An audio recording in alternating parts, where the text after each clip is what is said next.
but I need to know where to go to fish. Classic fishing.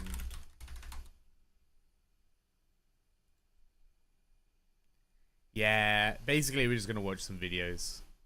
I gotta get. It's not gonna be like I'm not going to 300 fishing. I just need to get to be able to make faps.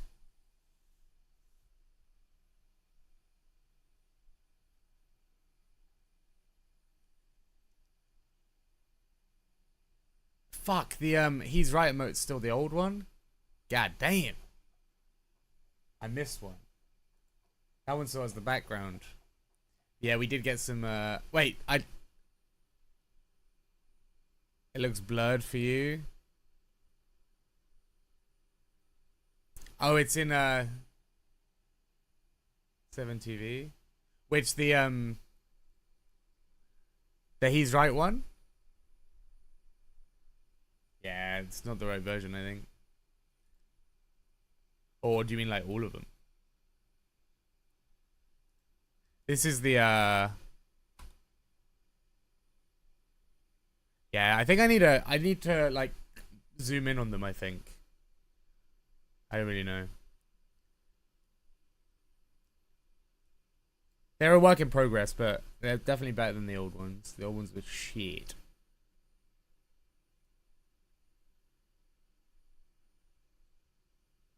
Yeah, I guess you can't really see them. Maybe they need to all be zoomed in on.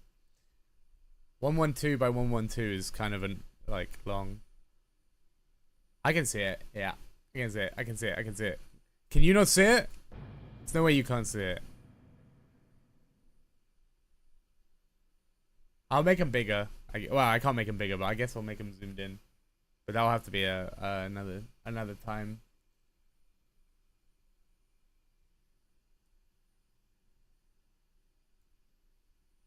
Because it's like fucking. It's so hard in my room. It's so hard.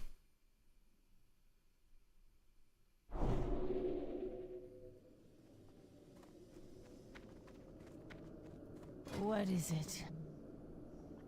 Dark Lady, watch over you.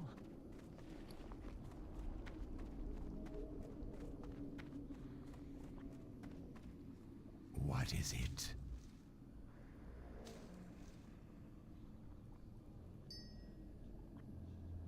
Yeah, I think I'll have to like zoom in on them. Because I did think that as well, like some of them are hard to see.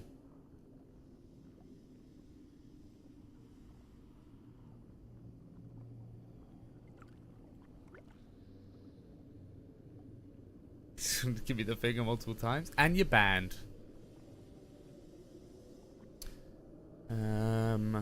Okay. I just have to prepare mentally for what's about to happen, guys. Trust no one. Trust no one. Too right. Too right. Go to Thunder Bluff and fish in the pool near the Thunder Bluff auction house until your skill reaches 130. You can do that.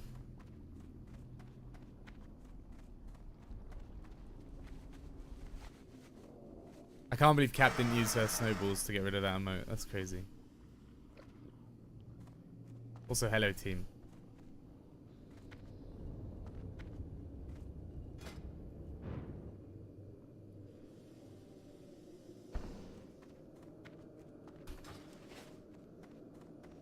Friday with the fucking 100. Give me the prize. Thank you, Friday. Thank you for that support, brother.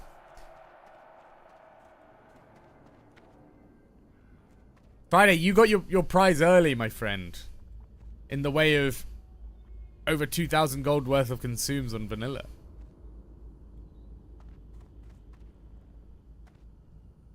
I actually can't believe I had that much stuff left over that I was just letting rot.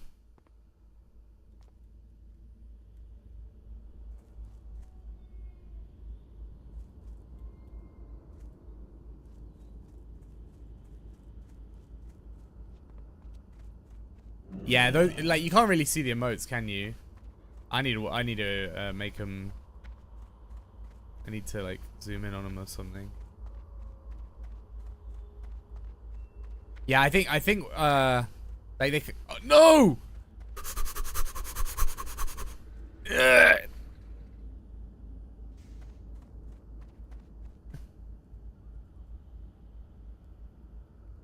Fuck. Yeah, I think I'll just like zoom into them a bit. I don't really know how to make them bigger though. Like they can't be bigger. First AQ ZG later? Hell yeah.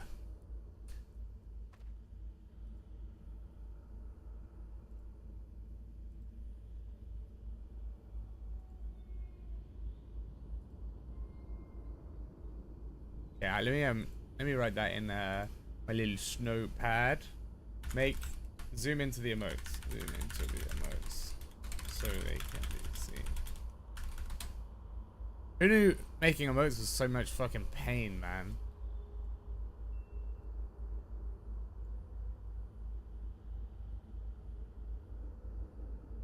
Is a new 7 TV extension?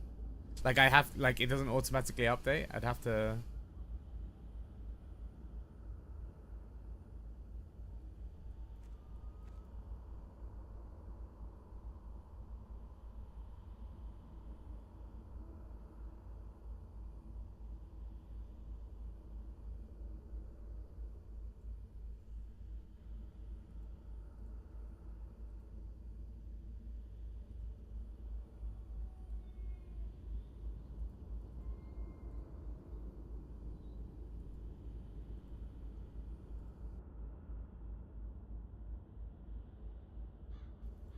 Oh, you had to replace yours. Oh, interesting.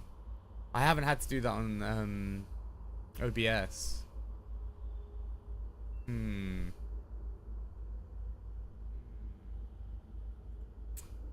let me have a look.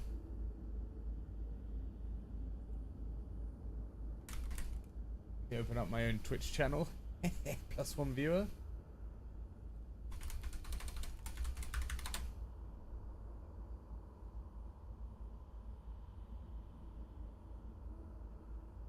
How dare they have a hype train?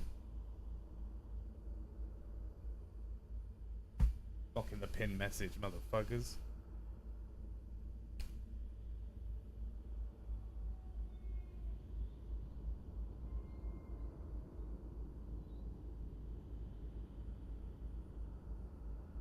I open up my stream in the browser and I just have like a bunch of shit Twitch wants me to add to the channel. Like, it wants me to share my Partner Plus progress. Motherfucker, I'm not even partner yet. How, like, you want me to share my progress to Partner Plus? That's embarrassing.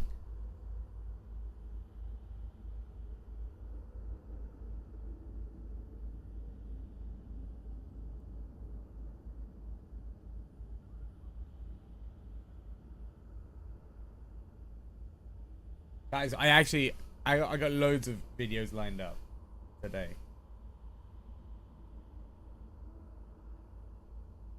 You get video stats now?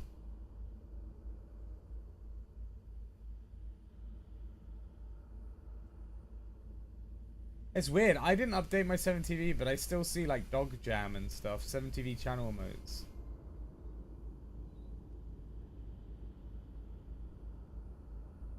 Actually 212 drop frames, which is actually very concerning. Like, why am I dropping frames this early? Honestly, it's probably because I have 100,000 tabs open. 8.73 second delay. Holy shit. Is this all through 7TV? Is that? You have more information about my stream than I do.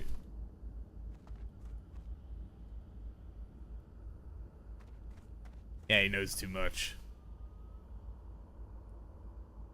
2 seconds for you? Oh, okay. It's weird that I've already dropped frames though, because that's not a usual thing.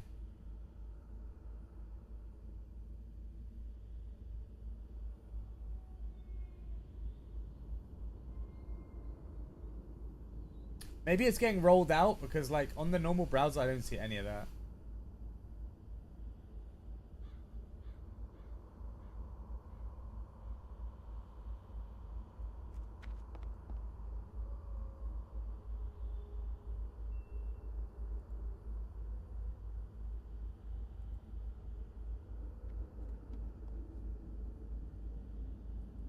God damn, Friday's already beat the game.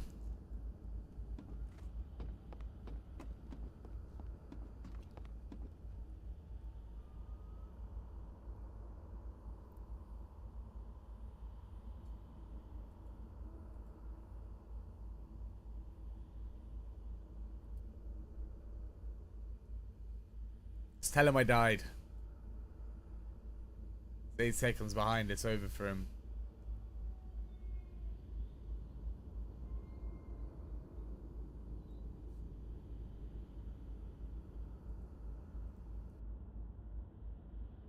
But look what we got in store, guys. I mean, we're not gonna watch them all, right? But like, I didn't want to do like fishing without being like kind of prepared to watch some stuff. Wait, this is huge. Why is this so big? Hold up. Can't even see the tabs. Look at those tabs. Look at them. Oh, we got videos. We got fishing videos. Drop frames are high. Yeah, I haven't dropped any more. Is that like a individual thing then?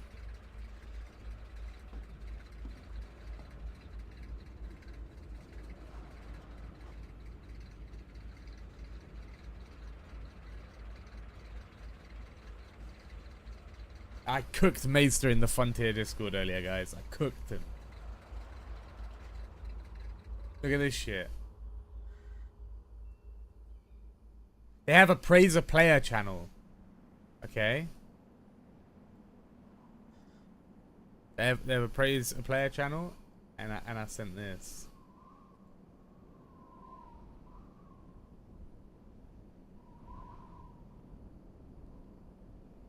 I would like to praise Maester for showing me across the plethora of death clips across the years of places in Azeroth I should not jump. Thank you for your service. Oh my god, we got motion.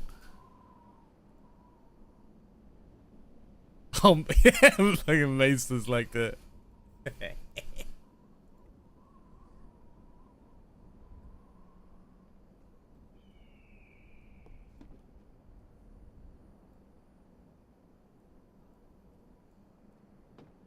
Yeah, my drop frames are still the same, so I don't know if that's like an individual thing.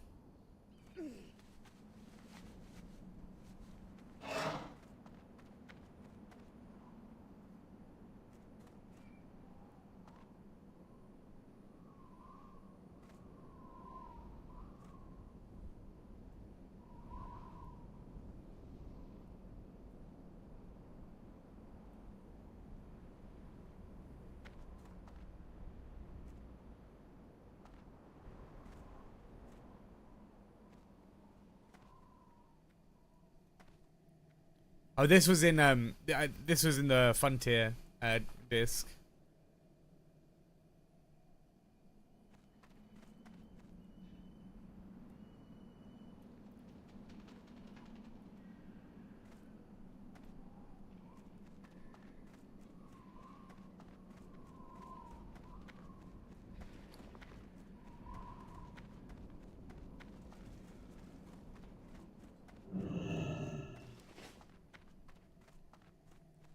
Guys, we're gonna fly to Thunderbluff. I'm gonna go make a coffee, and then it begins. Wait. Okay, cool. I have learned the next rank of fishing as well. And honor. Strength.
Guys, do you think the emotes are too hard to see in Discord as well? They probably are, right? It's not just me. No, they're good. Or no, they're too small.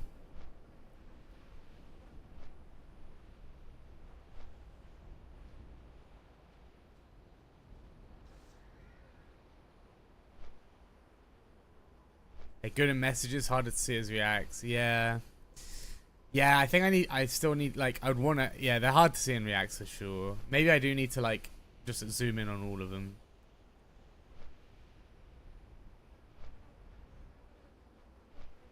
I'll see how they look. If they look good zoomed in, I'll do it on the Discord as well. Otherwise, it'll just be on the Twitch.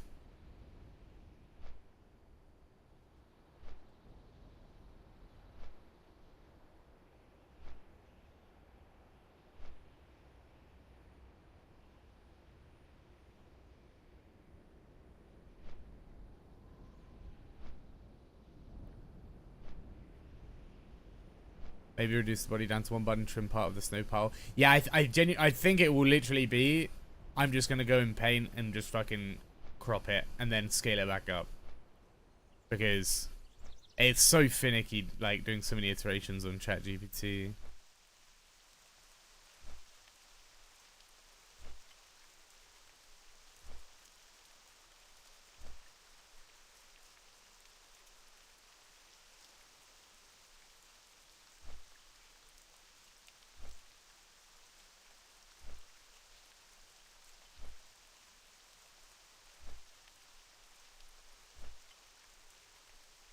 Fuck, I never want to get my coffee. One sec, guys.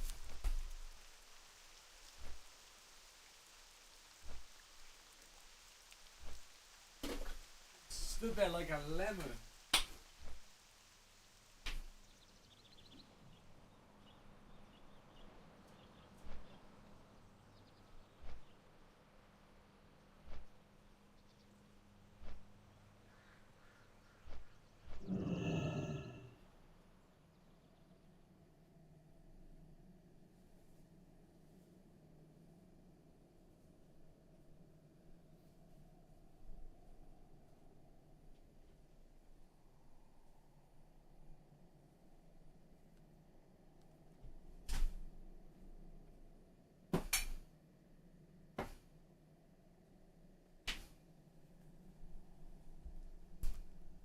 Okay.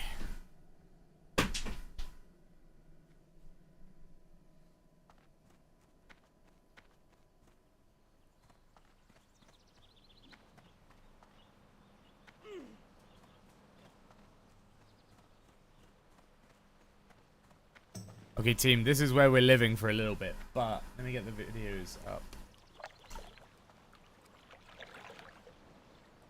Let's sign it off with the staple, the actual hardcore moments. Holy screen glare, though.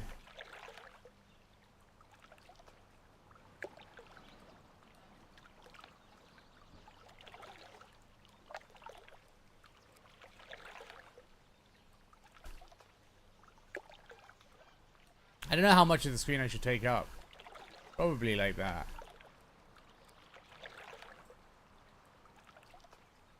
Yeah, that'll do.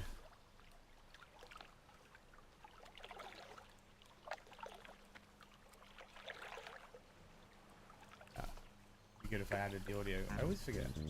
Enemy spotted. Oh. Uh-oh. Brother, what? I'm not playing this game anymore. Clip. Let me see. What just happened? I don't know, bro. Can I tell you? So, let me see. Okay. Surprise. Well, this was a disappointment.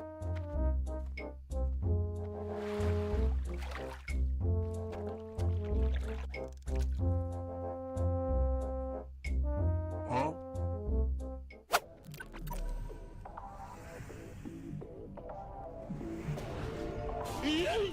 Putain de tasse. Guys, what is this guy? What is he wearing? Pas de panique.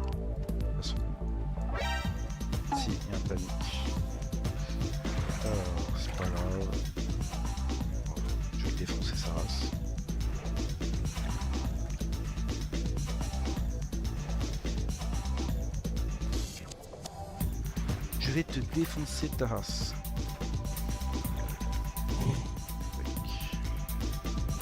Probably fine.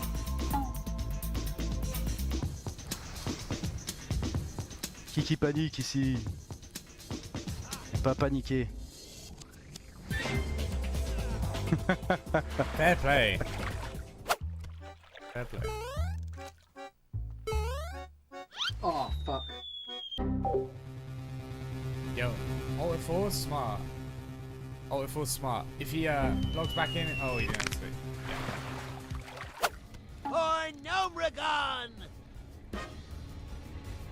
Oh shit, Jab! That was him in the outfit.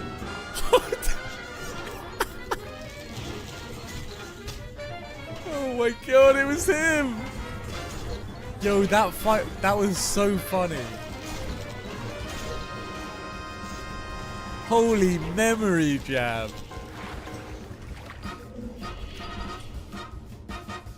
That wasn't a recent thing either. I'll get my coffee.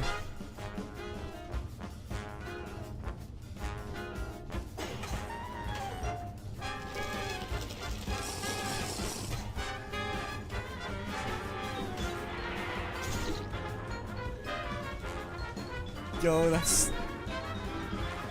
You just made that clip infinitely better, Jab.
Man, trying to reset 5-person leash in this area is feels like it's almost impossible.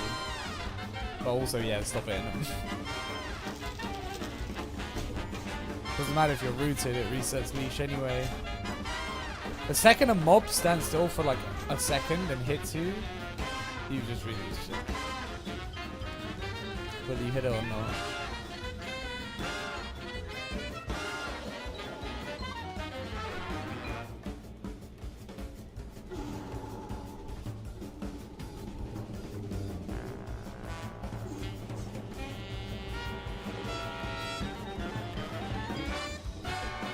Good dummy.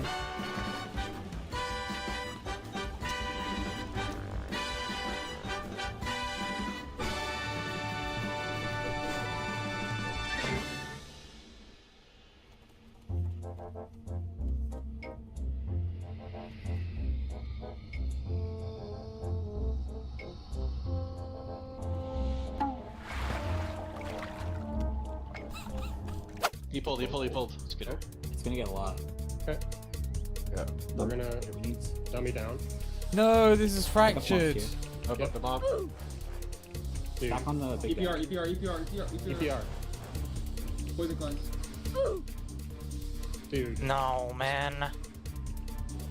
Patrick. See you later, Cap. Have a good evening. You'll be missed. Wait, staircase. What? Oh, man. No, Dude. Dude.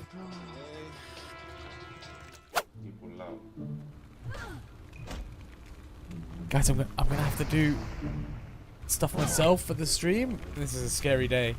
This is a scary fucking day.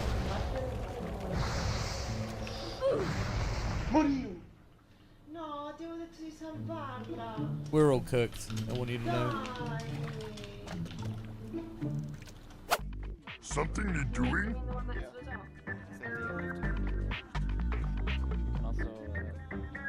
You've got this. I'm so codependent now. Oh shit! It's insane.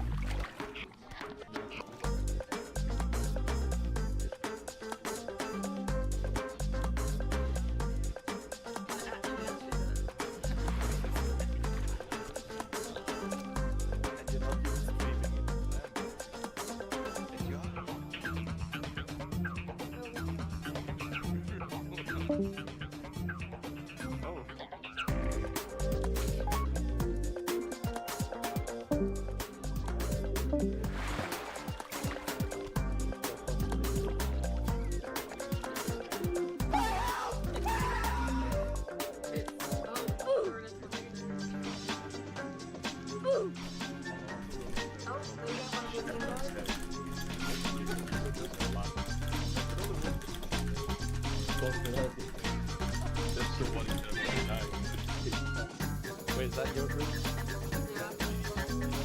Is it?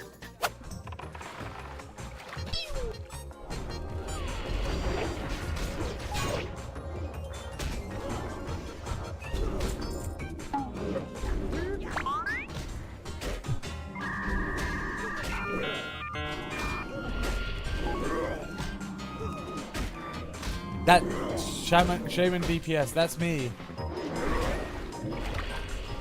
Bye, have a great time. That's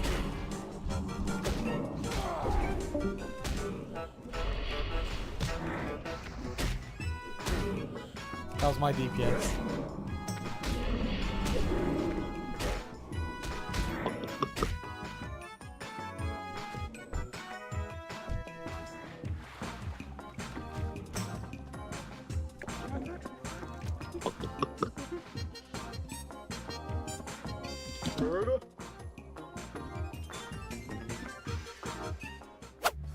А это что такое Blood of Heroes? Видел? Нажать? Oh no. Don't click it, bro. Ёбаный в рот. Таргетами уходим. The 1 Вперед minute сюда. debuff. Good luck. Double leash. Ебать, у меня movement speed они порезали. Пизда, Кать. Как же хуёво. Ебать. Qu'est-ce qui se passe? Pas bien?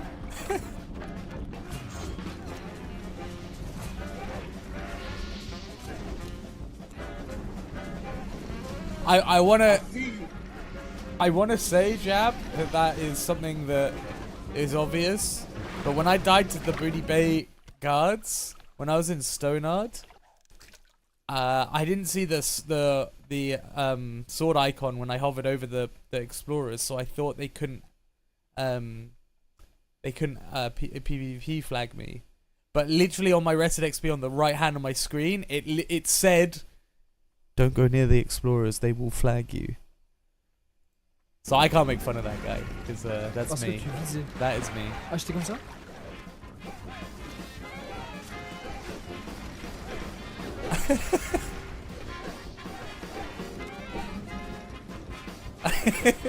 Shut up, sir. Shut up.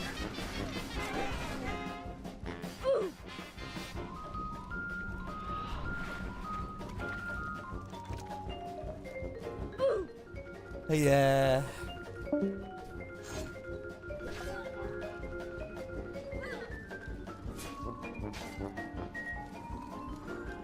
It's okay. It's Tout ça pour ça. Hein. At the time it was devastating, but right now Oh non, it's mais like c'est it's mon esprit honestly me been fout des tours, fantastic. mec. I love that it's Je my crois voir des joueurs follower. alors qu'il n'y a video. personne. Où il est feed? Derrière là-bas ou derrière là-bas? Attends, par rapport à ça, je crois que c'est là-bas en plus.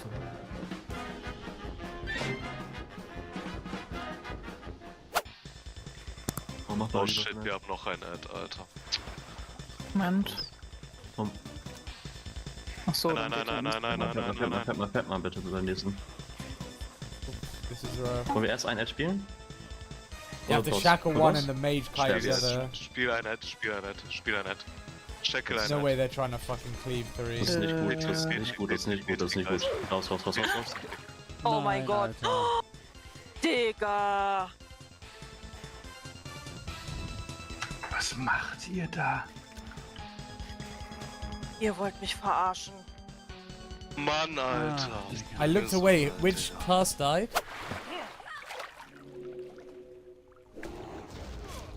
I got 2 pillagers on me. Oh, he's so far.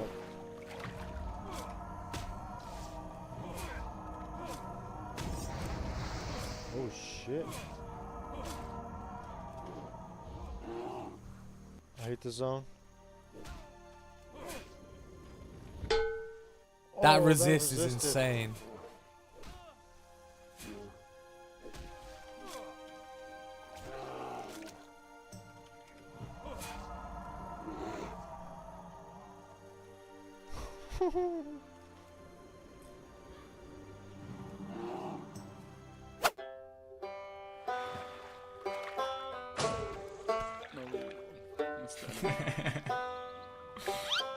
Oh no, am I dead? Holy shit. No, Eloise, fuck my life. Who is Guy this actually noob? uses a live balloon. What a giga chat. I've got you in my sights.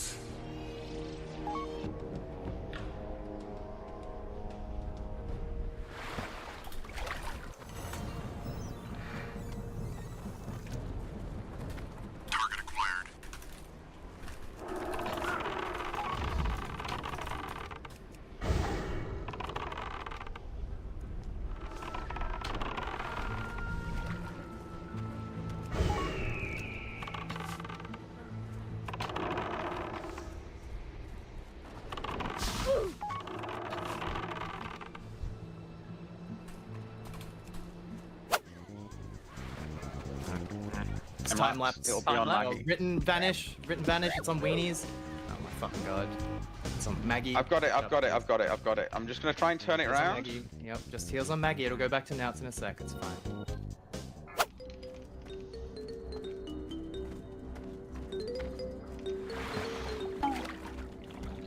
Oh, this warrior's dead.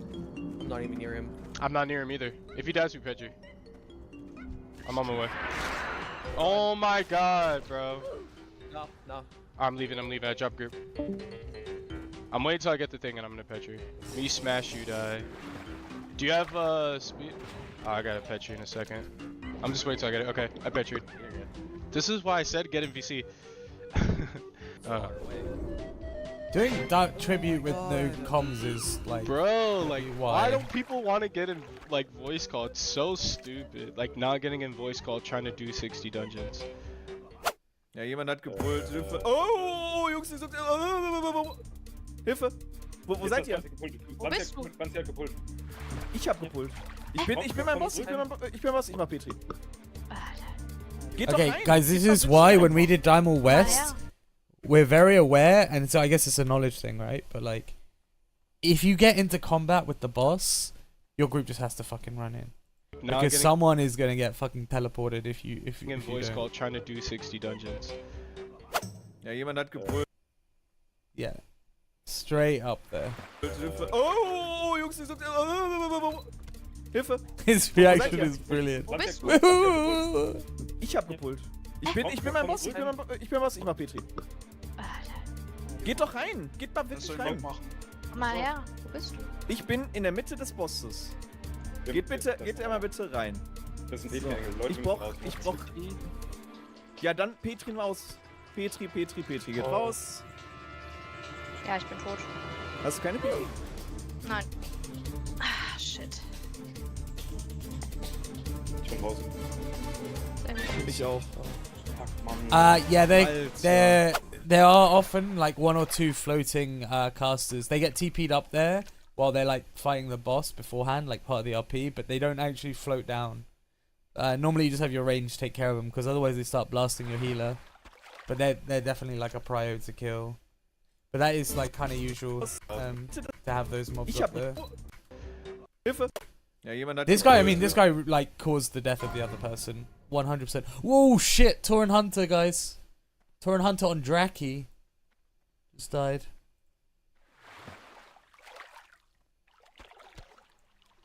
Last words, E, don't die. 6 days. Played. Oh, 7. Gwendolina, that cookie emote is so good. Thank you for the 30 bits. That's such a good emote.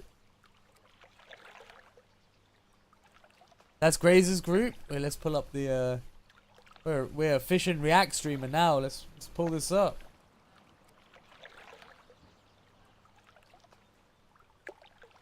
Pardon, live?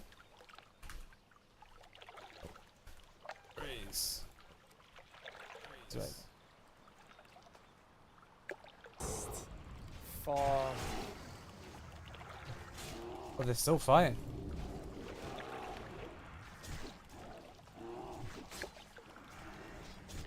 I mean, they got it under control. What happened, though?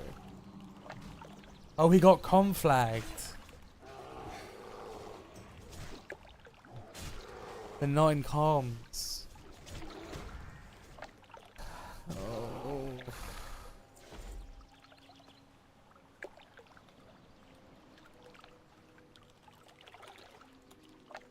Was he kiting and he got conflagged? Guessing so. If Graze is running this way, he's running to his body, right? Oh, if he died here.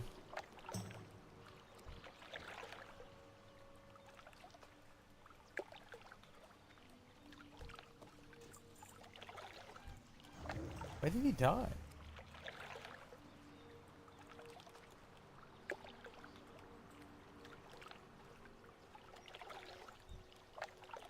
Where is he, man?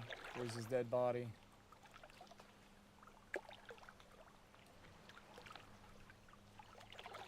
Oh my god. Dust. Where is he? Oh, he's over here. Beast Cave? Dude. Oh, he's all the way at the Beast Cave.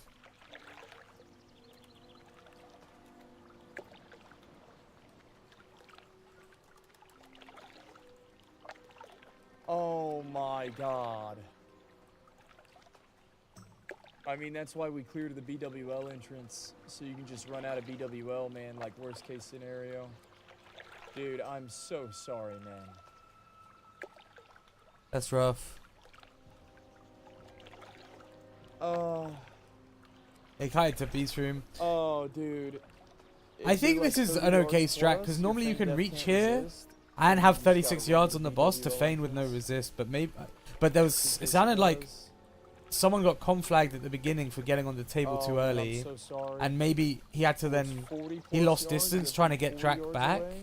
I don't really know. I mean, the pool was kind of fucked up at the beginning anyways. Yeah, I don't Ghost in the think it pool's made a fucked difference, up. But you have to be 40 plus yards. Oh, man. What's going on, Dab? Torrens just had a 60 death in full Ubers. Yeah, let's go back to our previously scheduled viewing. Oh, Jungs, die sind...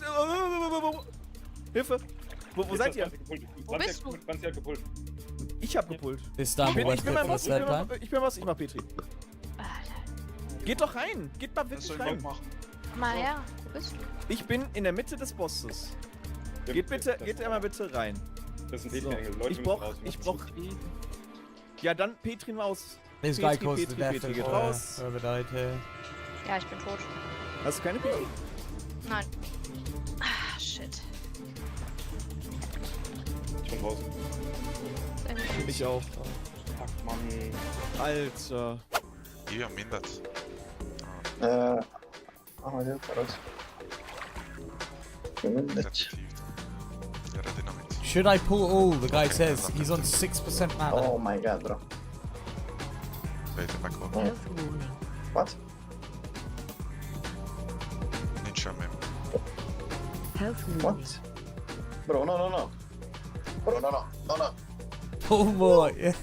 Bro's sending Moonfires at 6% mana. Like he's gonna help the team in any way. No problem. Bro, het 100% omhoog dan.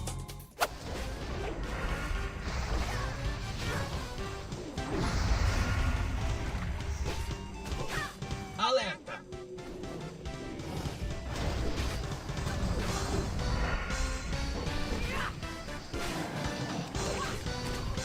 This is very reminiscent of Glenn's death in Hardcore. Their group pulled the Hydra, the Basilisk pack, and the 2 Guardians as well.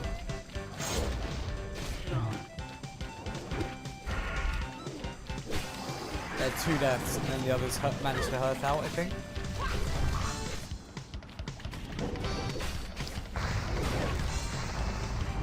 What happened to the German OnlyFans? I honestly didn't watch any of it, so I'm not really sure. But I really do enjoy watching Grubby play.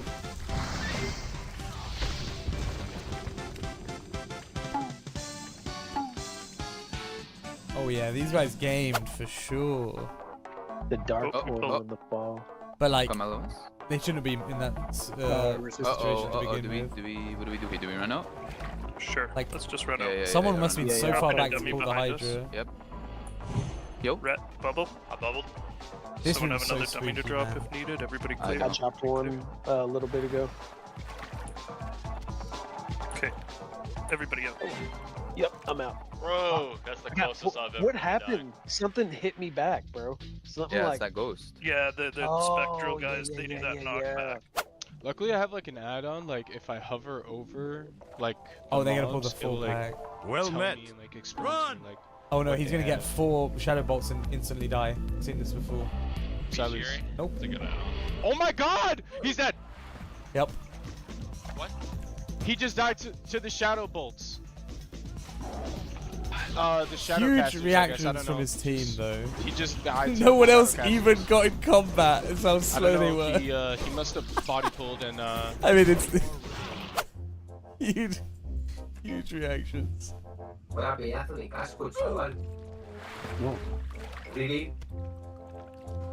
Dios, la ha palmado. Está a punto de palmarla yo por seguirlo, tío. Oh no.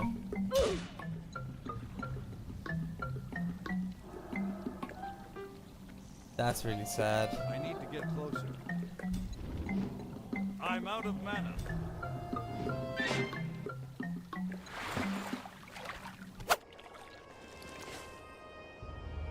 You there! Stop!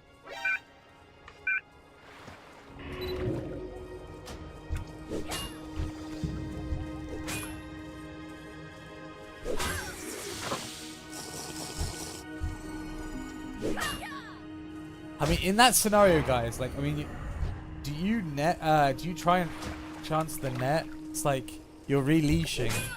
It might save your life, but like, it's just gonna resist. Oh.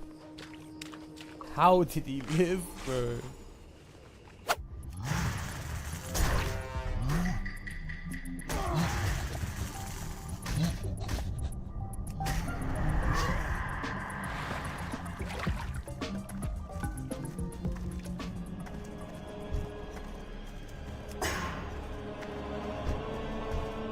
There's no way this guy lives.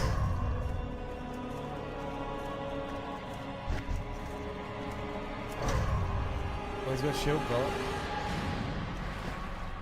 Okay. Thank you for watching, and until next time. Okay. Alright. Let's see what other videos we have. My recommended is started just being filled by Dark and Darker now. We had to throw in one 720 zone video. The boy Jeff. Which classic WoW city do you think I is love the Jeff's biggest? videos, In this video, man. we're going to line up all 10 of the WoW classic It's cities such a next to refreshing way each of other, looking at, like, compare WoW. their sizes visually, and then we'll use a method I developed in Blender to measure the area, the square footage, or in our case, the square in-game WoW yards, and get the real answer. So this should be cool, but let me set it up first. So first of all, I mentioned 10 cities. I'm including everything up through and including the Wrath of the Lich King expansion, which I consider to be sort of true core classic WoW. And I said I'd be measuring this in square yards. So in WoW, each 3D map is measured internally. Guys, up to Wrath. Like in the WoW game. No spoilies if you've seen the video. Just at a guess, what is the biggest city? What do you think?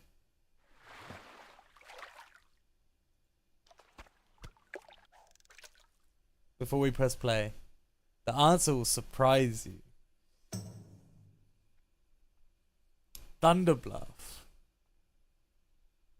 Interesting.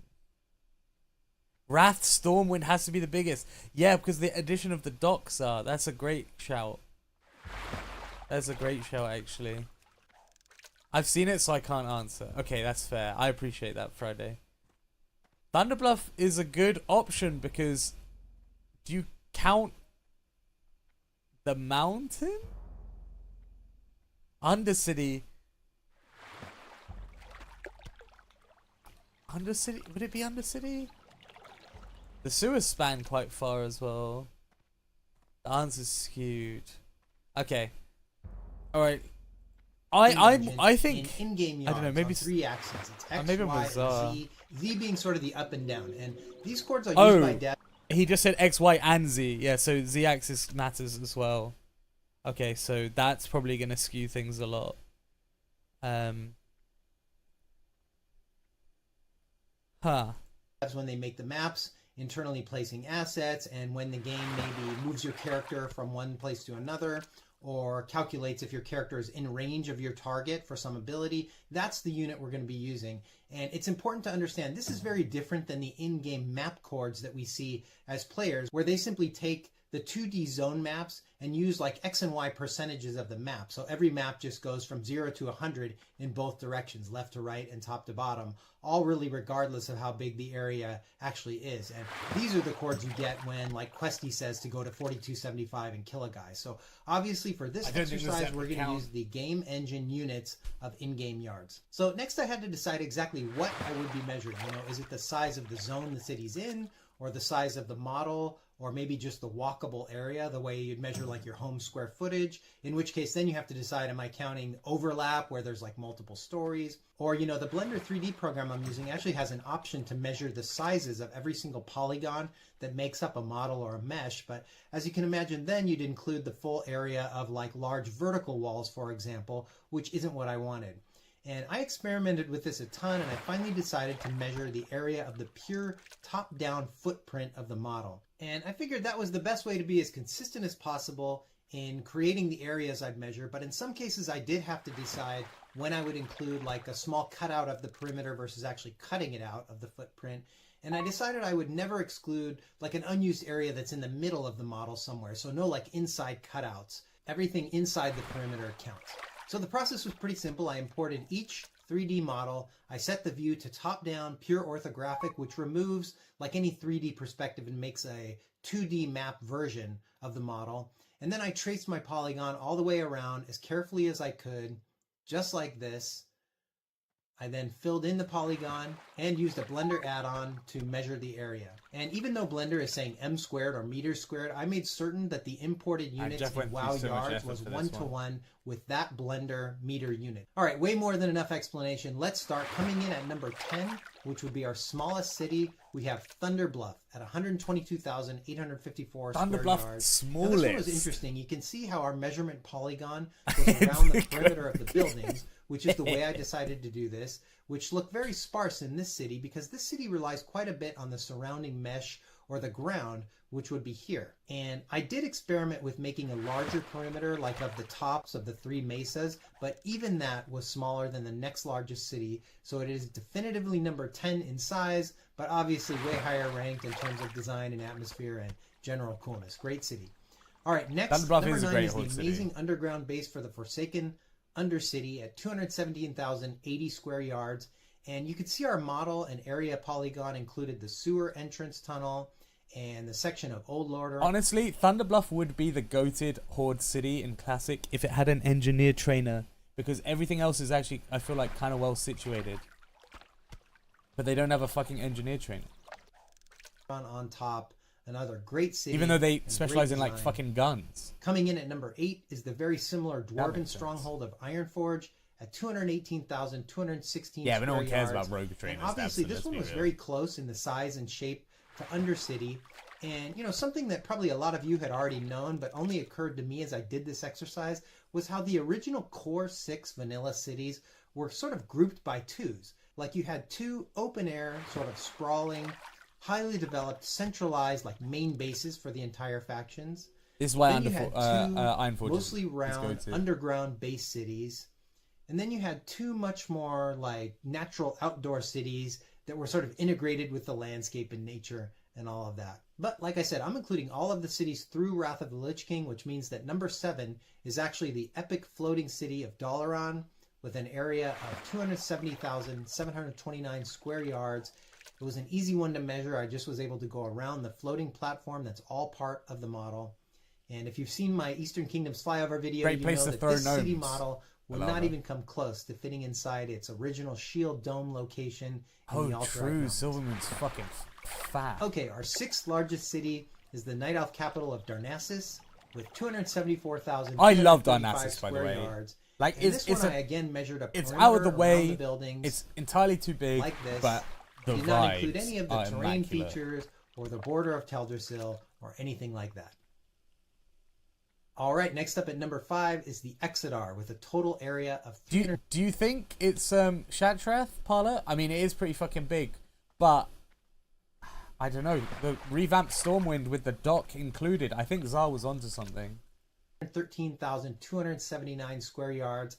It's the crashed ship of the Draenei, and another one you don't usually get to see in its entirety like this, since it's both above and below the ground. Silvermoon might be bigger. We did capture the entire perimeter of the city portion that would be under the terrain on the Azure Mist Isle on the Outland map. Okay, next up, this is so freaking lame. I hate when people rank stuff and then they don't give a definitive answer, but I have to do these two cities together. So tied for 3rd and 4th are Orgrimmar and Stormwind at just over 429,200 square yards. So it's between Shatrath and Silvermoon. You just have to trust me on this. I measured these, redrawing their footprint polygons over and over and over again, and every time I did, the numbers just got closer and closer to the point where I am certain that these two cities, which again, they're sort of like the core bases for their respective factions, were intended to be equal in size and shape and function and everything else. So if I was forced to say which one was bigger, I'd say Stormwind, but the difference is way inside the margin of error for my method. So 3 and 4 are tied, Orgrimmar and Stormwind. Actually, no, it is. Isn't it? It's there. That's like past the Is it not? Is that not in there? 4 are tied. Orgrimmar. Docks don't exist. It's up to Wrath though. He's ranking cities up to Wrath, and in Wrath the dock exists. And Stormwind. Okay, 2 cities left. Coming in at number 2. The epic Blood Elf stronghold of Silvermoon City with a total area of 437,229 square yards. Paula was right. And this one was interesting. I did do a pass of the measurement footprint. Can't believe it. Where I included this obvious entire rectangle of the model, which includes the ruins of Silvermoon to the west of the Dead Scar here. And if you've played a low-level Blood Elf, you know that that's not really city area at all. It's got quests and enemy mobs in it and mostly terrain. So I defined the true city as this area east of the Scar, and so its footprint and the true city area looked like this. And with that, we get to the number 1 largest city. It's Shatrath in Outland. It makes perfect sense since this city is meant to be shared by both factions, and it's the central hub of really the entire TBC expansion. When you look at it like Shatrath that, 554,207 God damn, that's square a thick boy. And it's the absolute largest city in all of Classic WoW. It's a giant circle, and then it has 2 large additions for the Aldor and Spire zones. And it finishes our list. So if you've ever wondered which WoW city is the biggest and how they compare, here are all 10 WoW Classic cities in order. Number 10 is Thunderbluff at 122,854 square yards. Number 9 is Undercity at 217,080 square yards. Number 8 is Ironforge at 218,216 square yards. Number 7 is Dalaran, 270,729 square yards. Number 6 is Darnassus, 274,335 square yards. Number 5, Exodar, 313,279 square yards. Yeah, I think they were tree fitting. Orgrimmar and Stormwind at 429,200 square yards. Number 2 is Silvermoon City, 437,229 square yards. And the largest city in Classic WoW, Shatrath, 554,207 square yards. And just for fun to close out, we'll look at Stormwind and Orgrimmar compared directly to the other cities. And while we do, real quick, can't fly my goal around here with this Dalaran, channel is though. to provide new and unique exploration content about our game that's been around for over 20 years, which is a challenge. I can't remember what other videos I had lined up. I kind of want to do some of the mad season ones. most unhinged WoW moments. I've not seen these guys, so but I guess we'll see what they.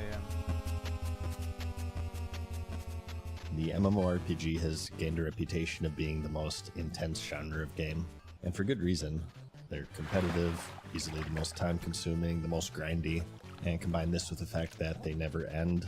It's not uncommon these days for players to have several years of playtime accumulated, with a substantial portion of that time dedicated to items or rewards that would leave most rational people mystified of their obsessiveness. World of Warcraft, being a staple of the genre, is no different, and today we continue our series of videos covering the most unhinged, craziest, obsessed, spectacular, and maybe even the most toxic moments in its history. Before we get into it, I'd like to take a moment to thank the sponsor of this video, Boot.dev. Boot.dev is a learning platform. Just give you the answers, but % off your entire first year on the annual plan. Bots have certainly been a frequent subject in this series, whether that be about the bots themselves or the gold buyers who fund their existence, or even the multi-million-dollar botting empires that threaten to feed people's fingers to their family members. Very descriptive texts about wanting to kill me, wanting to cut off my fingers and feed my hands to my family and stuff, family members and stuff like this. There's certainly been a few crazy moments tied to botting in the game, and next we have yet another, and that's the Black Lotus controversy. Some bots will farm mobs over and over, some will farm away from prying eyes in the confines of a dungeon, and some go around the world collecting various resource nodes, the most lucrative of which being the Black Lotus. And then the other one is... Holy bursh! That's the freaking Black Lotus! Okay, so maybe they're not as coveted in World of Warcraft, but they're pretty valuable. The reason for that we mentioned in the previous episode is that they're needed to create powerful, unique flasks, which are in high demand for the game's endgame rating, becoming so staple to the game that in its following expansions for many years to come, they would return in a different form of this rare and highly valuable herb to create endgame consumables. They spawn rarely around the world in various high-level zones, and are immediate route changers for any herbalists. And if multiple people see them at once, it's like the doors opening on Black Friday and a few people get trampled to death.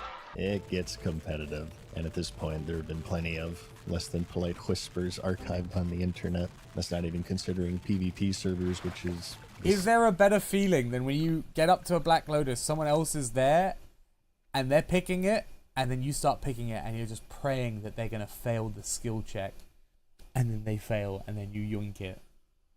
Entire different beast.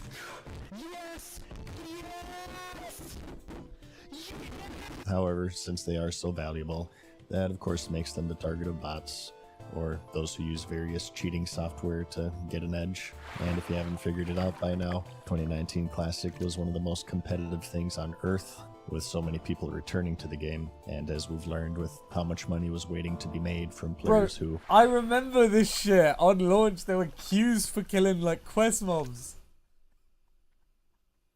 It was so good. But does Snowball only, does the knockdown if you're in the party with the person, right? Like, you can snowball a player outside of your party, but it doesn't knock them down. It just, you just hit them with the snowball. Oh, in a V. I see. Oh, Piccolo. That's crazy. That's crazy if that works. You know, love the game so much that they do everything within their power to not play it. The small indie game developer Blizzard was just powerless to stop it. Botting, fly hacks, teleport hacks, even multi-boxers got in on the fun. Next to the rich thorium veins and their valuable arcane crystals, Black Lotus was one of the most sought-after resources within the world, and the average player just couldn't compete with the rampant cheating. There wasn't a worse feeling than seeing a Black Lotus and sprinting to it, only to see a fucking bot teleport on top of it and grab it in front of your very eyes. It got so bad that Blizzard had to actually increase their spawn rate, much to the dismay of the No Changes crowd. And even then, it was like rubbing salve on a tumor, because, as we know, they were completely ineffective in their effort, or lack of effort, some would say, in controlling the massive amount of cheating infesting their game.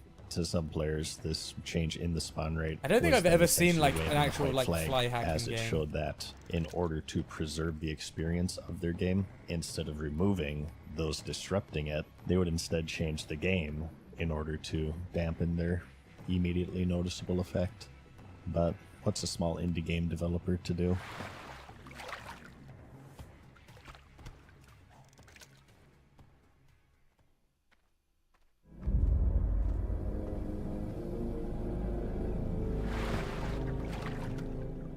Sorry guys, his ads are about to hit. Brace yourselves.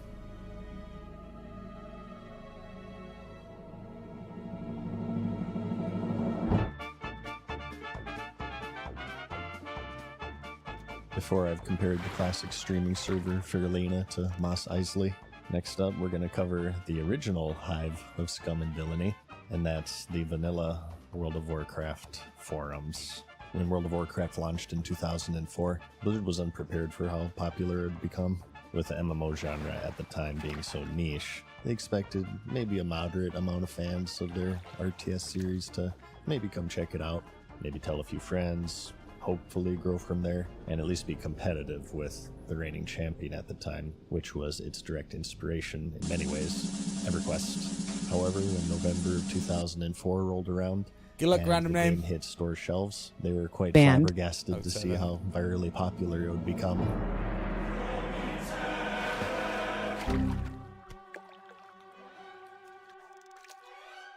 And so, a problem was introduced. They simply did not have the capability to serve that many players. I played in phase 1 in 2019. I remember I would be at work. At lunch, I would remote log in into an 8-hour queue. By the time I drove home from work, I still had like an hour left on my queue, so I'd have time to shower, cook some food, and then I'd get to play the game. It was fucking crazy how long the wait times were to play. The launch of the game is remembered today as disastrous, to say the least, and fans eager to experience the world in this new and exciting format were quite disappointed to be greeted with maintenance and downtime. And when I say disappointed, I actually mean that they were really, really mad, which they politely expressed on the forums. Yeah, this is the true dinosaur era, before Discord wiped out every other form of communication. People would post on their specific servers. You come home at lunch to log into the queue. Yeah, it's fucking wild. Why their class sucks and everyone else. Yeah, because if I didn't do that fish, I would not be able to play that whole day. Tuesdays in particular were extra spicy because the game had a pretty brutal scheduled 8 to 12 hour maintenance period once a week on this day. And so due to these unforeseen levels of popularity and the technical limitations at the time, it wasn't uncommon for these 8-hour maintenances to turn into 10, then 12, then 16, and in the most extreme cases, the game would be down for days at a time. Things were also amplified by the fact that Tuesday is unique in the sense, because that's of course when all of the raids reset, so players were very eager to get back into it for raid night and to get their loot, so it got crazy. People were so utterly obsessed with the game at this point that even half a day without it would send them into withdrawal and fiending for their next fix like a crackhead. They would band together and create threads threatening lawsuits, demand refunds, which Blizzard did actually hand out quite regularly in the cases of the extended maintenance. They would quite often abuse the poor customer service representatives who had the unfortunate job of being the bearer of bad news and updating angry forum goers of extended maintenances. Or God forbid that you were a moderator of a class forum, where on a daily basis you would read threads of people who played that 4 a.m. class, start time is saying crazy, that by the they way. sucked and were Are you underpowered, and others who is didn't that like play a the super class, rare thing? saying that they're overpowered and they require no skill. It got so bad that one moderator named Sarek actually had a mental Unfortunately, breakdown Silent, during you're the gonna height have to of Manila's settle for popularity. second People best. fucked with him so much that he started creating ambiguous threads laced with angsty poetry. It's as a way optional, to but I lash accidentally said back yes. around That's the my war community. chief. Sign showed that he That's was rough. fired the very next day after his meltdown. The Yeah. CSRs would be pretty That's ruthlessly very nice, trolled though, for and sure. messed with in general. which would Extra money continue for on far summer? past Big. vanilla, but this frothing at the mouth fervor during vanilla, particularly in regards to class balance and the extended Tuesday maintenance debacles, always made for quite an amusing way to pass the time while you constantly refresh the game in the background. Because remember, this was before everybody had dual monitors. Yeah, life was tough.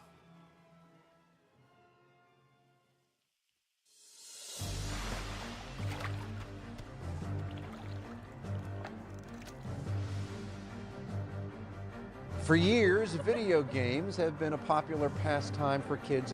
Guys, I don't know about you, but I played World of Warcraft when I was a very young kid, and I was a closet WoW player. None of my friends at school could ever find out that I was playing World of Warcraft.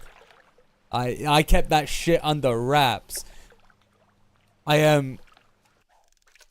It was like socially acceptable to say you played RuneScape, but if you said you played WoW at my school, you were just like, it was just like, just not an okay thing. Your dad had playing at 2 years old, farming his raid consumes while he was at work. Honestly, undetectable fishing bot. That's basically what having a 3-year-old child is. It's, you know, sure it pays for itself at that point.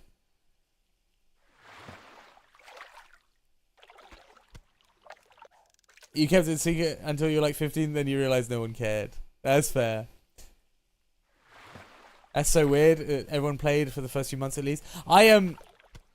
Yeah, I don't know. At least for my year, I always grew up around computers. So like gaming was always something I did from a very young age. It's basically like Jab. But like all my friend group, and they're still my friends today, none of them game. Or they've started to like foray into gaming now, but like it was very much like not a thing back then. I don't know, like, yeah. And adults, but a new generation of games and still ass. Dang. Next, I want to go over Lurla. something a little more meta and just touch on the general fervor and craze when the game was first taken. Yeah, off in it genuinely popularity was all about as football. time has passed and the Like, digital world. the most gaming they would do is evolve. play Call There's of been a Duty and certain FIFA. desensitization to it. However, if we were to rewind to the past in 2004, some of you may remember just how interacting with others over the internet was still a relatively new concept. Websites and programs that are considered to be quite staple today, such as YouTube, Twitch. Has to be 30 plus to grow up with gaming being weird. Instagram, Yeah, 100% is a boom simply take. didn't exist Like, yet. if I was the generation after, it would not even be like a thing. Like everyone was playing games, but like not like when I was like I'm 33, guys. Like when I was a child, like not everyone even had a fucking like family computer. Like everyone played football. Everyone like went out. Like I was the odd one out. I think now if you don't have like a computer, you might be the odd one out. It's like completely switched. 33, your life is over halfway finished. Zalin, the amount of time I sit at my computer, I am well over halfway through my life. Blood clots are a real possibility, my friend. Anyway, let me stop pausing this video. I'm sorry. The internet, in terms of gaming, as people knew it, was a collection of fan sites and third-party discussion boards to gather around. The biggest social media website at the time would probably have been MySpace. So with MMORPG being such a social genre, where players could form Holy these fuck, in-game MySpace and communities Bebo and guilds times. and friendships. And not just that, but to work together to overcome these monumental challenges was such an intriguing. Was anyone here on concept at the MySpace and time. Bebo? It wasn't the first. You used but that on your it was on your one of the first widely used page. forms of social You media. would rank and your many people's friends. first How experience brutal in was that? sharing an online environment. You had your It top was a 10 virtual friends, world and you'd in have every to pick sense. them in order. And due to its time-consuming nature of getting around and leveling and gearing up, it was something of a second life for many of its players. And with this constant stream of updates being rolled out, it was also a journey that never ended, and still hasn't to this day. It seemed as if everyone played it. Your friends, co-workers, family members, classmates, teachers. It was all over the news, depicted in either a positive or negative light. He says children or adults who become obsessed with video games often have a history of struggling with depression or anxiety. The game, she says, is simply a catalyst, similar to drugs, alcohol, or gambling. And ever since its rise in popularity, the race was on for hundreds and hundreds of clones that were attempting to bask in its glow. It became front and center in discussions of video game addiction as stories of people doing crazy shit for the sake of the game would Oh, I remember slowly come out. Skype people. Friendships ended over Skype, raid loot. Some Ventrilo, people stabbed each MSN. other. People sold their bodies for in-game gold. TeamSpeak. As we've seen, multi-million-dollar botting industries have Top formed friends on around it. MySpace. Funerals Yep, have been yeah, crashed. 100%. It was a veritable online theme park. So much that unnecessary only grew. drama. And combining this with the fervor and intrigue of social media as a whole, Yeah, it you mean got crazy. I kind of, that would be such a flex right now, Dapston, if you were that kid. But yeah, that poor kid at the time, computer addict. It would be referenced in every corner of pop culture. Lines spanned blocks at midnight launches for the game's various expansions, back when the world was still in the physical media age. The internet and social media has undoubtedly changed the world and how people interact with each other in remarkable ways. And for many, it all started with gaming is the a rise gateway of World drug. of Warcraft, as it It's lied my in one of the dealer. beginning chapters in this Yo, worldwide Jimmy, what's adoption going on? of the digital age. And it was certainly one of the most crazy and memorable moments in gaming history. Yeah, he was definitely milking video length time there a little bit. As usual, we're gonna end the video with a non-World of Warcraft item to mix things up, and today we're gonna be taking a little trip to the world of Gielinor. This one was a little tricky to put together, as I'm doing something of a challenge series to complete every quest in the game blind, but luckily with some help. Okay, we don't need to watch this. Guys, I played RuneScape before I played WoW. I was like, I don't know how old I was. It was when it first came out. Like, Dragon wasn't even in the game. You could only get up to Rune. I made a character, Eggman 900. Eggman 900, but I accidentally didn't change the look of my character, and it was a female, even though it was called Eggman 900. And I could never rock the Rune chainmail because my character model was body type 2. So I would have to use a Rune plate. And then I shared that account with my cousin, and then we got banned, and I cried.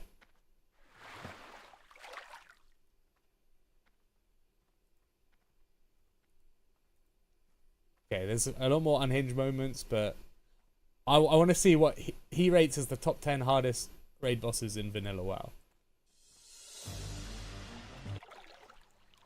We got Gwen a little bit stressed in the scholar we ran today. What? You guys better not be treating Gwendolina badly in dungeons. That is unacceptable. At this point, we'd rather lose a mage than a priest, Chebby. What did you guys do?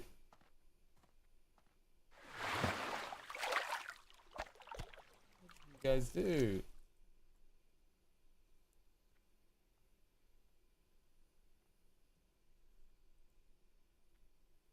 I know what you guys did. You made Gwendolina run with the B team. You know what? I'm sorry. You had to team up with Jebby, Gwendolina. I'm sorry. Just kidding. I'm glad you guys did well. I hope you got good loot. This year, in November, World of Warcraft will have reached its 20-year anniversary, and over the course of 10 expansions, hundreds of different raid bosses have come Pulling at down, 50% leaving mana, behind standard, legendary yeah. tales of triumph, drama, and failure. And today, we're going to pay tribute to the base game that started it all, Vanilla, and counting down the top 10 most difficult raid bosses. I've gotten so used to trying to steal mana ticks back that it's like when the last mob is like time has shown, almost dead, I'm already standards, most spamming vanilla raid the drink bosses are global. actually easier than your mom. But by In case it gives me 2004 one to extra tick. 2007 standards, where everybody sucked as much as your mom, it wasn't so simple. Anyways, What coming did in you at just number say about 10, my mom? We have the final boss of the first big raid in Vanilla, Molten Core, which is Ragnaros, the Fire. Ragnaros should be on this list. So, At least for hardcore. hardcore. We need to talk about Like, you just raiding lose during these focus early and years someone of the dies. MMO. Not just World of Warcraft, but genre-wide, it was still in its infancy. MMOs being incredibly niche before World of Warcraft's release. Guys, OG WoW, when we I'll have to find it. There is a video on YouTube somewhere of my Boomer Guild's kill back in the day, and it was such a momentous occasion to us because I'm pretty certain we went through double submerge. Everyone was rocking like green fucking fire res gear, like for rag. They were doing 0 damage. I think we hit double submerge and we finally got the rag kill, and everyone just erupts on Ventrilo, and it's somewhere on. I'll have to find it. I'll have to show you at some point. focused more on Bell should be getting on the players list. in I don't think early this is from game, a trying hardcore to avoid getting perspective, equipped but in their first day, Bell or should be on the even list on a the hardcore first 10 perspective minutes. for sure. The primary goal was to get them hooked and then get them to stay with endgame activities, but as it stood, they were still struggling with the former, and as a result, most of their efforts would be focused on that early game and leaving the raid bosses neglected by comparison. Today, it's common and expected that these bosses are unique, holding a plethora of complex raid mechanics that require teamwork to overcome, but back then, it was quite common that these badass ultimate raid bosses were simply upscaled, recolored models of normal enemies. They're given a special name, a buff to damage and health, and some special loot to drop. By the time World of Warcraft came out, it was even rare to have instanced raids at that point. So the first I really large miss Star raid, Wars: the The Old Molten Republic. Core, I wish it didn't would flop hold as hard many as such it fights, did. such as the Mind Control Salamander, the Rain of Fire Salamander, and the Group Salamander, and the Group Salamander 2. At most, they would have one or two mechanics, so when players cleared through them and reached Ragnaros, it would be quite a roadblock at the time. Other than Onyxia, this was one of the first fights to have different phases, where he would begin up top, requiring at least one melee target, or else he would blow up the raid with magic, and combining this with the fact that he would periodically knock back all melee targets added a tricky timing element where tanks had to swap threat, and melee had to periodically fall back to avoid it.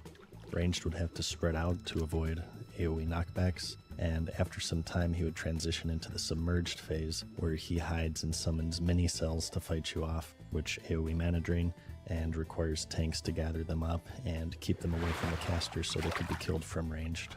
And to top all of this off, this was the first resist fight where raiders had to farm. Guys, do you want to see a rag? I'm sure most of you have seen this. But look at this. This was on Titanforge WoW. Yes, yes. This is on Titanforge WoW. This was a rag fight that we did. Look at this shit.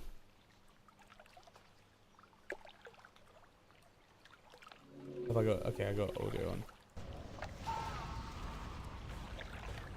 Here's the shaman.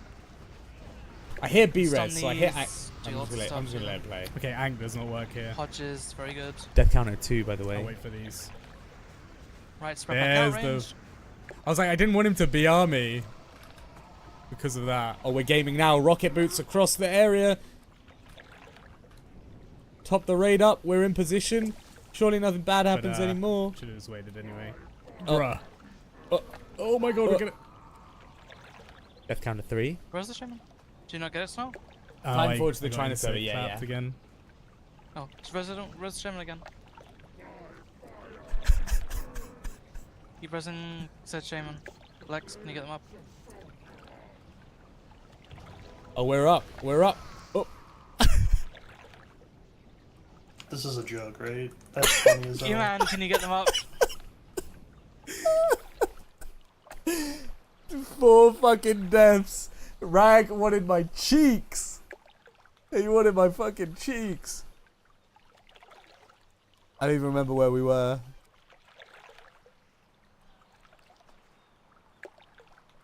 Were we here? Oh, we were here. Craft a variety of fire-resist equipables and consumes in order to survive, putting a monetary stress on them as well. Again, by today's standards, pretty trivial, but at the time, when these were the first real raids that the genre had seen, this was a definite step above, and it earns the Fire Lord the number 10 spot on our list today.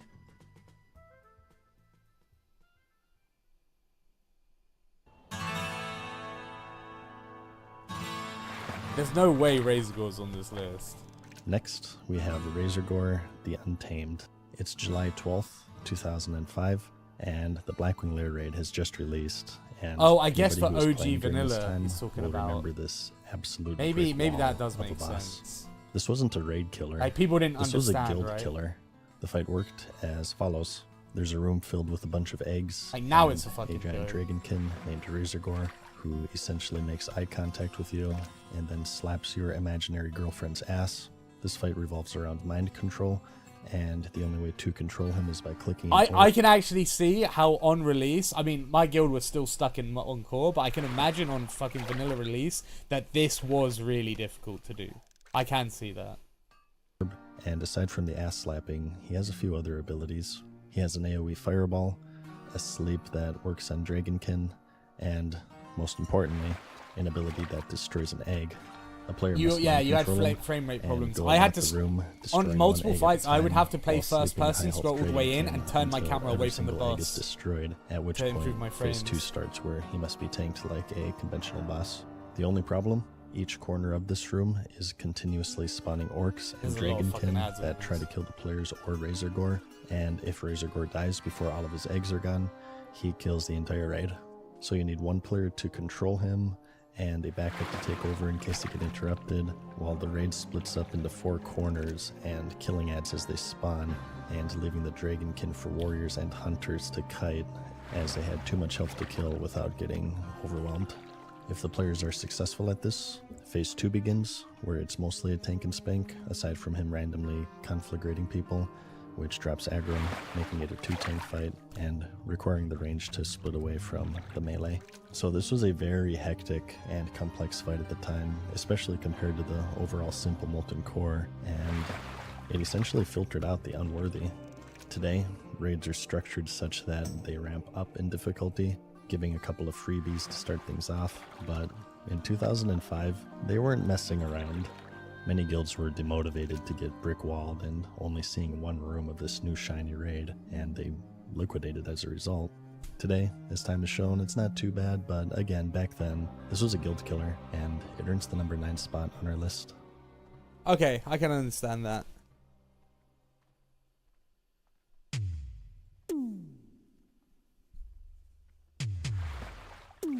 Ooh, lordy. Thank you, 40. Twin Imps at 8? Coming in at Interesting. number 8, we take a visit to Vanilla's third major raid, the Temple of Ankh-Kiraj, specifically the second to last non-optional boss, the Twin Emperors. This is a 2-boss fight, Veclor and Veclinash. One is a caster who is only vulnerable to magic attacks, and the other melee, who is only vulnerable to physical attacks, and they start on opposite ends of the room, which is by design because the big trick with this fight is that if they are too close to each other, they heal. They must be separated from the initial pull to the end of the fight, and to make matters worse, they periodically switch places, dropping all aggro when they do, meaning that a total of 4 tanks were required, 1 physical and 1 caster tank for each side. Additionally, they will cast periodic AoE blizzards that you have to avoid, and the room is also filled with scarabs, which will randomly be selected to grow in size and explode if they aren't killed in time, damaging everybody within the blast radius. So the physical tanking was tricky enough, but casting was another story, and there were a few strategies for it. Typically a warlock builds for it, making a resist and stamina set and talent build, and spamming Searing Pain, which generates more threat. My guild back then just had a warrior continuously spam Battle Shout to get buff aggro, believe it or not. I don't know, maybe that was our bad, but we did kill them eventually using that method. And I've also heard that Horde use Shamans sometimes because they're overpowered. But besides the actual mechanics, what made them so difficult was their placement in the raid. Ankh-Kiraj is giant, and every time you died, you started all the way back at the beginning. That's why the trash drops those 100% speed mounts that are only usable within the raid. And you could unlock a teleport, but that was only after you kill the Emperors, making them the worst corpse run in the game, maybe even to this day still. And to make matters worse is that right before their room, they also had those infamous Anubisath giants patrolling about, which would respawn until the Emperors were defeated. And it was quite fast too. These things had random abilities such as a meteor or an AoE disease plague, among others, or a combination of them, so you couldn't even really develop a strategy around them. And between that and the lengthy run back, it was very common to spend entire raid nights on this trash and then only getting a few attempts at the Emperors themselves. I remember when we killed them after months of trying. It was an entire raid night orgasm on that would have that put trash Joe to is shame. crazy.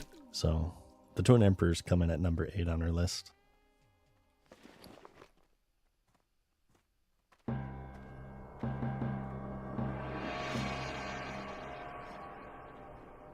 Next, if one were to guess which boss stood the longest, I think most would say the final boss, Cthulhu, which is close but incorrect. The longest standing boss in the raid was actually the optional burrowing sandworm, Oro. He's one of 3 optional bosses within the raid, the others being the Royal Trio and Vicidus, and this worm is only pullable after the aforementioned Twin Emperor's boss. So the big worry with Oro is his Sandblast ability, which is a cone breath that will nuke the raid if they stand in it. He is also one of the hardest hitting bosses in the game, so usually what would kill people is the tank gets bursted down and he turns to the raid and sandblasts them, resulting in a wipe. He also has the sweep ability, which knocks back and requires a warrior or druid to immediately intercept back in. He will periodically quake areas of the room, which the raid needs to avoid, and he'll also submerge and summon scarabs, which need to be killed before they overwhelm the raid. And he'll also berserk at 20%, increasing his damage and attack speed even further. And what made him tough wasn't necessarily complexity as much as it was just brute force damage. What my guild did was we rotated warriors with shield wall because the damage was just so bursty. Yeah, healers and tanks especially had to be on their game to take down this longest standing AQ40 boss.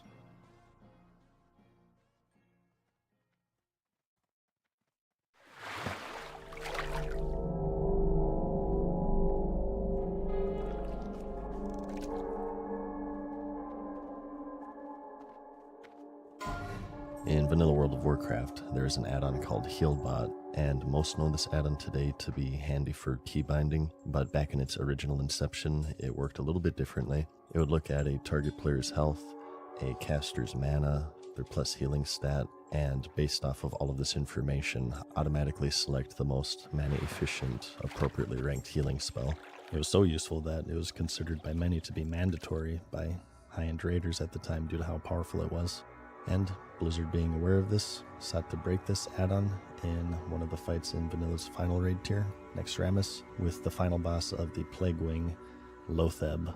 So aside from his physical attacks, there are 2 major sources of damage on this fight. A Poison Aura, which deals periodic nature damage to melee, and Inevitable Doom, dealing heavy shadow damage after 10 seconds to everybody, every 30 seconds, about 2 minutes That's the only into one the I've fight. heard of. But most important is a debuff called Corrupted Mind, But is which it like only allows the use unkillable of 1 healing spell every 60 as we know it seconds, now, or is which it severely limits the compared raid's to, ability like, to heal only to how people played tanks, at the time? with the rest of the raid being left to fend for themselves with Be interesting to consumables see and the actual bandages. values. And additionally, to actually help the Nearly players, mathematically these impossible. spores will Oh, spawn wow. around the room, Like which fully when well killed, buffed, give the 5 everything? nearest players a debuff that increases crit chance and prevents threat generation for 90 seconds, so the raid would have to coordinate and rotate who gets the buffs throughout the fight. So it's essentially one giant DPS race, and it would also end up being one of the most expensive fights in the game, requiring protection potions for each attempt. And if you haven't figured it out yet, Lotheb is an anagram for HealBot. This boss was meant to challenge the player's reliance on these powerful add-ons and take them out of their comfort zone and require them to have a very precise rotation on healing.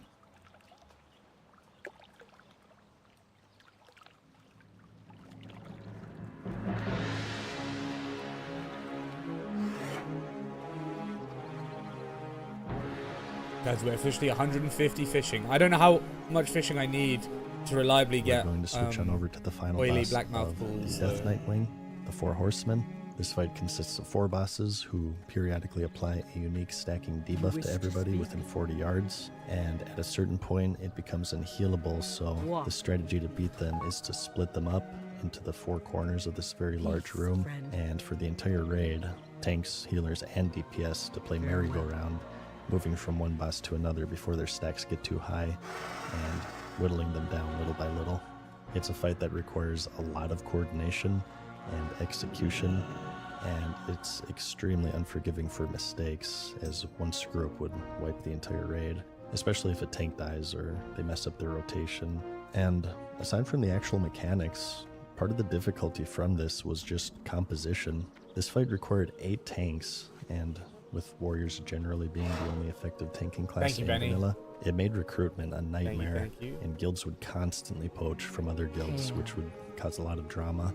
I think today people have figured out how to do it with 5 tanks, which requires perfect execution and no resisted taunts, which also requires a trinket farm in Zul'Gurub. But again, speaking in 2006 standards, we didn't know any of this crap. We were just a bunch of slackjaw daffodils, and very few guilds ended up clearing this final boss of the Death Knight. Bunch of slackjaw daffodils.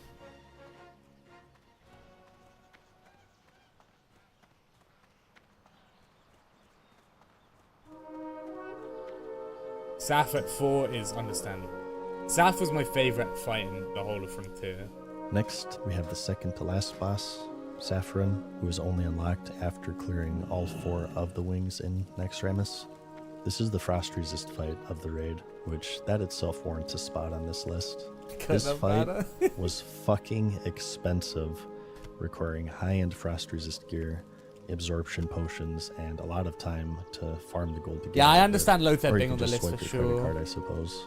But of course, all of this made you hit like a wet noodle, which just prolonged the fight.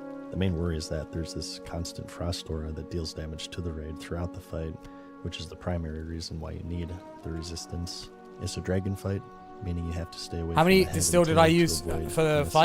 fight? We can find the log. I will say I was second overall healing, top for the side I was on, and I used the least distilled out of any priest. But I did use more distilled than any paladin, but I mean... But yeah, I used 15. The I ranged think I'd have were to spread I'd have out to go back and minimize look. the damage from AoE blizzards moving about the raid, while melee had to move together to avoid them. And Bob mages also and druids died would right need in to front of me. decrease a life It was drain like something out of a immediately fucking war as they film. would damage a He died in my player, arms, so man. Saffron.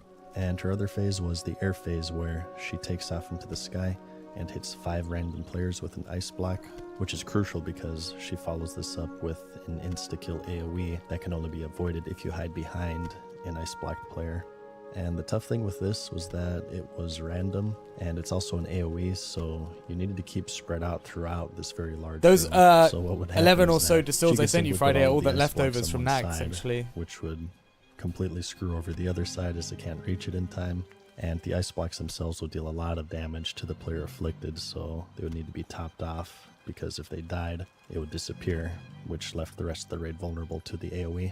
It's a very healing intensive fight, and like the other resist fight, I think there's some added difficulty economy-wise having to farm for consumables and frost gear and everything. Men, silence! Soldiers of the cold dark! Obey the call of Kel'Thuzad. Next, we have Kel'Thuzad, and the numbers speak for themselves here. Naxxramas 40-man at its original release was tough. Even making it to this boss was a feat of its own, one that just 1% of the raiding population Actually makes me considered feel so vanquished. like... But what I it never really got was this far in the grand classic finale, when I played. and rightfully so. Or, this was vanilla. a 3-phase fight. But like arguably Fogs the most cleared the complex whole in of all fucking vanilla. Nax, I'm pretty It started certain. off with an undead gauntlet. Surrounding the room are these large groups of undead mobs, and Kel'Thuzad will start the fight invincible while the undead slowly rush at you. There are 3 different types you have to worry about. Abominations, which are the trickiest because they have high health, they clear so they have to be faced away, and they also inflict a healing debuff, meaning that you have to either tank swap or kill them extremely fast before the next one arrives so you don't get overwhelmed. There are skeletons, which have lower health, but if they reach the raid, they explode for AoE damage. I wonder what the so two they must be harder killed than... before they reach the center, and the raid will wipe. No, I reckon there's a If wild they fail boss at in this. here. And There's lastly, 2 more there are after banshees, which KT. must also be killed before they reach the center, as they will knock the raid round and deal AoE damage. This phase persists until all mobs are killed, and it's a big DPS check, as it's quite easy to get overwhelmed. But if you're successful, the fight moves forward with phase 2, where you realize it's another resist fight, as he Yeah, has this potentially frostbolt for like back in volley, the day, which hits with the raid every people not 15 knowing seconds, strats, I could dealing heavy see frost something like damage Emerus, and yeah. slowing everyone. Positioning in guess this we'll fight is see. crucial, as every 30 seconds he will ice block a random raid member for 5 seconds, which will spread. I can't and imagine stun them Kazakh will and be... deal Do you think Kaz will be on there? 104% of their Oh, total health yeah. for 5 seconds. So this is something that had to be That's minimized true. as much as possible. He will also continuously cast a single And the target enraged frostbolt timer, right? And tank, damage would have been which a must lot be worse back interrupted. then. It's just a 2-second cast, so you had to be quick, and he can cast it much faster. Zai, you know than Cap would have Kicker timed you out cooldown, for that. I which might meant have to that honorarily rotation was required, give you a and 1 second combined with the positioning timeout. requirement, spacing for melee was incredibly tight. He also spawns the shadow fissures on the ground, which That's the will Cap. instantly kill anyone standing in it 3 seconds after they spawn, and he'll also detonate mana, which drains a caster's mana pool and deal A lot of AoE them are arcane blurred. damage to anyone nearby, which further reinforces the need to Is that the spread new out. 7TV He thing will then? also periodically mind control his main target, wiping threat, which makes 2 tanks minimum a requirement, and the mind control I see that must as also normal. be crowd controlled. Once he reaches But I haven't 40% got the health, update. phase 3 begins, where he'll spawn 5 Guardians of Ice Crown. These are undead, so they can be shackled, but only 3 at a time.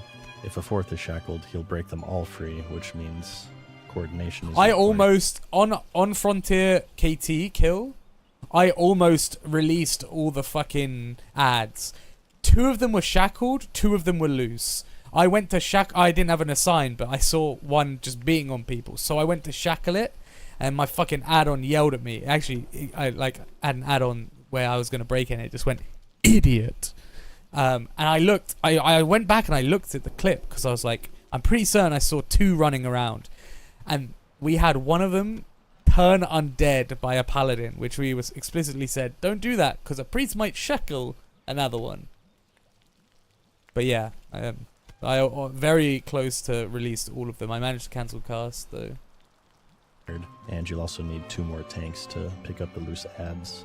They deal heavy damage, and it increases the longer they're alive, and the healers at this point are already stressed, which means it's preferable to kite them, which is also tricky because you still need to be spread out to avoid spreading the detonations and ice blocks.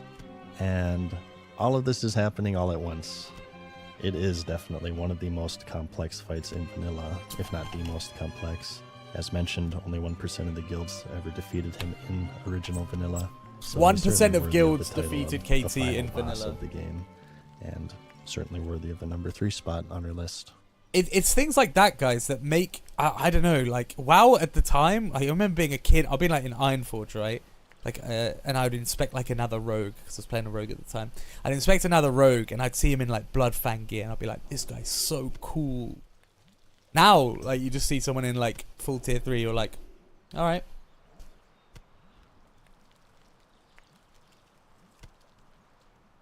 I know. There's something special about it, about things actually being difficult. You just won't have that experience again because there's so much information nowadays.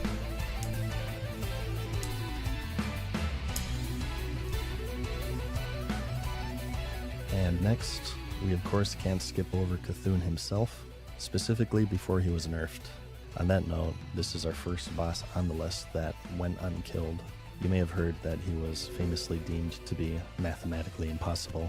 A shaman named Gurgthok from the high-end raiding guild, Elitist Jerks, calculated the damage throughout the raid, assumed the best gear available in perfect play, and he concluded that they would always run out of mana before they could kill him.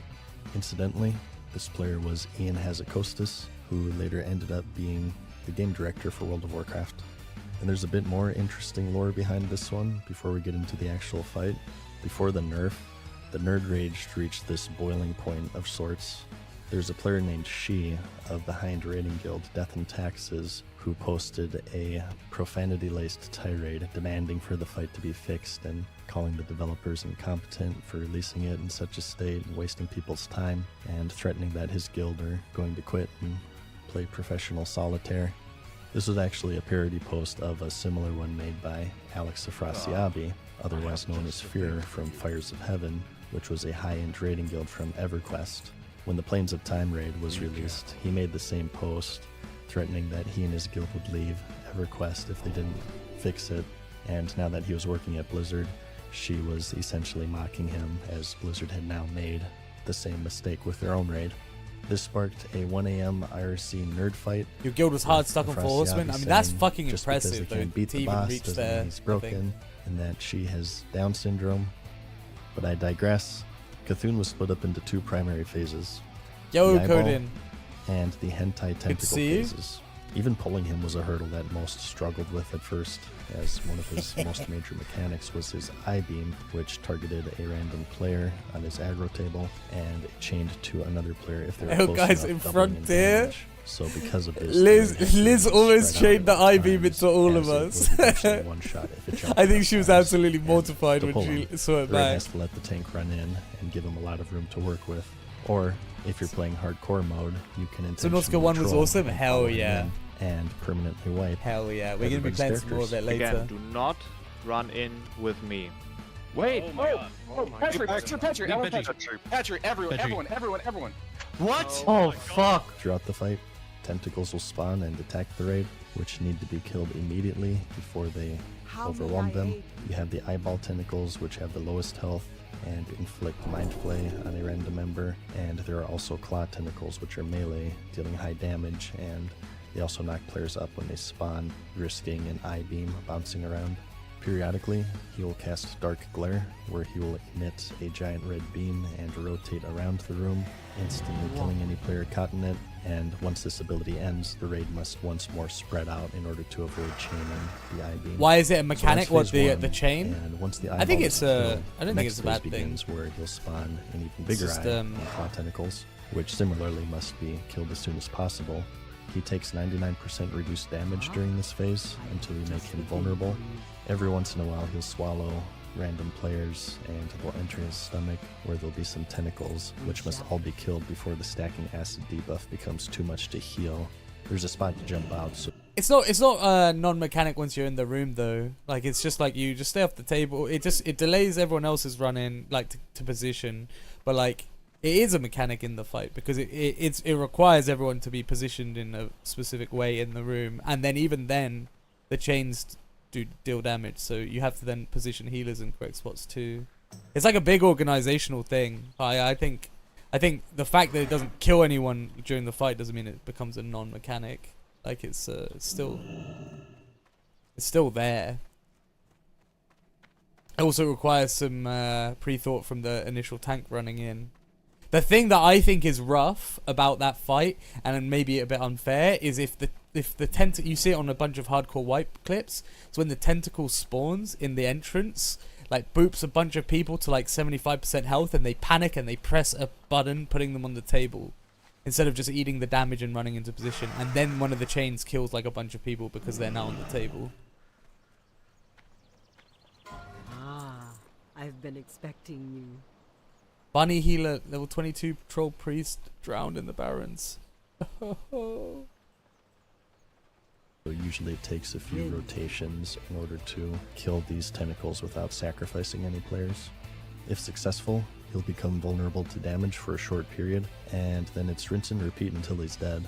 So all of this proved to be quite the challenge for players, but in his initial release, the amount of damage that the ads did and how often they spawned was just too much, and despite months of trying, not a single guild was able to overcome it until he received a pretty hefty nerf.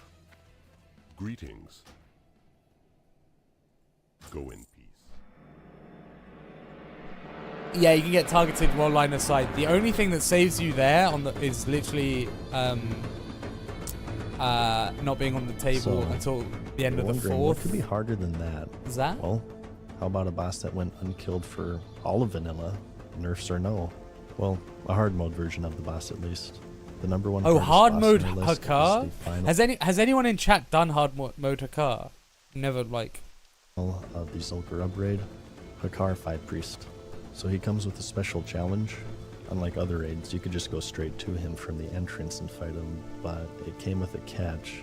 The raid holds 10 bosses total, 5 of them being priests, and for each priest that's up, he gains 50,000 life, as well as a variety of unique abilities specific to each priest. The Bat Priest gives him AoE damage, as well as an 8-second silent. Spider gives him a 6-second stun to the tank, as well as resetting aggro. Tiger gives him a 150% attack speed increase, and the Panther gives him Gouge, which resets aggro, and the Snake Priest made it so Corrupted Blood, which was an important mechanic for the fight, deal poison damage to the raid. And all of this was added onto the normal fight, which worked like this. The main mechanic of the fight is Blood Siphon, where he'll stun the entire raid and drain their life. damaging the players and healing him, unless the player is afflicted with the corrupted blood debuff. To get this, you have to pull and kill the infinitely spawning Sons of Hakar down the stairs, and stand in a pool that they leave behind shortly before. What's going on, the cipher Miraziva? begins. Good to see Aside you. from that, he will mind control his highest threat. Yeah, for sure, making Coden. it a two-tank Definitely fight, needs with to be mind explained control beforehand, because people requiring will crowd panic. control until it wore off. So the fight at its base wasn't the worst, but with these priests, at the time, it was impossible. Although one guild did get close. The same guild mentioned earlier, Elitist Jerks, managed to get him down to 2% with all 5 priests sub, just days before the 2.0 pre-patch that came with the Burning Crusade expansion. But that was the closest that anyone ever got. Today, raiding in vanilla is kind of laughed at. As far as difficulty is concerned, it's pretty trivial by today's standards. These raids are cleared in record time, and the difficulty is more shifted towards self-imposed challenges such as parsing and speedrunning.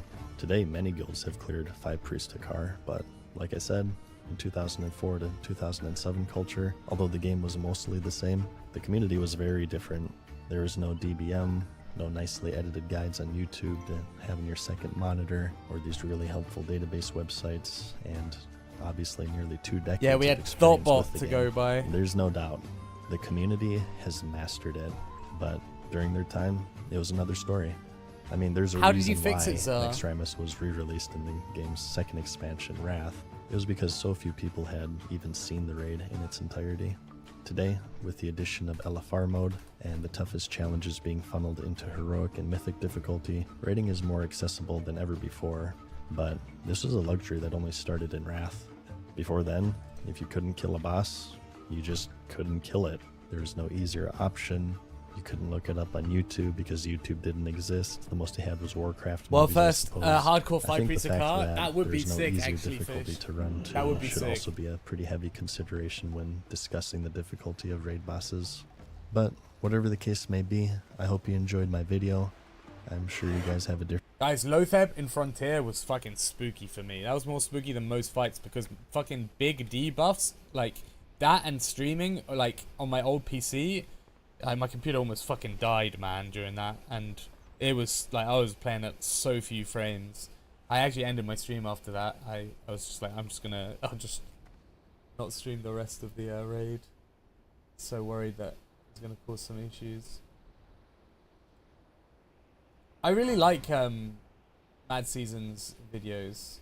It's 1990s. The oh, this might be some heavy nostalgia. So what should be this? I'm basically going around the world. Oh my god, I might miss the boat. We're going around the world. I need to pick up the cookbooks and the fishing book to progress now.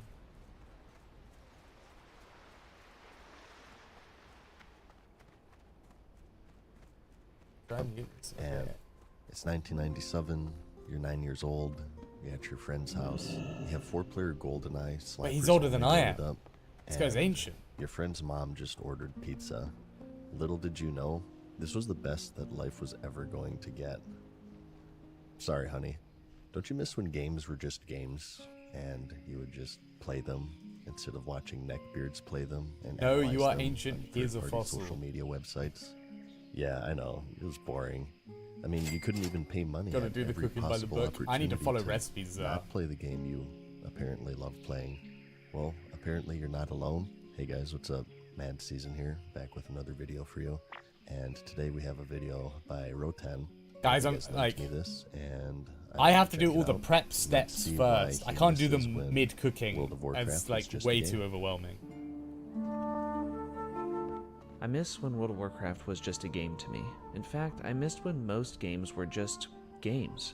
I was reminded of this last night while playing Quest 64, an old Nintendo 64 game. There's barely any direction, there's no objectives, and there's a ton of rooms and corridors and hallways that just lead nowhere. It annoyed me at first. I would say stuff like, why would the developers put that there if it has no purpose? Or I'd say something like, that's bad game design. But then I did some reflection. There was a day before good game design, when games weren't designed to keep you engaged, or keep your dopamine levels high, or give you constant breadcrumb rewards. There was a day when they were just games, to play without purpose just for fun, almost like playing pretend when you were a kid. So why did the developers put that empty hallway there? Well, because someone may just want to explore around for fun.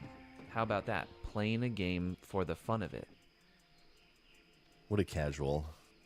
No, he's right. Games these days are more goal-oriented than they've ever been, to the point to where, in some cases, it's almost like a second job, particularly within the MMO genre. It's kind of funny if you think about it, but games were, of course, first created for leisure, something to distract you, to have direction, but not urgency. If you didn't play, aside from maybe missing bragging rights to your friends group for being the first to beat Contra without cheat codes, there really wasn't any pressure to complete tasks in a timely manner, and I think this is really where MMORPGs have sort of lost the plot. Need help? It's a genre of game that's always had some sort of inherent pressure to play due to its multiplayer nature. Character progression is always relative. You never wanted to fall behind in levels with your friends because then you wouldn't be able to do the fun things that they were doing, and you wanted to have relatively good gear to open up more options for guild recruitment. But over time, it's gotten more and more intense, and it's sort of gone into a direction where you aren't really rewarded for playing as much as you are punished for not playing. And I think that part of that has to do with the genre itself, but also the increasingly goal-oriented gaming industry at large. I think you can still get this from indie. AAA, not so much, but there used to be a time where something could just exist that didn't really have this tangible reward, such as experience, an achievement, an item, or whatever form of progression that the genre of game you're playing demands. It just simply existed for the sake of existing. And the world of exploration he's using here as an example is right on the money, because it happens to shine in the MMO genre. There's spots and nooks and crannies all over the game. Personally, one of my most memorable moments was just kind of exploring in Duskwood and happening upon that little grove in the eastern end with the Dark Portal statues. Now, this area had no actual purpose, from what I recall at least, but uncovering it always stuck with me. It's like, this is kind of out of place. What's this place for? What are these cool statues? I can't find it on YouTube because YouTube doesn't exist. Am I the first to find it? What's this grave for?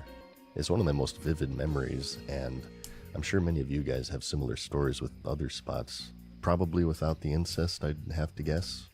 Or maybe not, but regardless, how can you say that moments like this don't provide value? The fact that we remember these moments like 20 years later, I think speaks for itself. So I do think that the goal-oriented climate of all games, not just MMOs, have really lost sight of this stop and smell the roses appeal that they used to have. I feel like if World of Warcraft were released today and you had a spot like this, due to the fact that you don't get experience for finding it, there's no achievement that pops up when you enter it, or any sort of reward for exploring it, people would just say, it's a waste of time, what's the point, where's the shiny? I used to feel the same way about World of Warcraft. Nowadays, I care about item levels, I care about rating, I care about new content and the best talent builds and the top classes and the top specs and the next patch and the buffs and the nerfs. And even Blizzard seems to have adapted to this style of thinking, making every new zone and raid high octane and high priority in the storyline. There's no time anymore to just relax and play, but it wasn't always like this. When I first started playing World of Warcraft in 2006, I was a dwarf. I've been saying this more and more lately. One of the reasons why I like classic WoW isn't necessarily for what it has, it's what it doesn't have. To me, it's very representative of that old saying, there's beauty in simplicity. It doesn't have all of this busy work.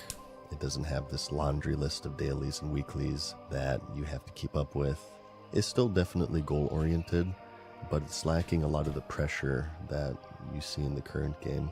And I think it sort of turned it into a second job almost, where you play not necessarily because you want to, but remember running because around you're exploring and falling off couches. At least that's the way that I feel.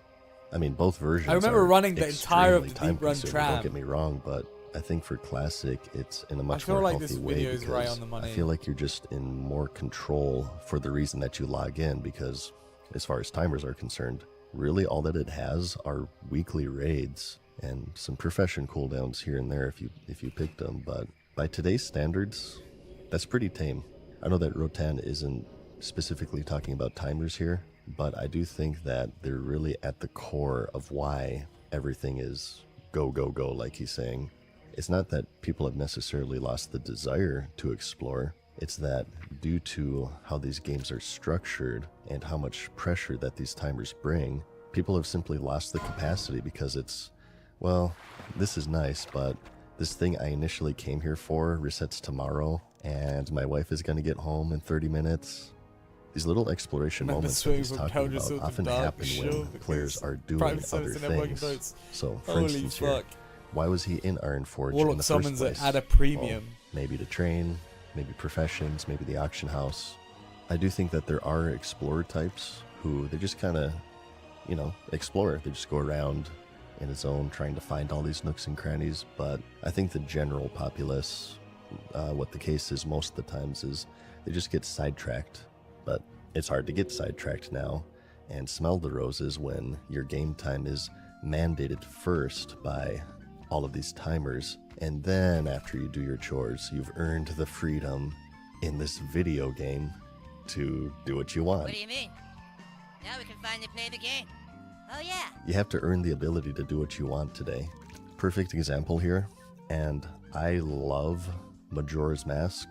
It is a classic and it's great for many reasons, but I've never played one a of the Zelda reasons why I preferred Ocarina of Time is that I don't like timers in video games generally. I mean, there are some exceptions, but timers are stressful. You know, we already race against the clock in every aspect of our lives. Coming to bed, honey? Yes, dear.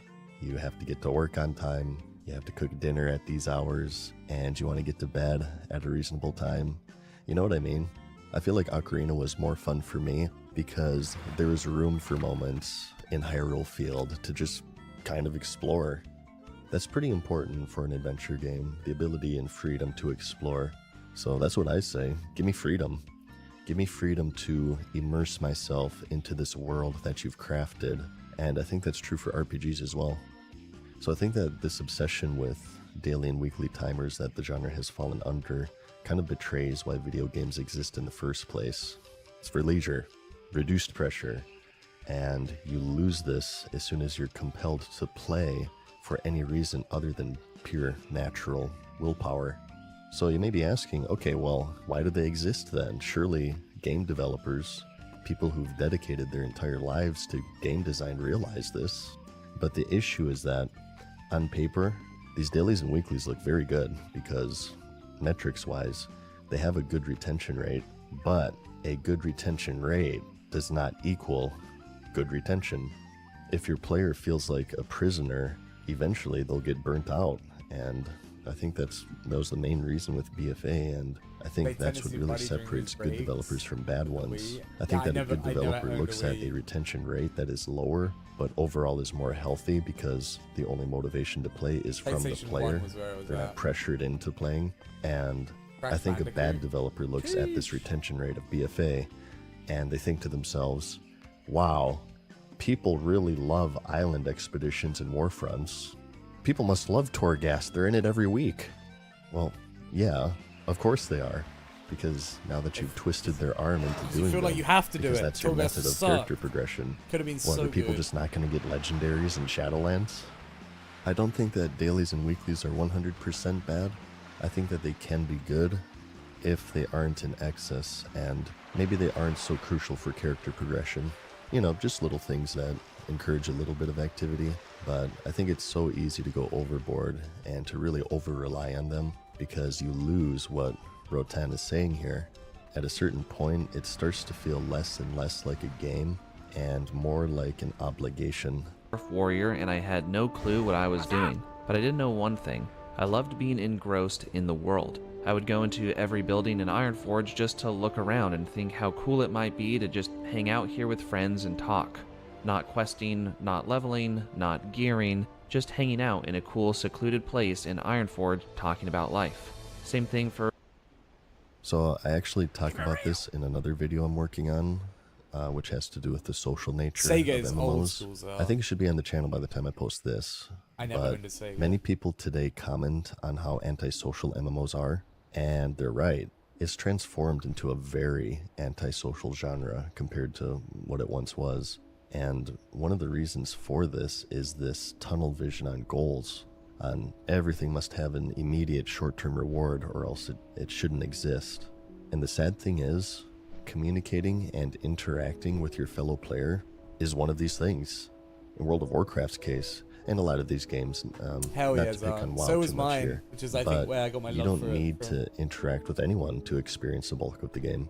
You Now he can just raid through plays, some raid finding World Golf Tour on system, his iPad. dungeon through dungeon Nice. finder, level because there's no group quests, never My party dad's very because into, mob like, take share, gaming, like, there's Factorio no and difficulty in figuring out Satisfactory, how to do something, everything has stuff like that. waypoints. You can play near the entire game and get 95% of the experience without ever speaking to another soul. I think that one of the very core pillars of the MMORPG, which is its social nature, has been optimized out because it's not immediately apparent what value other players can bring. It's kind of strange if you think about it. It's a genre of game that no one wants to play alone, as in you're the only player on the server, but still, people play the game as if that were the case. Because again, social interaction is simply seen as inconvenient and therefore it should be avoided and removed. Anything inconvenient must be destroyed. Most everything that you get in these expansions is transitory. Gear becomes outdated, mounts become farmable and less rare, as do tough achievements, but friends persist. I met people in a Gnomeregan run in 2005 that I still play with today, and again, how can you say that that's not valuable? Once more, I think that's what really makes the great designers stand out, are those who are able to look past this surface level of activity equals tangible reward, and they're able to see the intangible in things that don't show up in a spreadsheet. And this isn't even from a wholesome perspective. Don't get me wrong, it may sound wholesome, but it's actually quite the opposite. I do believe that it's financially lucrative, as it's easier to retain players with friends. You've probably heard me say this in recent videos. One of the most effective ways of retaining players in these MMOs is to make it such that if they're thinking of quitting, they're not just walking away from a video game, they're walking away from this fun activity with their friends every weekend. So many people play these MMOs because their friends are playing it, and if their friends were to all quit, that'd be it for them. They would unsubscribe along with them, so social ability and the game sort of pushing That's people kind of how I together like when to Chompa's interact two with characters each other, died. Like to I feel like create a part of that opportunities priest to make died friends. too in a hardcore. Like I think that's really a lost art representation within from the my way of genre saying here. because it's seen as inconvenient. But from a player experience standpoint, and even from a financial standpoint, Sometimes I think people it's a start to write to me huge and I'm blind mad that he's spot money in on the the game. Just, industry. oh, I hate this that random they're building in mean to- Orgrimmar. I barely made it to level 20 on that first character, but I probably explored most of the entire world. My dad only really plays single player games, right? He did have a brief stint where he was playing Red Dead and he was really enjoying it, so he went and tried Red Dead Online. Now my dad doesn't normally do multiplayer like experiences, and there were some blatant cheaters in Red Dead Online, and never again. He's straight back to single player games, so they kind of ruined that for him. But yeah, I fully get it. People just shit. Map, and I can still remember the awe I felt when I He's in a guild accidentally that's stumbled into American? the burning Oh, nice. steps by walking through the broken gate in the north having of a similar Red Ridge experience Mountains, to me, and then. suddenly I arrived in fire and brimstone. Seeing the Very true. Another thing that was very effective in this, and it's so small that you wouldn't even think about it, but flight paths. The fact that the flight paths actually physically took you from point A to point B, and you got to look down at all of these high-level zones with these skull-level mobs, these intimidating areas, the elite drakes from Stormwind to Ironforge. This is That's what you true. call Those- world presence. And those were for many epic, players, but this was the now they're moment just, where like, they too said, fucking "Whoa, this is cool." This really Most of the is solution you an found something online in the Discord virtual queue, world. so- It's So do you have the, massive. There are people everywhere. the They're link all from doing that their other own channel thing. by any chance? It's Like the one that, persistent. like, Even when I'm shows offline, you what you need something to is download? happening. It was intriguing. It was fresh. It was exciting. Hasn't come up with anything And for me because of to this, change it out. was immersive. blackened smoky sky and the lava pouring from the mountains was amazing, and seeing the creatures and dragons that roam the land made me excited to eventually come back and quest here, I don't think I can watch which all I never of this did. video. This is a long one, but it's quite interesting. Is anyone not fucking with the Mad Season videos? Because we could swap it up. Oops. But I do still remember that feeling, the wonder and the awe at every zone and every turn. And now I'm so familiar with every zone that I got... Yeah, it made you want to play. It made you want to level so you can What else see. do I have? I have... Okay. I think we only have Mad Seasons left. So there's actually not much. But there is also WoW Classic GeoGuessr that I launched up. See how terrible I am at knowing where stuff around the world is. I don't know if anyone has any other like potential videos. There's also... Oh no, that was my speedrun death. Okay, I thought maybe we had some more death clips, but I don't think we do. That's for Chrome. Okay. Shit. I'll find one for Firefox at some point. I'll do it after stream, I think. Yeah, it's mainly... You know what? Let's have a look at the WoW Classic GeoGuessr. Oh, you can send you your favorite YouTube video? Yeah, 100%. Send it through. Taking all WoW related requests right now, team. If you have cool WoW videos, we can do it. Let's do it. Let's do a round of WoW Classic GeoGuessr though. Let's see how we do.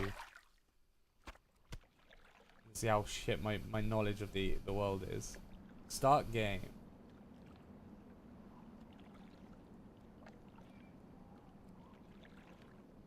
Okay, we're in Burning Steps. Oh, I know exactly where we are. How do I... Okay. Pick a place on the map. Can I not... Oh, I have to do it like this.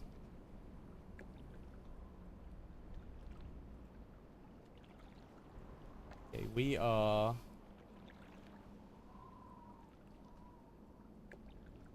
here. Where's the split in the road? There is none. Mountain there. Ruins there. This is before the split in the road. Okay.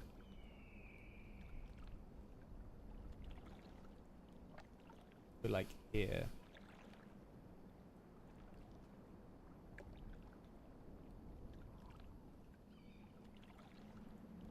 Guys. 2 meters away? 2 meters away? 5,000 points? We're gaming. This is for 5. Thank you, sir. Is this how Cap feels? Yeah. 100%. We just maxed that one out. Okay, we're hinterlands. We are hinterlands, and we're in the first half. Oh wait, no, wait. We're not in hinterlands. We're in Ashara. This is Ashara. Is that where the furbolgs are? Okay, alright.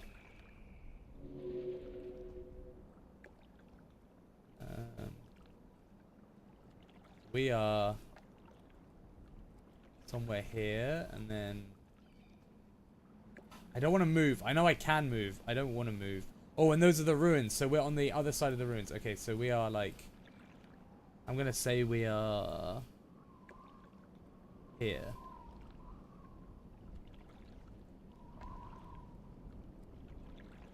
Yeah, I'm going to say we're here.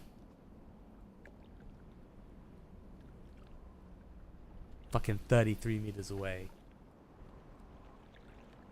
This guy knows as well. Oh, I should get the tunes on for this.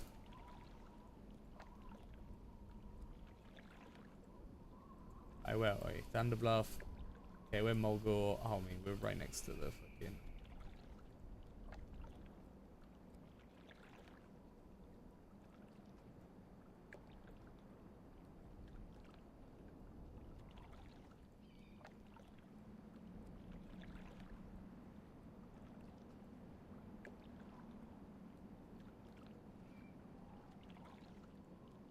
$8 meters away. We can't be stopped. I mean, these have been real easy. Guys, the only problem is... Okay, we're EPL. I can't fucking... I know exactly where we are. I can't do any fishing when we do this. This is EPL. This is...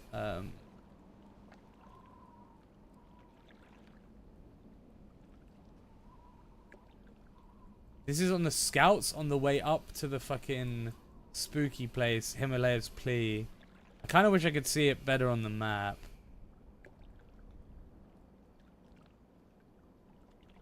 It's like here. We're like here, I think.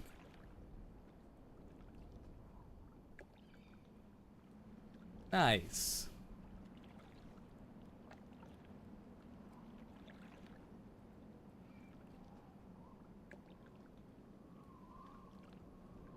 Alright, Tanaris. We're next to one of the hives. This looks like the southern hive. Not the western one?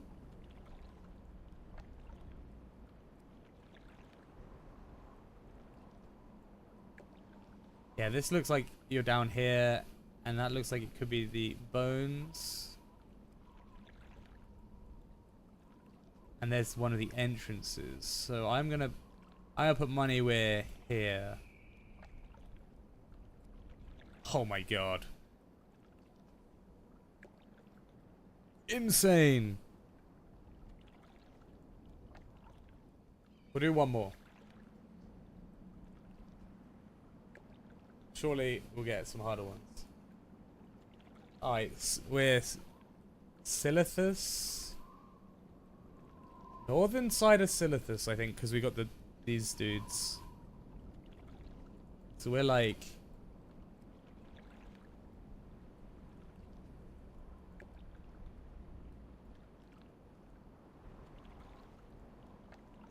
Is this the northern camp? Yeah, it's like right next to the big third mountain. Yeah, it's like, I want to say this one's a little bit more difficult, like just to get exact. I think it's like there.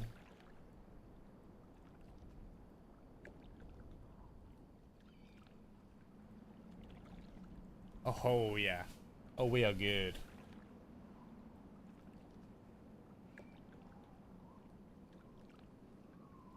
Okay, buddy. I know. We are... Tora Mill.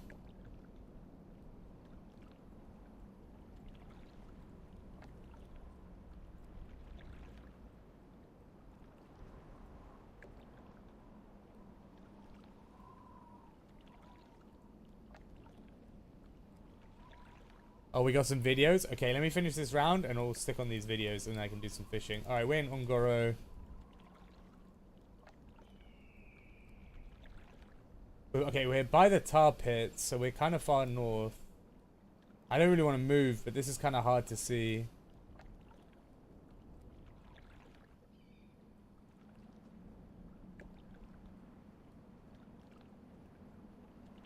Where's the big fucking tree?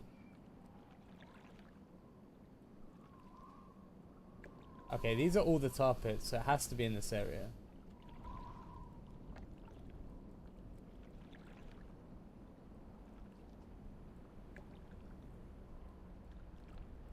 And we can't see the fuck off mountain, so we're not near this guy.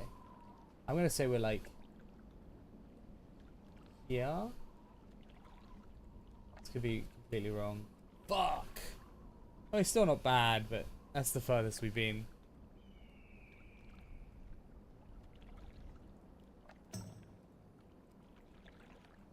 Okay, this is Silver Pine. I just don't know where.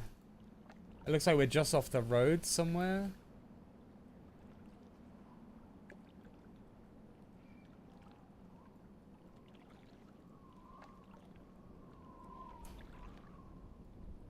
I want to say it's like northern end, but I mean, this could very well be south as well. That looks like the road, so the road's gonna wind to the right.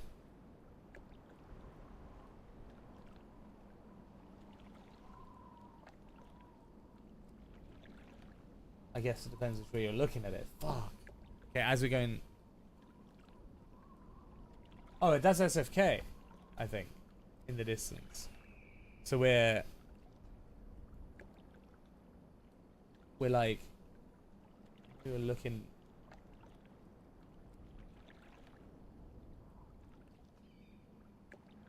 Like here? A little bit off. 240 away. All the way south, yeah.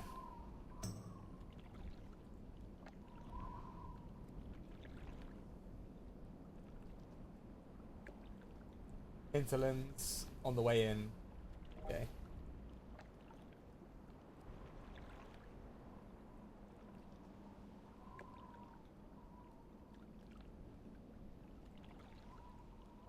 Hinterlands, and we can see that, so we're here. Oh yeah, that one made up. That one made up for the last one. Okay, let's stick on a video. I need to AFK for a few minutes as well. So let me. Salim, there's no need to run, my friend. Whatever you are is good with me.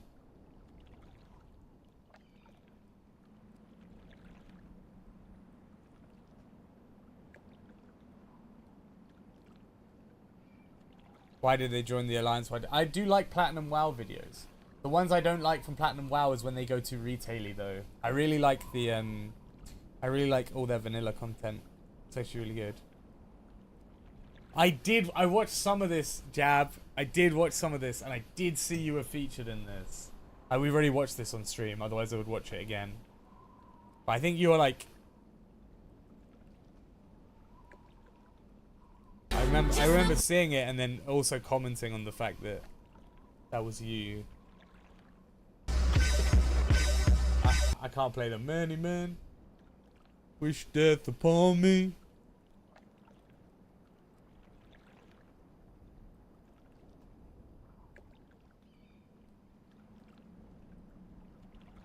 Where's your... Do you know when you are in the video? Oh, it's here. It's here. Guys, this is a jab. Ready? Hold on. Fuck, I remember this death in Frontier, man.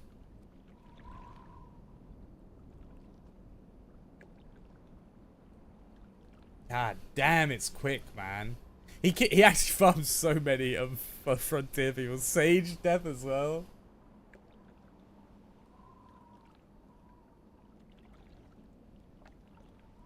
God damn. WoW Classic PvP, by the way. Yeah, it's just so fucking fast, bro.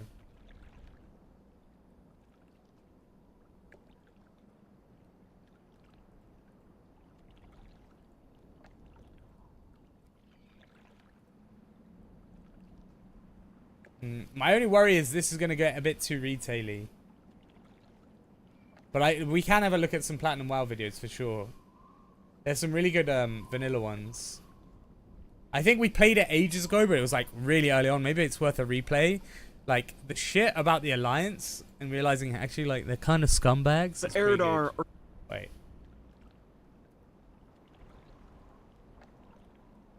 The embarrassing fall of the Night Elves. I don't think we ever watched this though.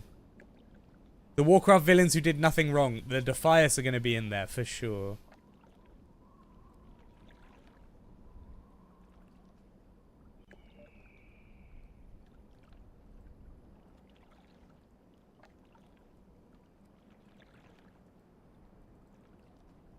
And like sometimes I play these videos though and they go into the retail stuff, which is the only bit. I need to AFK for like a few minutes, guys, but I'll leave you with this real quick. The Night Elves just can't stop losing. But what if I told you they've been on this downtrend for thousands of years and have fallen tremendously from the powerful empire they once were? Our story begins 15,000 years ago on Azeroth, where a tribe of dark trolls discovered the Well of Eternity. The well was formed from an ancient titanic event on Azeroth and left a limitless font of arcane power that surged with energy. This energy transformed the life around it, including the dark trolls. They evolved to have similar characteristics to the Titans and would adopt a new name, Kaldori, meaning children of the stars. They learned to worship the moon goddess of life, Elune.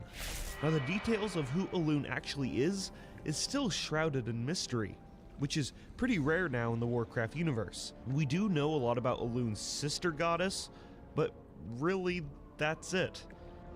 And speaking of Elune, her son, Cenarius, taught the Night Elves the affinity for druidic magic. The demigod would be instrumental in the upbringing of the Kaldorei, and through his teachings, druidism and the protection of nature would be a core part of their society. The other side of Kaldorei society developed an affinity for the arcane. They used the powers of the well to build wondrous temples and expand their ever-growing empire. At the helm of this expansion was their exemplary ruler, Queen Azshara. It's Brittany, bitch. Queen Azshara was born with glowing golden eyes, a sign of her future greatness, which was more than true. She was beautiful, strategic, strong-willed, and ruthless. Wait, I've come now, back in and society, there was a clear separation between the Who's arcane magic this? noble users called Who's Highborn and your this? typical Kaldorei. Calm down, But that didn't Zah. stop everyone in the Empire unanimously praising their new queen. They loved her so much, they renamed the capital city to Zinashard, meaning glory to Azshara. And the only real enemy that threatened the Kaldorei Empire was the trolls, and they were easily crushed because when you have a font of unlimited power and soldiers that live for 10,000 years, it makes fighting pretty easy. Azshara kind of just let the trolls live in the mountains of Zuldazar and told them to never expand into Kaldorei lands, and practically the entire continent was now under Kaldorei rule. But Azshara wanted more. The Queen of the Kaldorei made a pact with who she would later discover was Sargeras, the leader of the Burning Legion. Azshara wanted nothing more than to wipe out all of the lesser races on Azeroth, making every inch of the planet under Kaldorei rule. And the Well of Eternity was used as a portal to summon a horde of demons, kicking off the War of the Ancients. And okay, I've talked about this war probably like 13 times on this channel because it's probably the most important event to ever happen on Azeroth, and is also the point where the power of the Night Elves starts to fall off of a cliff. Okay, so the war ends with all of the demons being banished from Azeroth, but also the Well of Eternity explodes, Boom. and the entire planet is fractured, and like 90% of the Kaldorei Empire is destroyed. After the destruction of the planet, at the brink of death, Azshara and her loyal subjects got turned into fish people by the old god N'Zoth. So they technically aren't Night Elves anymore, but they live in Night Elf ruins underwater. More on them later.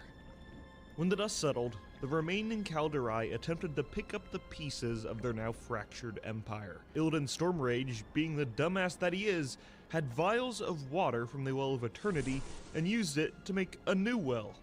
Which, what the hell? What are you trying to do? Blow up the world again? He was imprisoned for 10,000 years after that. And the dragon aspects helped build a new world tree over the well, which accomplished a multitude of things. The world tree of Nordrassil would regulate the power of the new well and mask its power from evildoers trying to seek it out. It would also use the energies of the well to heal the world, and most importantly, it would make the Kaldorei immortal, so they would not die of old age or disease. This was a new age for the Kaldorei, and the leader that rose to power was High Priestess Tyrande Whisperwind and Malfurion Stormrage. Well, it was Malfurion when he wasn't sleeping, hanging out in the spirit realm of the Emerald Dream with other druids doing druid stuff. I don't know, it's kind of vague. Point is, it was mainly Tyrande who had to deal with the aftermath of the Sundering. After this event, Night Elf society pivoted to be heavily focused on a druidic lifestyle, and the use of arcane magic was forbidden, punishable by death. This was controversial to say the least, and the remaining Highborn, who had an affinity for the arcane, thought the banning of magic was for cowards. Dathramar Sunstrider, their leader, explained that the Highborn had been using arcane magic for thousands of years before Azshara even ever became the ruler, and it was impossible to deny the great power of the arcane. They were going to continue using it no matter what.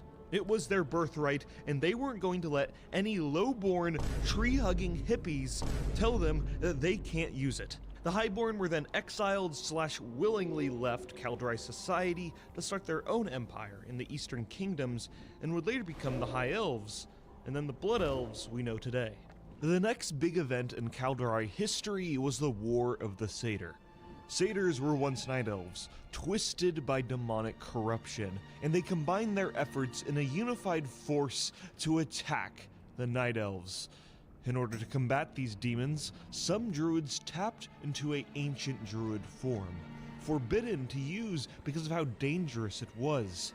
These druids were called the Druid of the Pack, and in their wolf form, they were unstoppable killing machines, but in their frenzy, they could not discern friend from foe. Instead of killing these crazed druids, they banished them to the Emerald Dream, and 10,000 years later, they would re-emerge and become the Worgen we know today. And let me just say, it's hilarious. The Night Elves are like, arcane magic? Yeah, no, that stuff is dangerous, and it's corruptive, not good. Let's ban it all and then use druid magic instead. And then right after, they tap into corruptive druid magic and they start murdering each other. Yep, Night Elves are very logical. The next war is the War of the Shifting The elves Sands. couldn't defeat the Murlocs, they Old god needed an Cthulhu and his alliance with the insectoid Legion. creatures called That's the a Karaji stirred awaken Silithus, small and the Night Elf escalation. forces traveled down to snuff them out. And then they got the ever-loving crap beaten out of them, and they were forced to retreat. And in fact, they needed help from the dragons to bail them out and imprison the old god threat once again. Perhaps the war would have gone better if they didn't, hemorrhage themselves and they actually used arcane magic, maybe? I don't know, just an idea. Between the War of the Shifting Sands and the events of Warcraft 3, there really is no substantial history about the Night Elves. They have just been living in seclusion in the northern reaches of Kalimdor. And I've ragged on them a lot in this video, but the depiction of Night Elves around the time of Warcraft 3 is by far some of my favorite world building done in the Warcraft universe. They're incredibly cool. To outsiders, the Kaldorei have become this elusive, powerful force deep in the enchanted woods of northern Kalimdor. 7-foot-tall Amazonian sentinels stalk trespassers in their lands. Cap, we're still fishing. From within the dark brush of the forest, their glowing eyes hit their prey, shimmering with bright white on light, Subnautica soon. reminiscent of the goddess Need to hit they 200. worship. I'm Their 155. tactics are flawless, having honed their skills for tens of thousands of years. When Grom Hellscream tried and failed to claim Ashenvale, he is quoted saying, "These women fight with unmatched savagery. I've never seen their equal.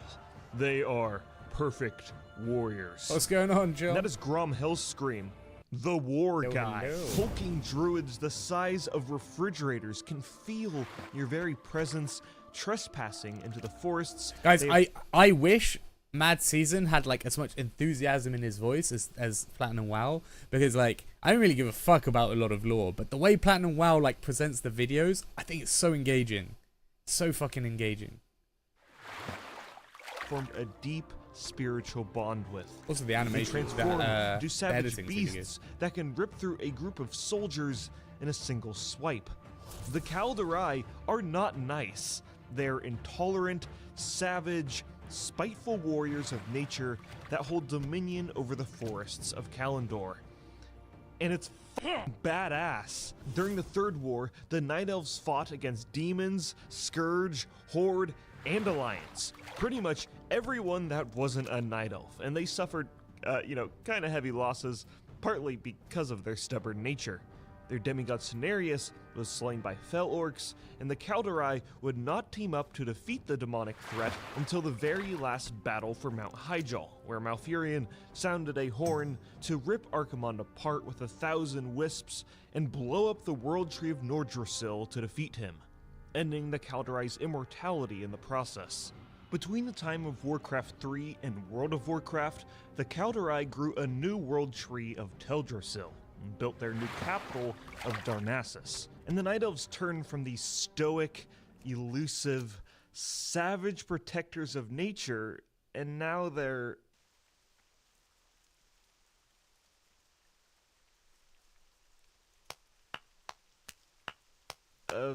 Okay, Night Elves in WoW aren't necessarily bad, but they have definitely lost the edge that made them a step above the rest. Instead of being these aggressive tree huggers, now they've kind of just turned into tree huggers. This is partially because gameplay triumphs over lore constantly. My first in main was Warcraft's Night Elf story, male. And the Night Elves joined the Alliance. What was I thinking? Yeah, you know, the faction that is on the other side of the planet, and now they take orders from a king who has lived a small fraction of their lives and has an even smaller fraction of combat experience. Throughout Classic WoW, the Night Elves are dealing with the corruption of Teldrassil, yeah, it's corrupted, and the Horde's logging expedition to Ashenvale. And for the next 2 expansions, Night Elves exist, but their story and their place in the world really doesn't change. Female Night During Elves. the Cataclysm, the world has been broken by a cataclysm, It was and the so Night cool, Elves Warcraft 3, suffer yeah. considerable damage because of this. During these troubling times, we actually get a shake-up in Kaldorei society. Morden Evershade, leader of the few remaining Highborn left on Azeroth, apologized for all the blowing up the world stuff, and the very few remaining Highborn were reintegrated into society. But the amount of Highborn that actually exist is very, very small, and really is just an excuse for Night Elf mages to now be a playable race and class combo. Also during the Cataclysm, the Worgen broke free from the Emerald Dream and ransacked the town of Gilneas. Since the Night Elves are mainly responsible for Worgens even existing in the first place, they help out where they could, and they invite them into the Alliance. This transmog is cursed. What are we doing here? Why is this a cutscene? Meanwhile, tensions between the Horde and the Alliance were ramping up. Horde offensives pushed into Darkshore and Ashenvale, but were repelled by the Elves. Although it wasn't a decisive victory.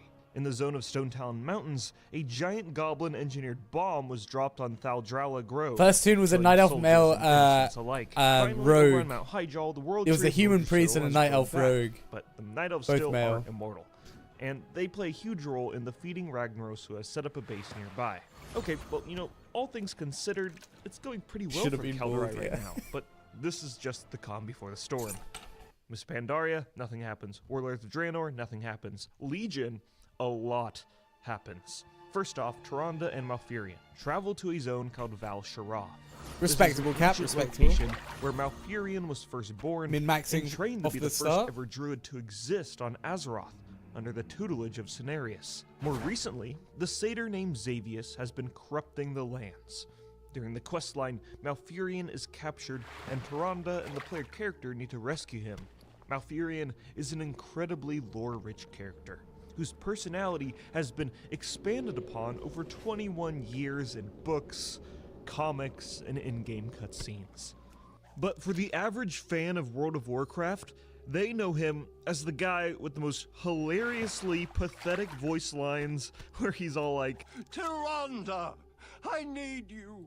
You cannot keep me from her. Where are you, Tyrande? No. And here's the funny thing, it's actually Xavius impersonating Malfurion in these voice lines. But everyone kind of forgot about that detail, or it was just poorly translated. Also during the quest line, Ysera dies, a very close ally to the Night Elves, and oh yeah, also during Legion, the Nightborn, a Highborn adjacent faction of elves, wanted to ally with the Alliance, but Tyrande was apprehensive because they reminded her too much of the Highborn, with their limitless power and addiction to magic. So they joined the Horde instead. And then, in the Battle for Azeroth expansion,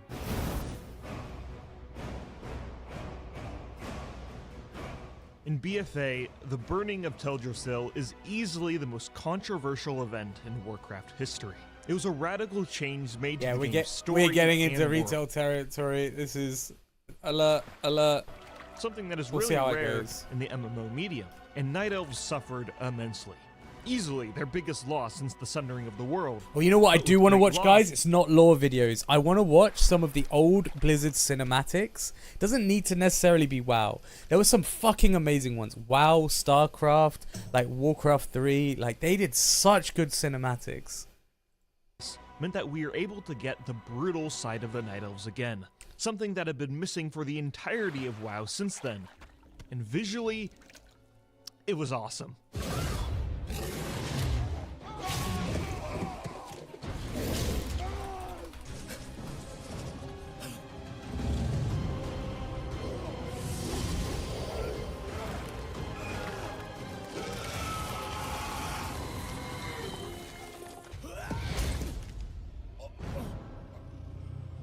Oh, there's a Watch Mojo just for this video. Tyrande! surrender.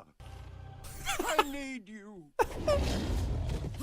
Tyrande partakes in an ancient ritual to become a night warrior, empowering herself with the vengeance of Elune. This is so cool, but ultimately feels hollow when she struggles to fight Nathanos, a guy with a bow. I feel like it would make more sense if she used her powers to turn him into literal ash because, you know, empowered by one of the strongest goddesses in the universe and all that. And again, the retaliation of the Night Elves feels hollow because the Alliance wins the battle to reclaim Darkshore, but it happens off-screen, the zone is a wasteland, and they push them all the way to the crossroads in the Barrens, which is explained in mission table quest text, which can't possibly be more underwhelming. And hey, look, oh my god, Ajara is back. Her model is dope, her voice actress is amazing, the zone she's in is beautiful, and and she's gone. Well, waited 15 years for that one. The Shadowlands expansion comes out, and if the Night Elves didn't have it hard enough, all of those elves that were murdered in the burning of Teldrassil are being funneled. Guys, I don't care about Shadowlands onwards, I'm not gonna lie. We are watching. I'm too lazy to find them individually myself. This list is probably not 100% accurate, but top 10 Blizzard cinematics. When it comes to cutscenes, Blizzard has some of the best in the industry. Welcome to WatchMojo.com, and today we're counting down 480p. There's no way. I mean, it is 12 years ago. For the top 10 cinematics in Blizzard games. The galaxy will burn. Fuck. They're coming. This quality is ass. No, I think we yeah, it's just I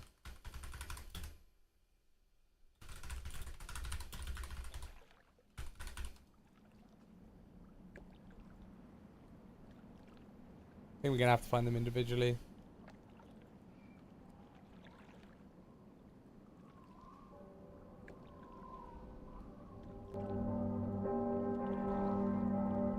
Oh, this is 360p.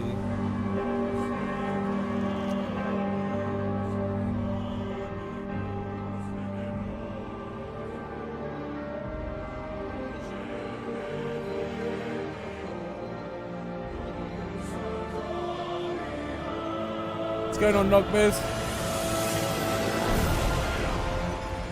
The music is just chills, man.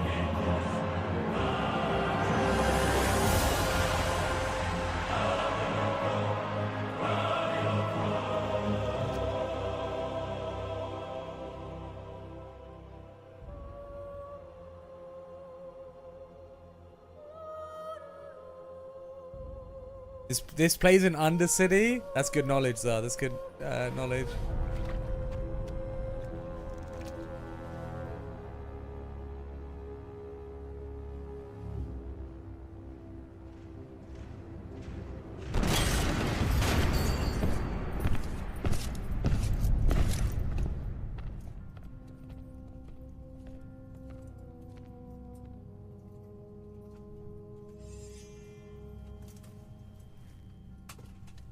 Ah, my son. You no longer need to sacrifice for your people. You no longer need to bear the weight of your crown.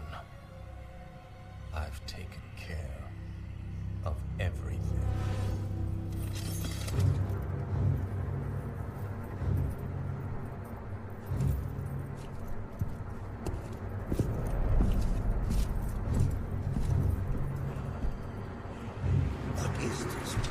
What are you doing, my son? Succeeding you, father. 07.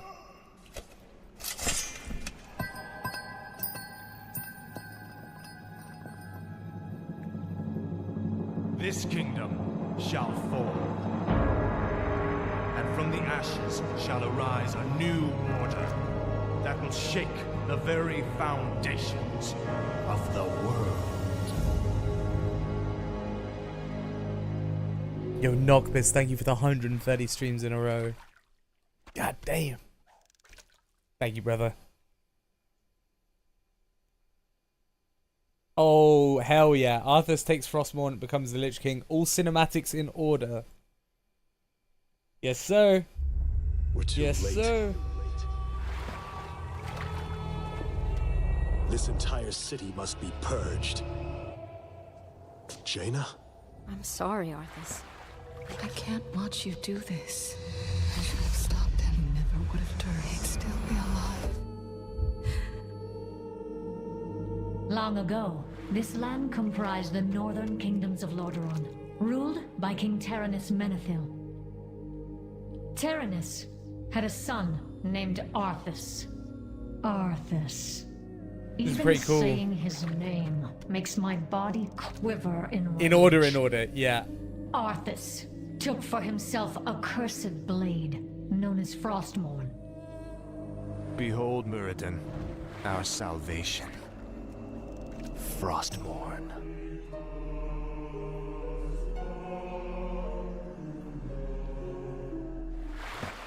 As a promising young paladin, Arthas was trained in combat by Muradin Bronzebeard and learned the ways of the light under Uther the Lightbringer.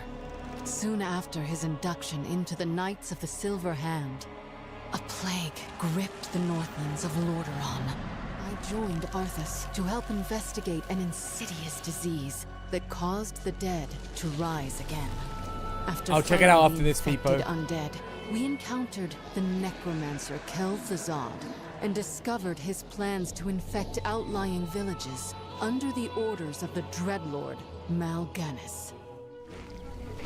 Hello again, children. I am Kel'Thuzad, and I've come to deliver a warning. Leave well enough alone. Your curiosity will be the death of you.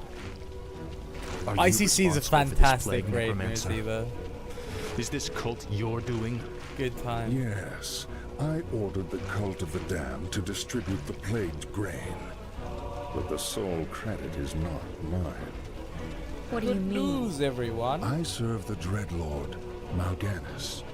He commands the scourge that will cleanse this land and establish a paradise of eternal darkness. And what exactly is this scourge meant to cleanse? Why, the living, of course. His plan is already in motion. Seek him out at Stratholme if you need further proof. But we arrived too late. The citizens had already consumed poisoned grain that would doom them to rise into undeath. To stop the plague from spreading further, Arthas ordered his knights to purge the entire city. Uther and I were horrified and refused to Arthas is obey actually his not wrong cruel here, command. though. We're too late. It's a really tough, shitty decision, but like, let the plague spread. Purged. Purge the city. Jaina? I'm sorry, Arthas. I can't watch you do this. I should have stopped him. He never would have turned. He'd still be alive. Those who remained loyal to Arthas joined him and began the culling of Stratholme. Arthas sought vengeance upon Mal'Ganis. Unfortunately for you, it won't end here. Your journey has just begun, young prince. Gather your forces and meet me in the Arctic land of Northrend. It is there that we shall settle the score between us. It is there that your true destiny will unfold. But the demon slipped away to the frozen land of Northrend. While leading his forces in pursuit of Mal'Ganis, Arthas came upon his former mentor, Muradin, searching for a powerful blade. 300 hours of the Warhammer 40k lore. There's no way out there. There's no way. Although I cannot wait for Total War 40k. That, like, I have sunk maybe 1,000 hours into Total War Warhammer 1, 2, and 3. I cannot wait for 40k. We'll probably get you to like 250 fishing skills. When the sword was found, Muradin read its inscription and warned the prince that the weapon was cursed. But Arthas believed that the blade would give him the power to save his people. When the weapon broke free, a shard of ice struck Muradin down. Heeding the call of Frostmourne, Arthas claimed the sword and left Muradin for dead. This is a light I'm forsaken 167 land, isn't skill. it? I only You need can to get barely even to. see the sun. I'm only gonna get to like This 200 howling today, wind and cuts then to it's the Subnautica bone, and time. you're not even shaking. My lord, are you all right? You lied to your men and betrayed the mercenaries who fought for you. What's happening to you, Arthas? Is vengeance all as important to you? Oh, spare me, Muradin. You weren't there to see what Mal'Ganis did to my homeland.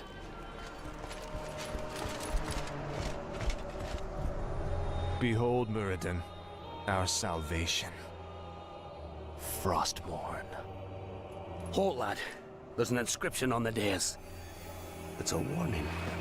It says, "Whomsoever takes up this blade shall wield power eternal.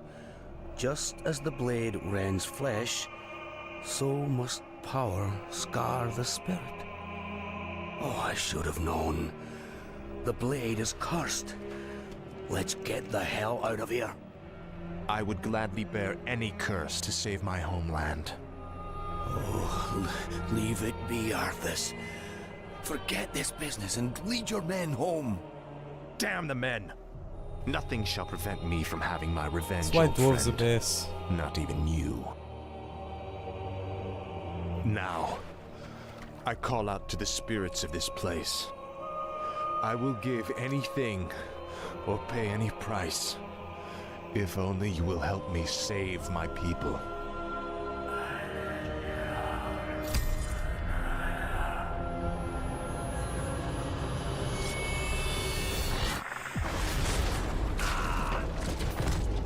Muradin!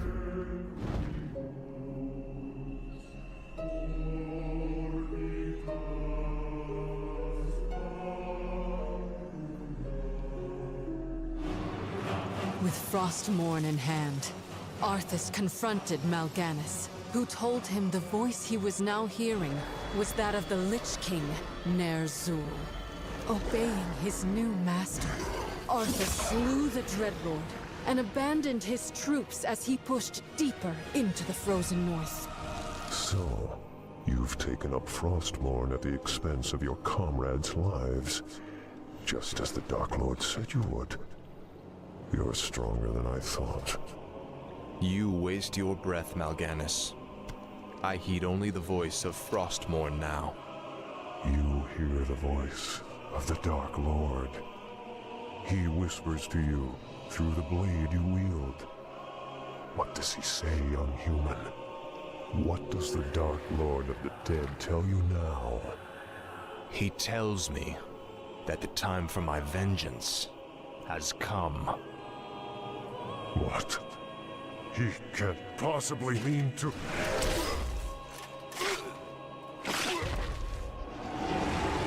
It is finished.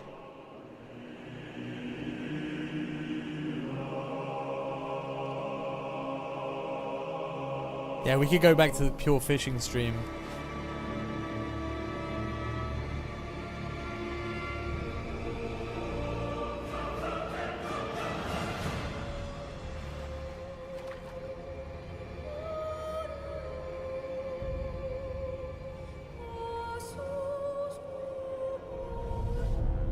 It's really well like cut together with all the different cinematics. So well that I've missed the last 3 fishing bobbers.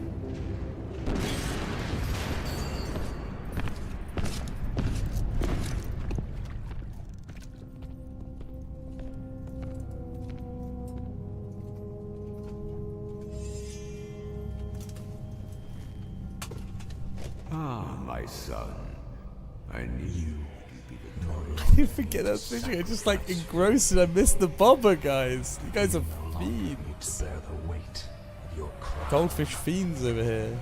I've taken care of everything.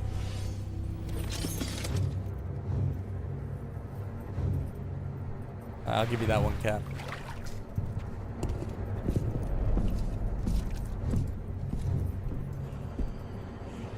What is this? What are you doing, my son? Succeeding you, father.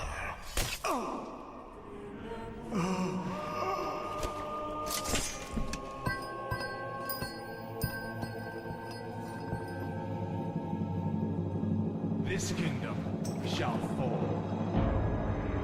And from the ashes shall arise a new order that will shake the very foundations of the world. Arthas returned to Lordaeron. The kingdom rejoiced at the homecoming of its beloved prince. But that joy turned to ashes when Arthas entered the throne room and ran the accursed blade through his father's heart. Arthas scourged the land in the name of the Lich King Ner'zhul. Arthas had daddy issues. By killing your own father and delivering this land to the Scourge, you have passed your first test. The Lich King is pleased with your enthusiasm. Yes. I've damned everyone and everything I've ever loved in his name. And I still feel no remorse, no shame, no pity. The rune blade that you carry was forged by the Lich King and empowered to steal souls. Yours was the first one it claimed. Then I'll make do without one. What is the Lich King's will? See you later, Cap.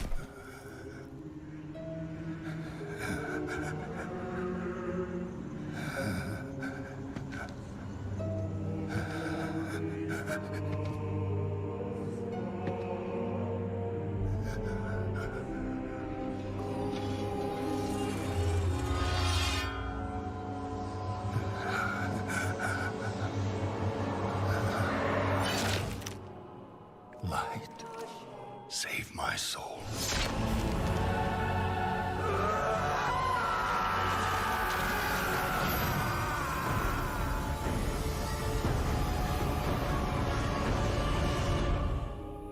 My own death came at the hands of Arthas, when he and his armies sacked my homeland, Quel'Thalas, and murdered my people.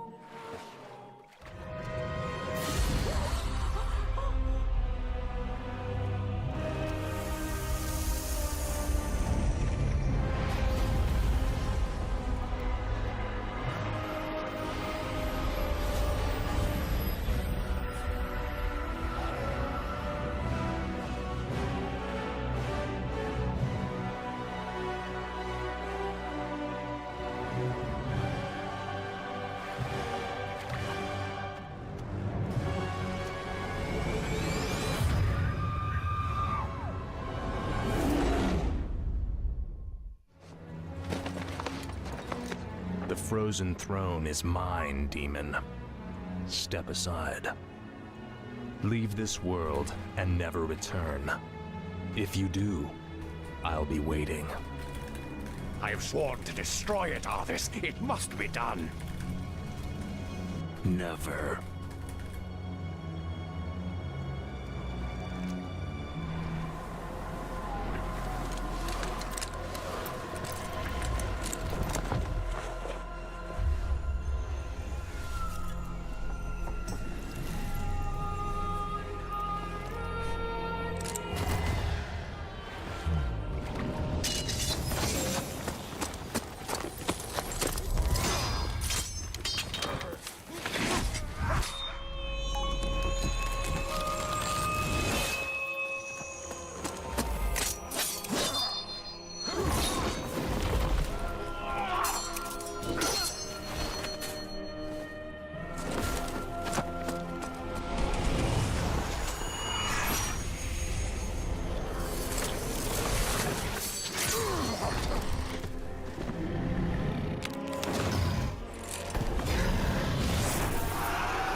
Arthas had to face Illidan's storm rage.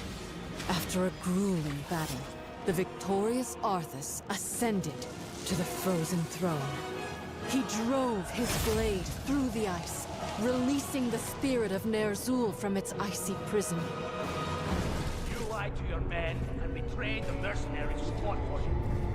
What's happening to you, Arthur? Your young prince find only death in the cold.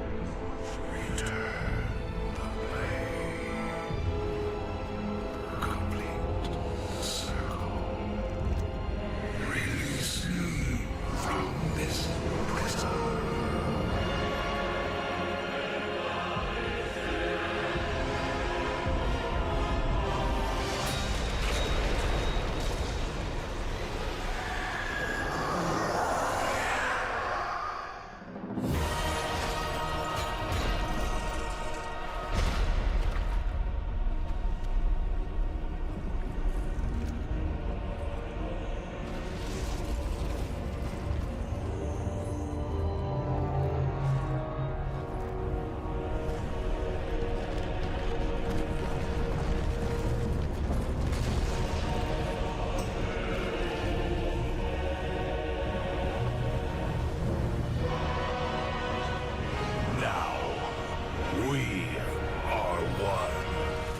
Beings merged into one and became the true Lich King. Should he rise again from the frozen north, all of Azeroth will face his wrath.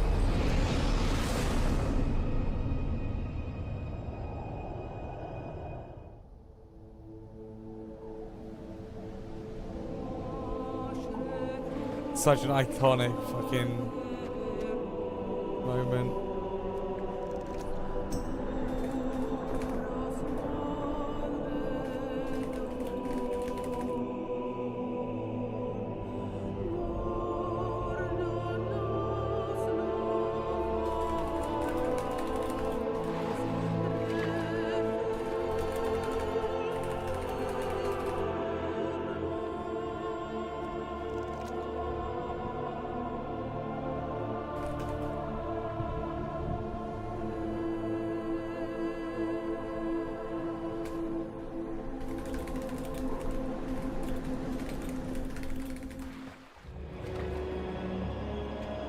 My son, the day you were born, the very forests of Lordaeron whispered the name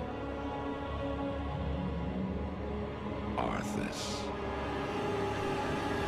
This is one of the best cinematics of all time. Oh, okay.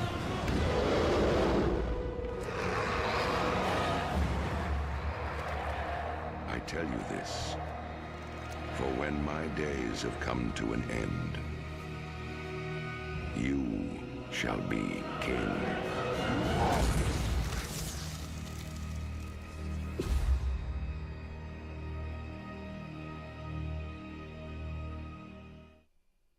You have been a loyal friend, Kel'Thuzad. I don't know what the future holds, or if I'll even return. But I want you to watch over this land. See to it that my legacy endures. I shall, King Arthas. I shall. Dab, I can't. I already declined dungeons. While I have the motivation, I need to just slam this because I'll never do it again. This needs to be done.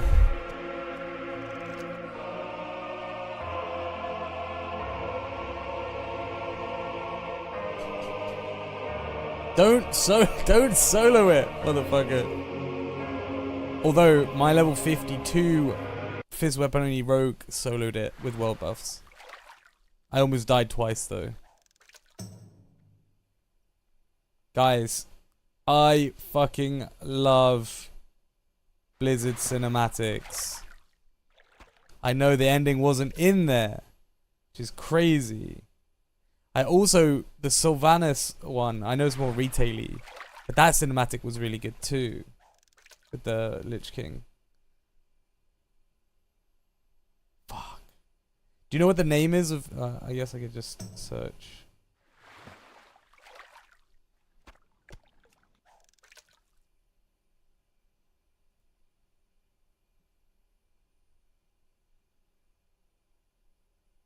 Oh, I need to just exit full screen.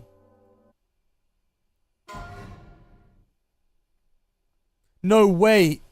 This guy just died. He just got level 13 rogue just died. He just got swiftness pot recipe. No. He literally just linked swiftness pot recipe and we were telling him go herb Alka's rogue and then he just died. Yeah.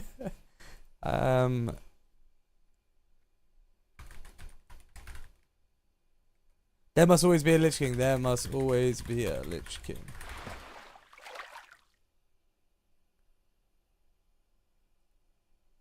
Wait, what is this one?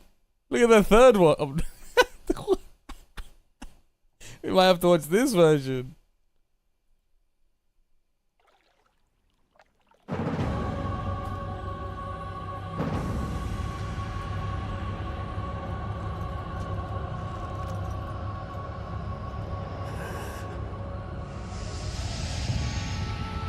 That's not the first person who's linked that they got swiftness pot recipe and then died like within 10 minutes. That's like, that's the second or maybe third.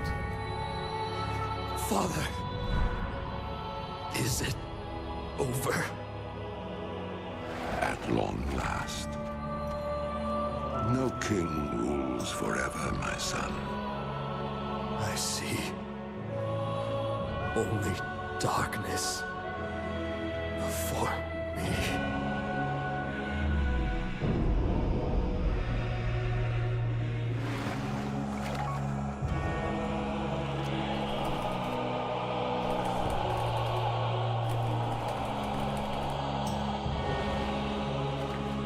Without its master's command, the restless scourge will become an even greater threat to this world.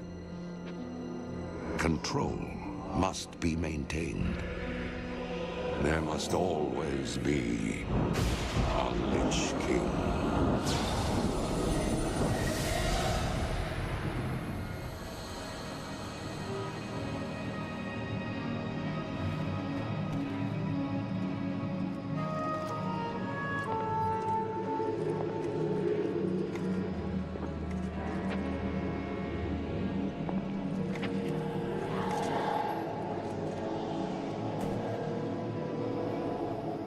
The weight of such a burden. It must be mine, for there is no other. Tyrion! You hold a grim destiny in your hands, brother. But it is not your own. Bolvar! By all that is holy. The dragon's flame sealed my fate. The world of the living can no longer comfort me.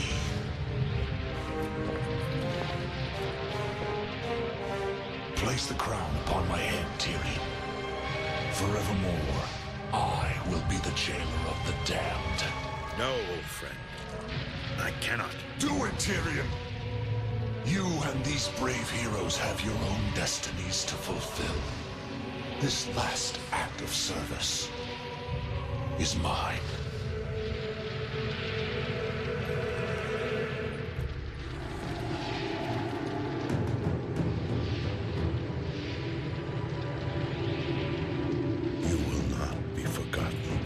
I must be forgotten, Tyrion. If the world is to live free from the tyranny of fear, they must never know what was done here today.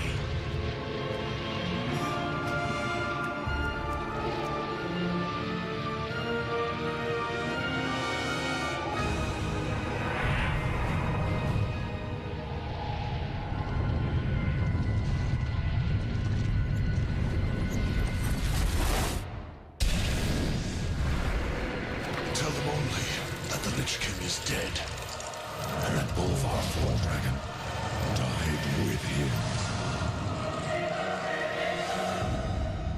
Now, go. Leave this place. Yeah, and never I think it might be return.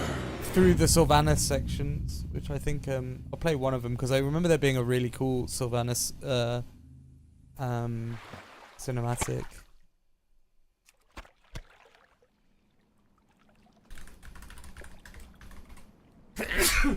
Oh, I didn't get mute in time. I'm sorry, team.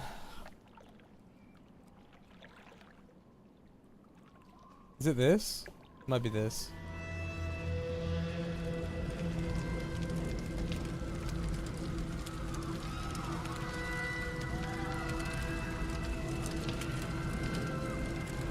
Shadowlands cinematic shows Sylvanas defeating Bulba. Yeah, that's the one thing.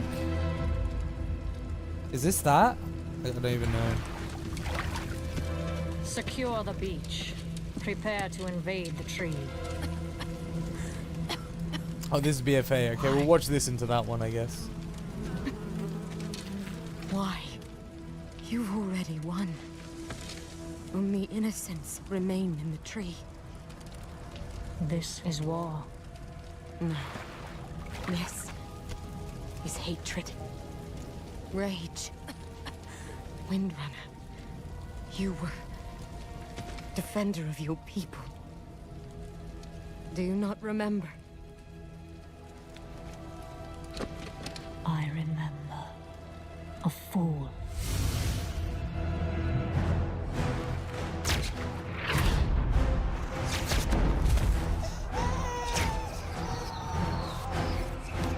Take her! Run!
His pain.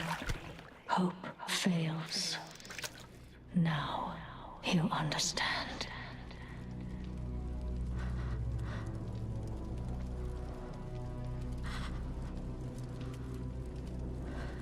Ah, don't grieve. You'll soon join your loved ones. I had to turn it up. I was missing too many casts. I'm sorry if it ruins your immersion. You've made life your enemy. And that is a war you'll never win. You can kill us, but you cannot kill hope.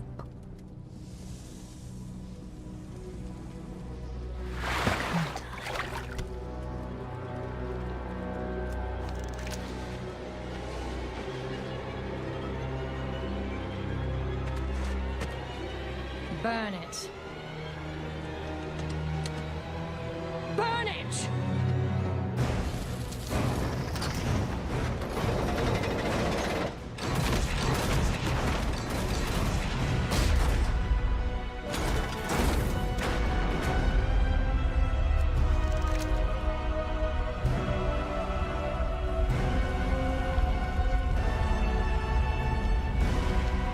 I really love this like style.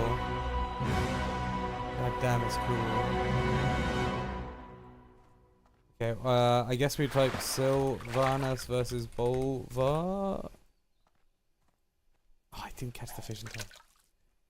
Shadowlands cinematic trailer here. This cinematic was pretty fucking badass if I remember. Holy shit, that death notification is loud now. Level 37 Tauran warrior died to Herod. Is there gonna be more deaths? Drow versus Garrosh fight? Yeah, we can watch that one after. Alright, let's watch this. I remember this being pretty fucking cool when it came out.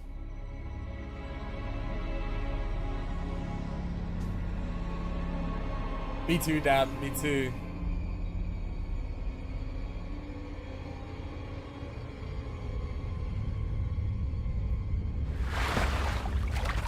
Okay, I'll turn the fishing sounds down slightly. Ice Crown.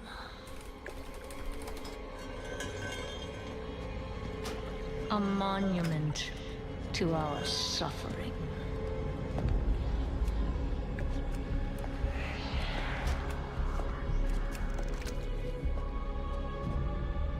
The veil between life and death. Where a usurper sits on a frozen throne.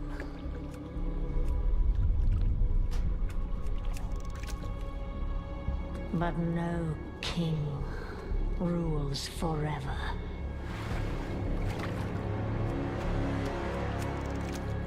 What if I want to watch the bother? Yeah, who needs these cinematics? I'll show you the real content soon.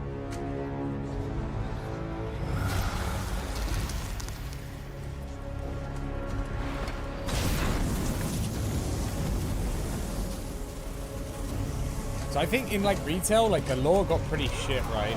But this is someone who doesn't really read much lore, but like apparently the lore got pretty shit. But like I feel like some of the cinematics are still like kind of fire.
This was something to do with the Shadowlands jailer arc, I think.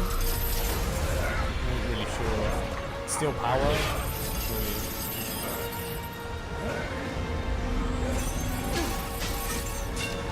You are unfit to wear this crown.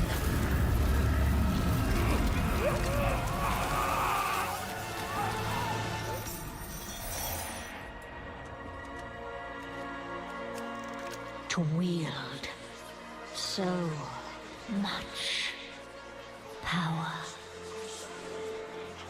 That power will be your prison.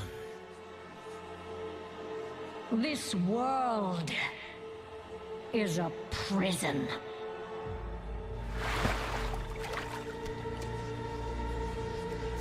.180 fishing, by the way. Almost there.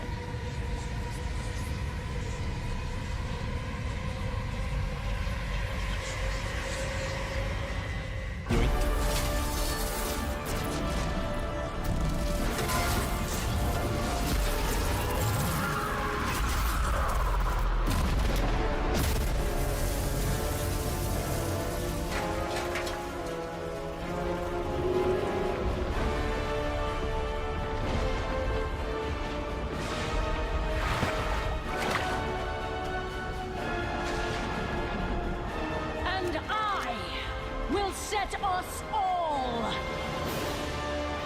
free.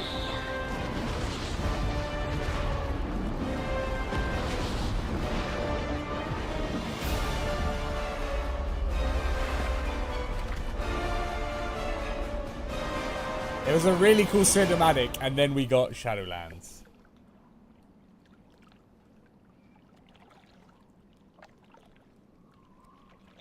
But yeah. Okay, let's see, what else did you guys ask for? Thrall versus Garrosh and Garrosh versus Sylvanas. Let's do Sylvanas first because it's kind of themed like this one. I don't think I ever saw these. Is this Reckoning? I'm guessing this is it. Is this Lord of War? Is it Reckoning or Lord of War, Peepo? Wow, Lords of War Ep 4. Kilrog? This one? Yeah, let's watch this.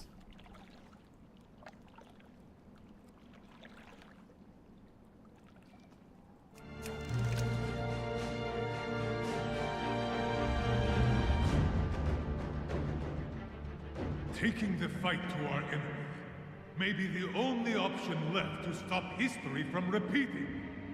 This very city was nearly burned to the ground by the same warlords we face. Don't lecture me, Murad. I was there. I lived it. The only thing that got my people through those dark days was their faith in the light. Faith is a powerful weapon. So I'm told. The Alliance has the light from which to draw its strength. What steels this iron core in its darkest hours? One clan, the Bleeding Hollow, finds truth in the surety of their deaths. They are led by an orc named Kilrog. Kilrog's clan once ruled over the jungles until the Arakoa came.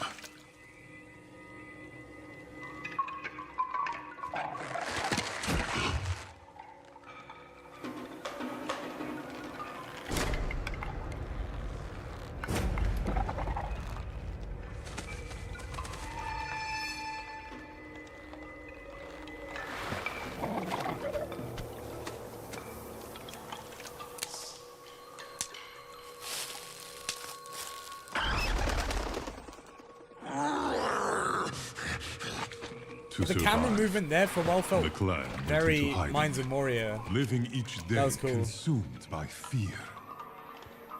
Their chieftain even forbade them to stray beyond the borders of their forest refuge. For years, disease had eaten away at the once mighty warrior's flesh. And as he faded, so too did the clan's hope for the future. Father,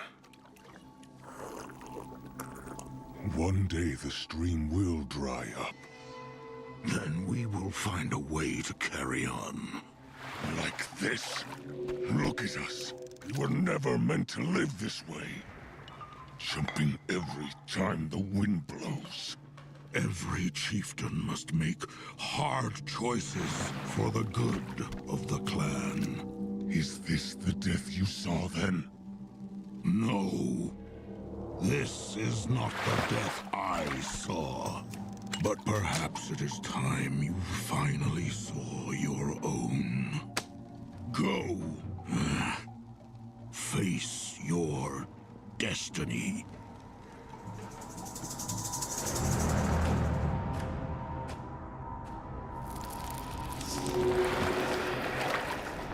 Kilrog was bound by the legacy of his father, and ruled by ancient tradition.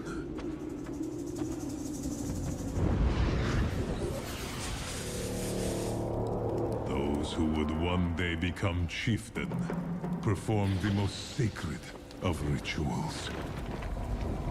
They would sacrifice an eye for a vision of their own death. Sometimes, the vision would show much more. Kilrog saw his clan not as they were, but as they could be. Crushing their enemies in a tide of savage bloodlust. And Kilrog was one of them. His determination unwavering. Even when death finally came for him, he did not fear what he saw. He welcomed it.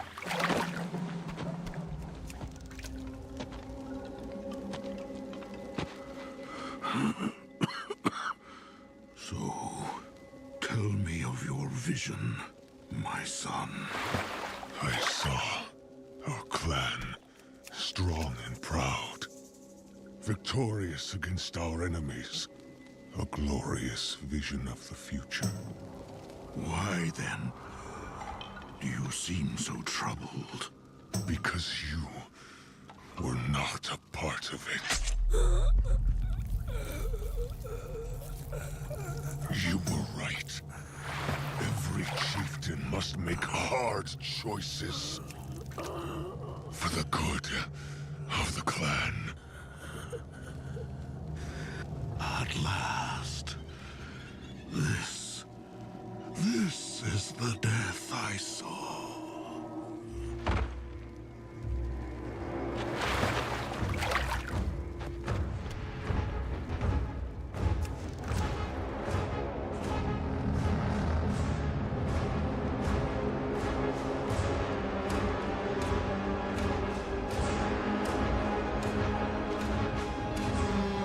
A lot of fathers dying to their sons.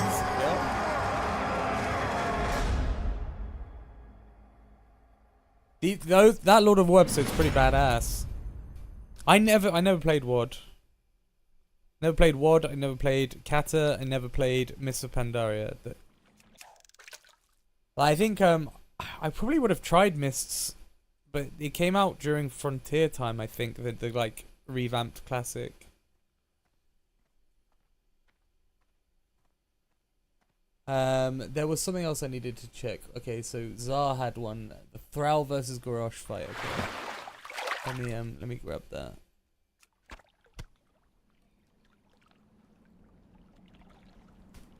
Wow, Thrall versus Garrosh cinematic. Oh, I think I remember this one actually. Maybe. Guys, there's some WoD spoilers in here. Okay. Sorry in advance.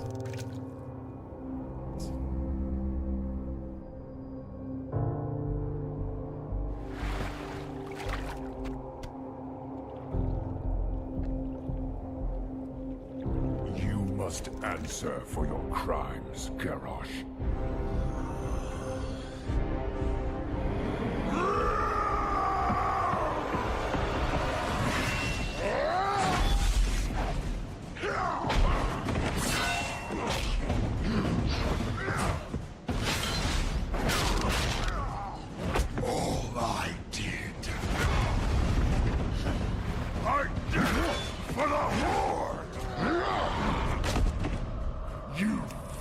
What is Thrall wearing?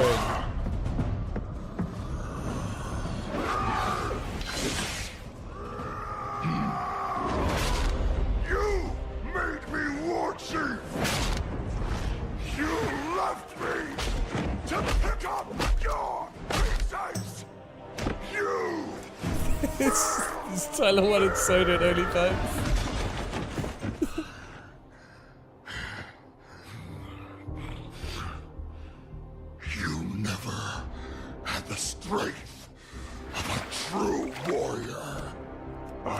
Rely on strength alone, Garrosh. My power is all around you.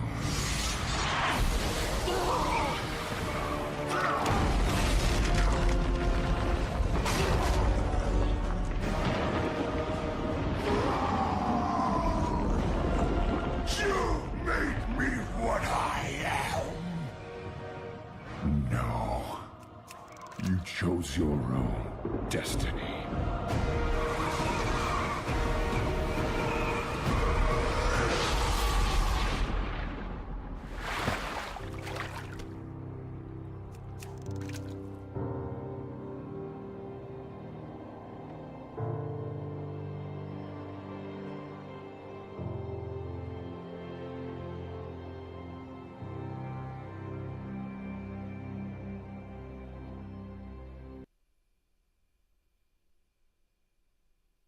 The best villain in Warcraft history, Platinum WoW. When can my shaman do that? He's already past that point. Thunder for the true horde. Kneel before me.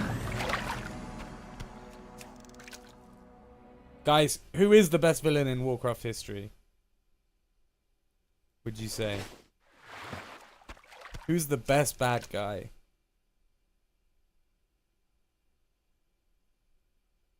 Probably Tiny Violin. You know what? True.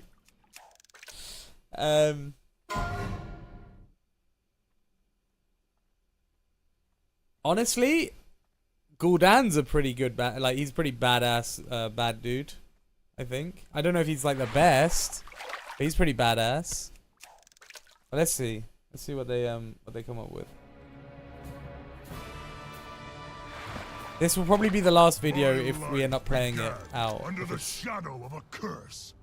Years ago, my father was the first orc to drink demon's blood, corrupting the Horde. Garrosh grew up in a life of shame. His father, Grom Hellscream, leader of the Warsong clan, had led the orcs down a corrupted path. After they drank the demon's blood, they abandoned their honorable heritage and just became bloodthirsty monsters. Throughout Garrosh's young life, he was relentlessly harassed for his father's actions and how he doomed the orcish race.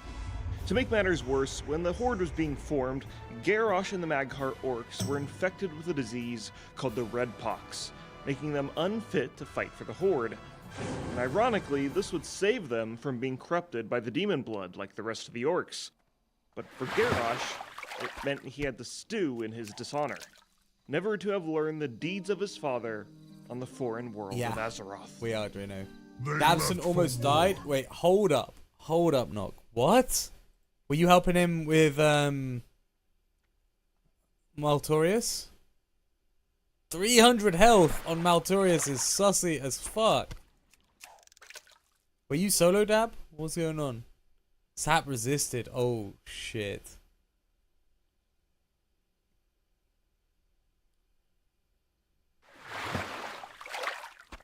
Yeah, that guy, he held Vanish. You were fine. You were fine. Leaving only those of us dying who is were illegal, sick Dabson. and weak behind.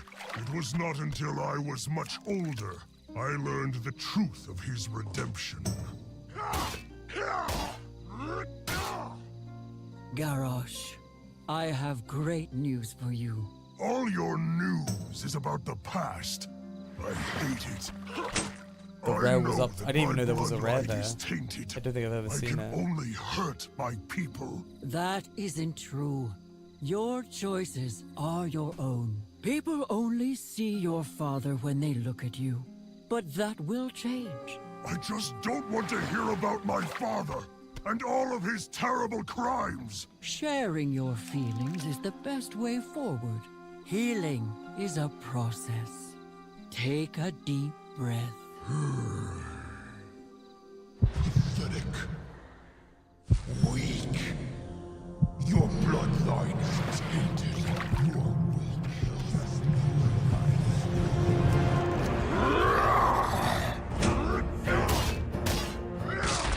Enough delaying. Listen to my grandson. He has come a long way. Garrosh, son of Hellscream. Your father lived and died. I'll be right back, guys. As our We'll go check on the cats greatest real quick. hero. He saved us all by killing the demon, Manaroth, and lifting the curse. A great burden has been lifted from my shoulders. Thank you, Thrall.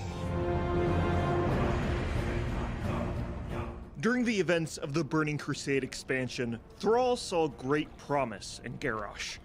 Sure, he was short-tempered and prideful, but he was in tune with Orcish traditions, something that the Orcs had lost over the years. He also wanted to honor the memory of Grom Hellscream, the one who saved Thrall's life and served as his mentor. And after finding out his father had redeemed himself, now Garrosh felt pressure to live up to his image. So Garrosh joined War Chief Thrall's advisory council. When the uncorrupted Orc entered the Dark Portal and arrived in Durotar, what the fuck is this? He realized it was a far cry from what he had expected.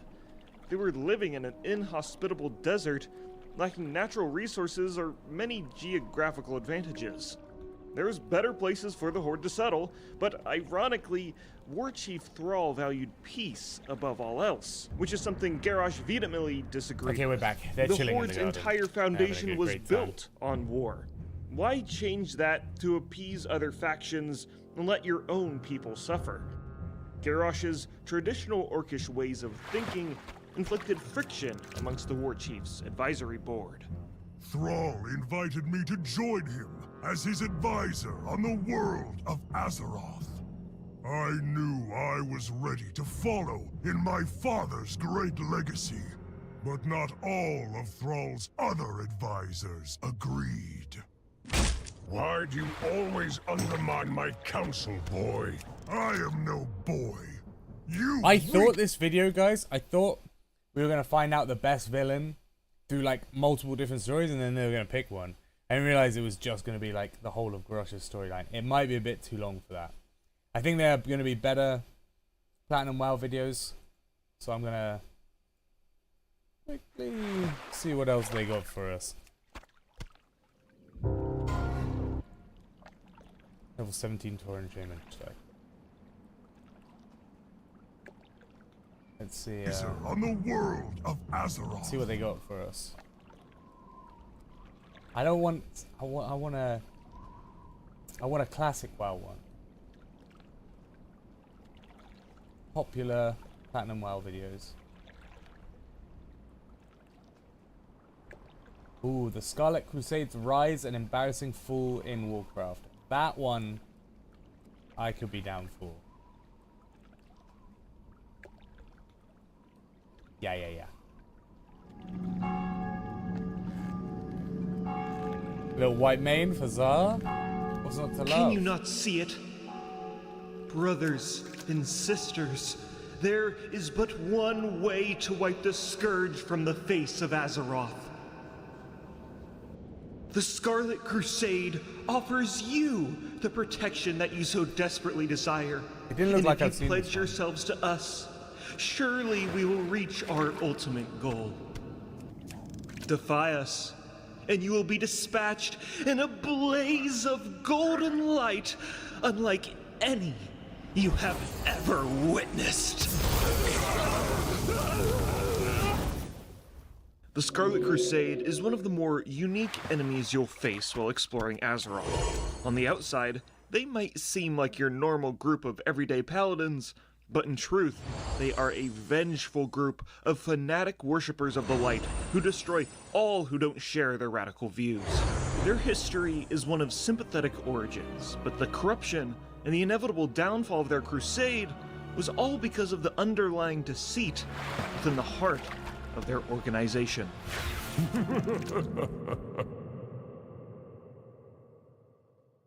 First, a quick word from today's sponsor. Keeps. Look, dudes, because most of you are dudes. Did you know that 2 out of 3 dudes? The Third War has just concluded on Azeroth. The Kingdom of Lordaeron has been totally destroyed by the Scourge after the kingdom's prince, Arthas Menethil, betrayed his people and allied with the undead and killed his own father and his mentor Uther. The group of paladins called the Knights of the Silver Hand was disbanded, but these crusaders continue to fight to defend fortified settlements where survivors cling to life. One of these paladins was a mountain of a man named Saidan Dathrohan, who was one of the original founders of the Knights of the Silver Hand. Dathrohan's significance is not because of his accomplishments, but because of his defeat.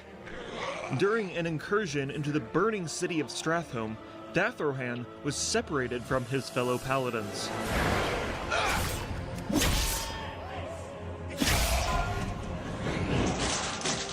"53 Tauren Shaman He could just cut died. down the undead with ease, but there was more than shambling zombies in this cursed city. Know that I am Balnazar. Know that you are but a pawn in plans beyond your reckoning. You cannot fight my will. You are mine. You are out of your league, Paladin. Saidan Dathrohan had fallen right into the Dreadlord Balnazar's trap. The demonic mastermind's ultimate plan was to possess his body and infiltrate the Order of Paladins and pull the strings behind the scenes and destroy them from within. I've been waiting for you, Paladin. Know that I will rip the soul from your flesh and make your body my own.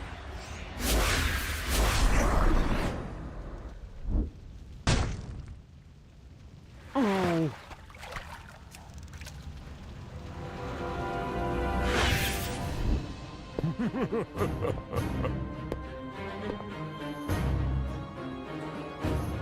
As Balnazar infiltrated their defenses, a paragon of light traveled from the west. High Lord Alexandros Mograine was one of the original founders of the Knights of the Silver Hand.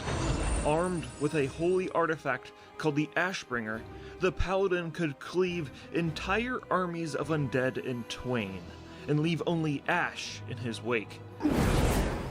I cannot stress enough how much of a badass Mograine was. He was like the Master Chief of Paladins, who was a beacon of light for the downtrodden people of Lordaeron.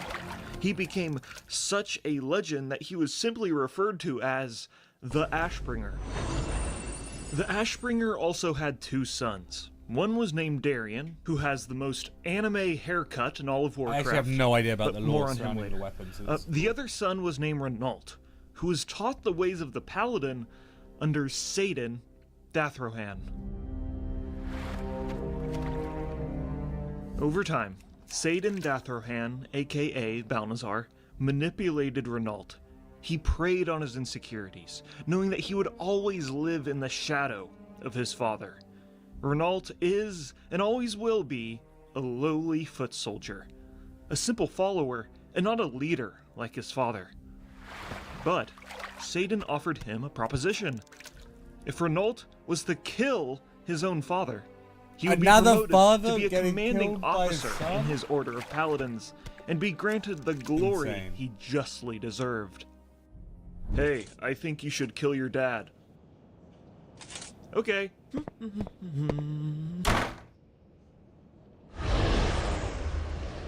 Wow, that was, surprisingly easy. Renault then lied to his father, telling him that his brother Darian was trapped within Strathholm and needed to be rescued. Alexandros Mograine and his advisor Fairbanks traveled to the burning city, only to be overwhelmed by Scourge forces. Is that Elizabeth Fairbanks then? The guy that's trapped in the monastery in a cell? Come on, we gotta hurry up. We gotta find Darian. Come on, okay. More damage, more DPS. Go. Fairbanks, where are you? I need heals. No, by the way, he DC'd. Okay, we gotta just hurry up. We gotta time this. Quick. This is just like finding Nemo, except there's no more zombies.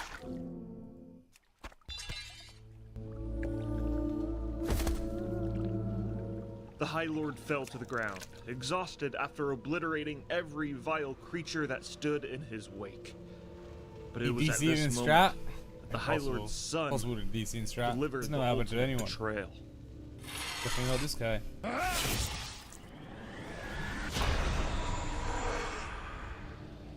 This act of pure evil and resentment corrupted the Ashbringer, turning it into a weapon of hatred instead of retribution.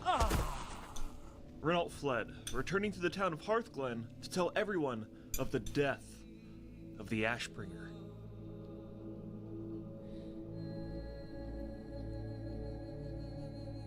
So there's the Ashbringer, and there's a bunch of zombies, and the zombies were like, "Blah!" And the Ashbringer went, "Blah!" And then there was an abomination guy, and he went, "Blah!" And then he went, and then the Ashbringer died. And yeah, that's what happened. Some of the paladins were quite skeptical, to say the least. Satan had been acting quite suspicious recently, and this tall tale didn't really seem to add up. It was you, Renault, that killed Alexandros. I was there. I saw it with my own eyes. The Ashbringer thrust right through your father's back. Whoa, Fairbanks. Did you not see the puppet show? Clearly it was the... I know what I saw, you traitorous bastard! Fairbanks barging in and spilling this truth was the final straw for half of the Order of Paladins, and they left instantly. They went to go create a new order that wasn't led by such sketchy and fanatic leaders. Wait, did I like not mute my Satan mic?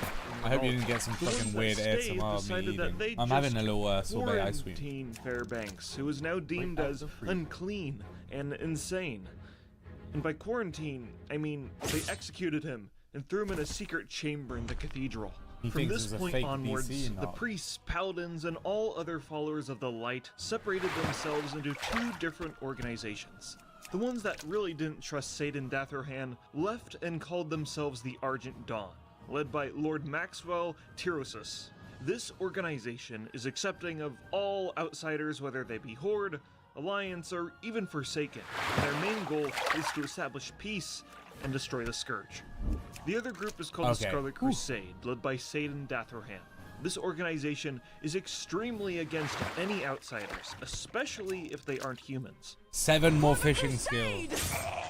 So cool. Rather than establish peace, their main goal is to reclaim the ruined lands of Lordaeron once again and deliver retribution to the monsters that surround them. Satan made sure that he struck fear and paranoia into his followers, warning them that any outsiders could be goblins make unclean plague ghouls? and could be secretly carrying the plague of undeath. Showing mercy to them would only pull them further away from their goal of eradicating all evil from Lordaeron. Heathen! Now, clearly the Scarlet Crusade are not really good people, but let's look at this from their perspective. You are a citizen of Lordaeron who had your entire family killed by zombies and your life destroyed. A plague wiped through your whole kingdom that came from infected grain of all things. So I mean, how could you not be nervous about other ways the plague could be transferred? I mean, the enemy you're fighting also has flying death fortresses. So who knows what unholy tricks they might have up their sleeve. Also keep in mind that some citizens were saved and converted into the Scarlet Crusade.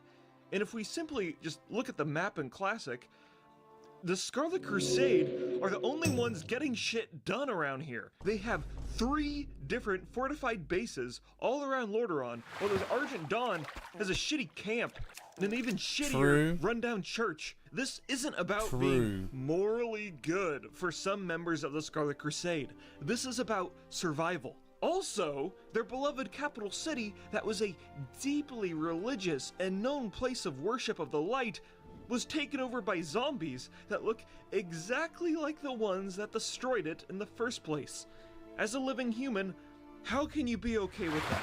But also, from the Forsaken's perspective, who live in the capital city, they too are citizens of Lordaeron, who have retained all their memories from when they were alive, and are now treated as monsters, and this is the only place they really can live. This is what makes the Scarlet Crusade such an interesting villain in WoW. They are a group of people who, from their perspective, have pretty reasonable motivations to avenge their kingdom, but have been pushed and manipulated into paranoia and desperation that made them lose grasp of reality and turned into the villains on Azeroth.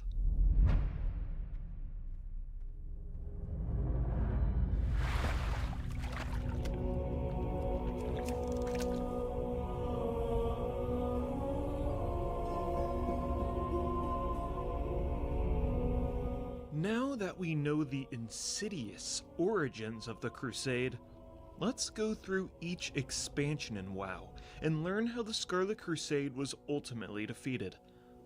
First, let's start with Classic and get to know the leaders of the Scarlet Monastery and their nefarious deeds. Tell me everything. Within the dark depths I'll of the rip the temple, secrets from your Interrogator Vicious Zard's is known favorite for bit is coming unleashing up. his unrelenting sadism and cruel expertise against the enemies of the Crusade.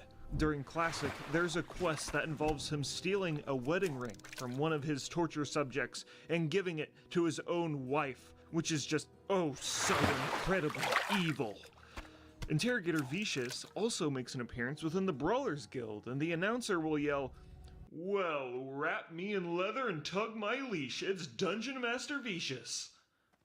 So, you can do with that information what you will. Release the hounds! Houndmaster Loxy trains his savage hounds of the Crusade to sniff out the unclean and hunt them down within the forests of Tirisfal Glades. You will not defile these mysteries. Within the library, Headmaster Mage Arcanus Doan combs over his tomes and teaches the fellow mages of the Crusade on how to master the I never use of did the Brawlers arcane Guild. to destroy the undead. Ah, I've been waiting for a real challenge. Within the Hall of Champions, Herod is, I'll be honest, Herod is literally just a shirtless guy with an axe who says, "Blades of light!" But what's more interesting is the room he's also in, which is fucking called runs the him, Hall of Champions. Here we can see a spear of bunch light. of different statues of slain or missing members of the Crusade.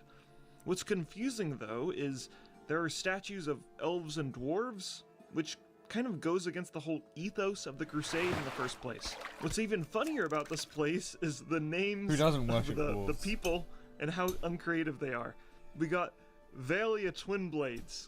She's got 2 blades. We got Invar One Arm. He's got 1 arm. We got Yana Blood Spear. He's got a spear. We got...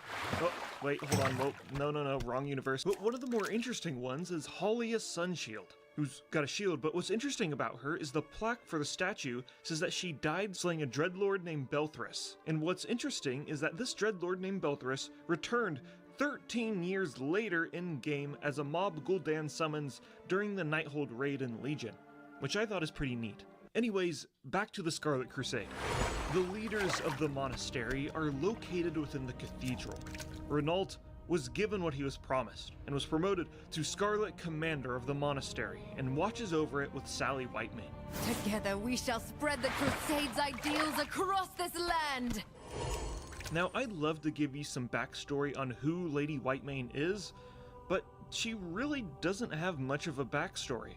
Her family was all killed by the Scourge, and she swears to avenge them, which is the same story that a lot of the members of the Crusade have. Despite this, she is easily the most iconic character from the organization because of her... qualities? Of course, in-game, we go in and we kill all of these bosses, but that isn't what actually happens lore-wise. What actually happens is depicted in the Ashbringer comics. What happens is Darian Mograine, that anime guy I told you to remember, storms into Naxxramas with the Argent Dawn and kills his father Alexandros Mograine, whose body was resurrected by the Scourge and is now one of the 4 horsemen.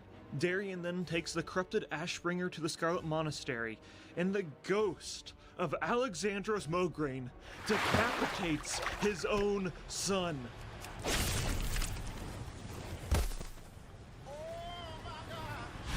Players can experience this from Darian's perspective when they obtain the corrupted Ashbringer in Classic and take it to the Scarlet Monastery Cathedral.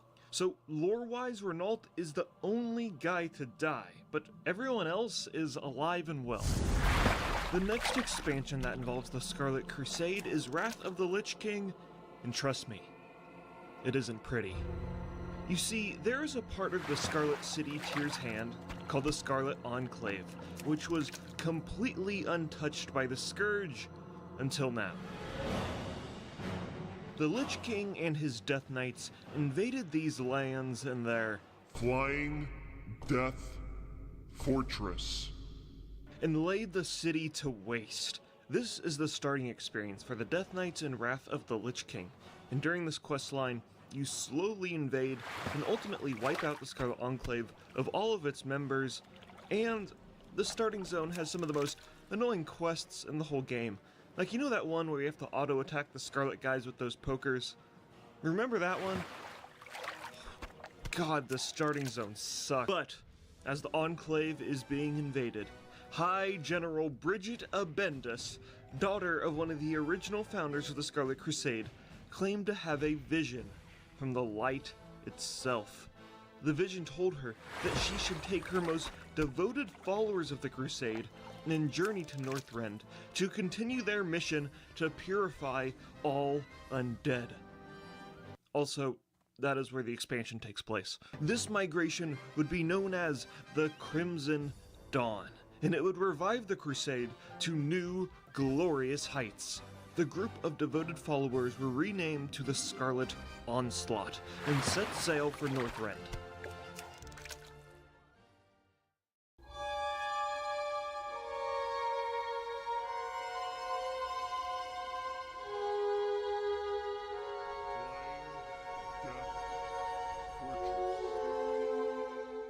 In Northrend, they established multiple bases, the main two being New Hearthglen and the Onslaught Harbor.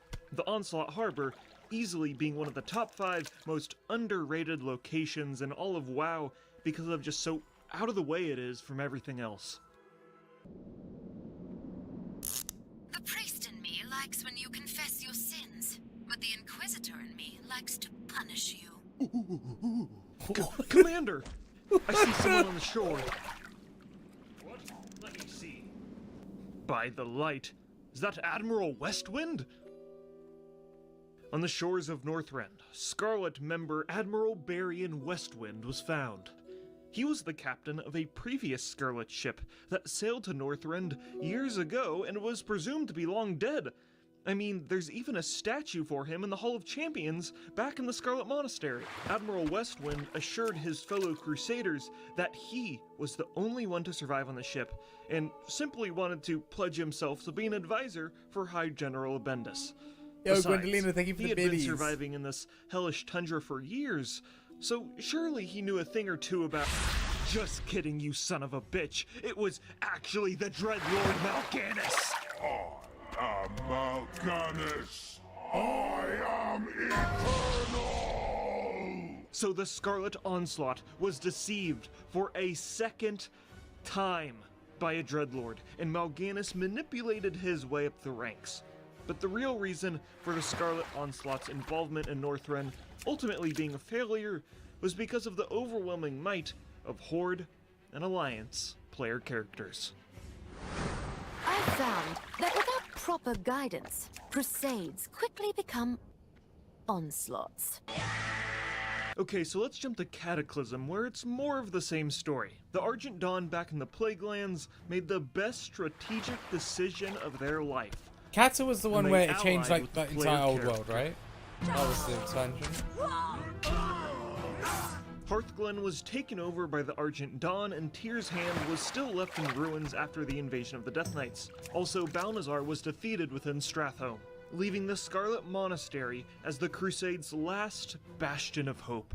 During the Cataclysm, they revamped a lot of dungeon quests by putting the quest givers at the start of the dungeon, and the quest giver for the Scarlet Monastery wings is one of my new favorite characters. It's Joseph the Awakened. You see, Joseph is a part of a group called the Scarlet Renegades, a group who have realized the error of their Crusades' ways and are attempting to overthrow their rulers. Why not just join the Argent Dawn? I don't know. I guess they think they just really look good in red. Anyways, Joseph seems to be having problems of his own, as the further you progress through the dungeon, his name changes from Joseph the Awakened to Joseph the Crazed, and finally, Joseph the Insane, where he's found dancing in the fountain in the cathedral and has the best art of all time in the old World of Warcraft trading card game. That's amazing. So during the Cataclysm, yo, I need that card. I need that card. We're going back. How is... That is so good. He's just having a good time. He's having a great time. So during the Cataclysm, lore-wise, is when all of the bosses die, except for Sally Whitemane. Why does everyone who comes to the Scarlet Monastery want to kill me? Am I out of touch? No, it is the heathens who are wrong. And in Mist Pandaria, the Scarlet Monastery was revamped. Instead of 4 separate dungeons, it was combined into 2 dungeons instead. The most notable difference is that all of the bosses have been changed, but they're kind of just like off-brand versions of the original bosses. That being said, there are some interesting ones like Flame Weaver Kogler, who is so ashamed by the Scarlet Crusade's embarrassing history, he has taken it upon himself to scorch the library and destroy all evidence of their embarrassing past. Everything must burn. None shall know the Scarlet Crusade's shame. Also, a lot of these new bosses have like really, really thick accents. Ah, stupid animals! I'll put you down after I kill these weaklings! My fists are scarlet with your blood. If you die, you die. To think you've come so far, only to perish here. Accents have always been a weird thing in the Warcraft universe because there isn't really a place in the universe where humans live that have identifiable characteristics of heavy Russian or German accents. They kinda just have them because they sound cool. The final boss fight is still with Lady Whitemane and just some random dude named Commander Duran. We defeat them, and with the help from Lillian Voss, a complicated character, Am I still in talent fishing? I need 4 more skill. We make sure that Sally Whitemane and we're done stays dead forever. 201. I need 205 according to this guide. It's the fishing with cooking guide, and then I'll go fly get the book, and that'll be me done with the cooking book. Okay, so in Legion, then you just go to the next spot and use a lore. I'm just going across the guide with the cooking guide, so I don't know. I'm not really questioning it. I'm just following it. The Death Knights fight their way through the Scarlet Monastery and resurrect Sally Whitemane to be one of the 4 horsemen.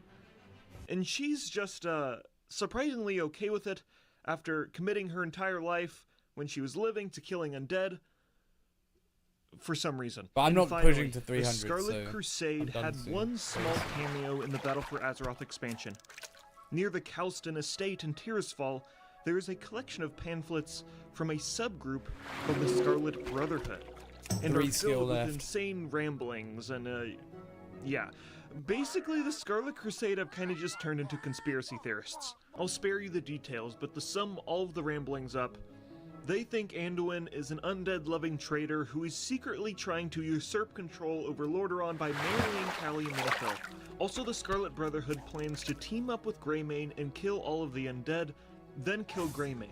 And lastly, the Brotherhood says that they have secretly been raising the son of Callie Minethil, who will be the new king of Lordaeron.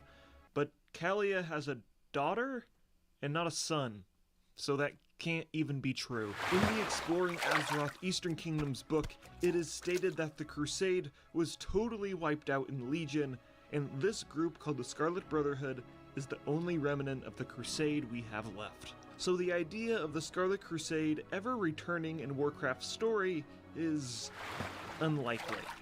They have been constantly losing ever since World of Warcraft came out, and their leaders have either been killed or raised into undeath.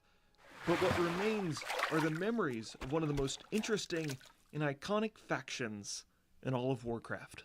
The Silver Hand failed, Paladin. Join us. Take up the path of vengeance. Yes, we get it. You're edgy. Congratulations. Can we move this along?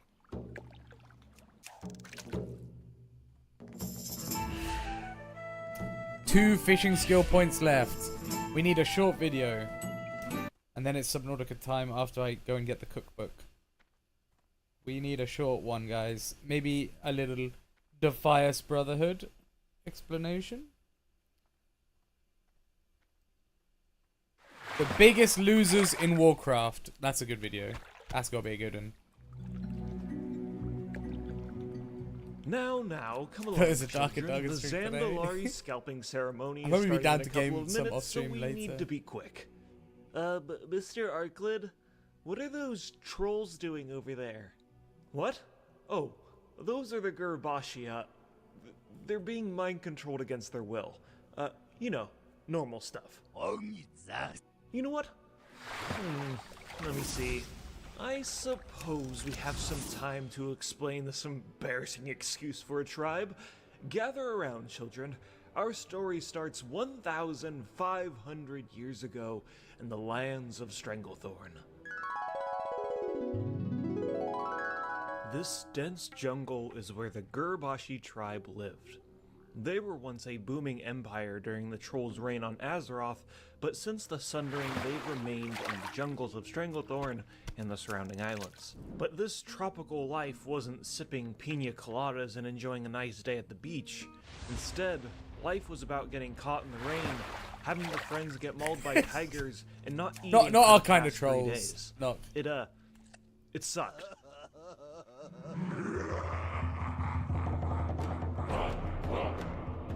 the trolls turned to aid of some mysterious god called Hakar the Soul Flare.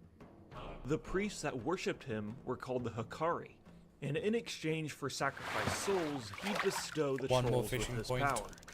In hindsight, fueling a mysterious god with living sacrifices doesn't seem like a good idea, but it was kind of the troll's only option, until eventually he demanded to be summoned into the physical world so that he may feast on the blood of his victims firsthand. Those victims We're taking back being ZG, every guys. creature on Azeroth, We're taking it including back. the trolls that worship him.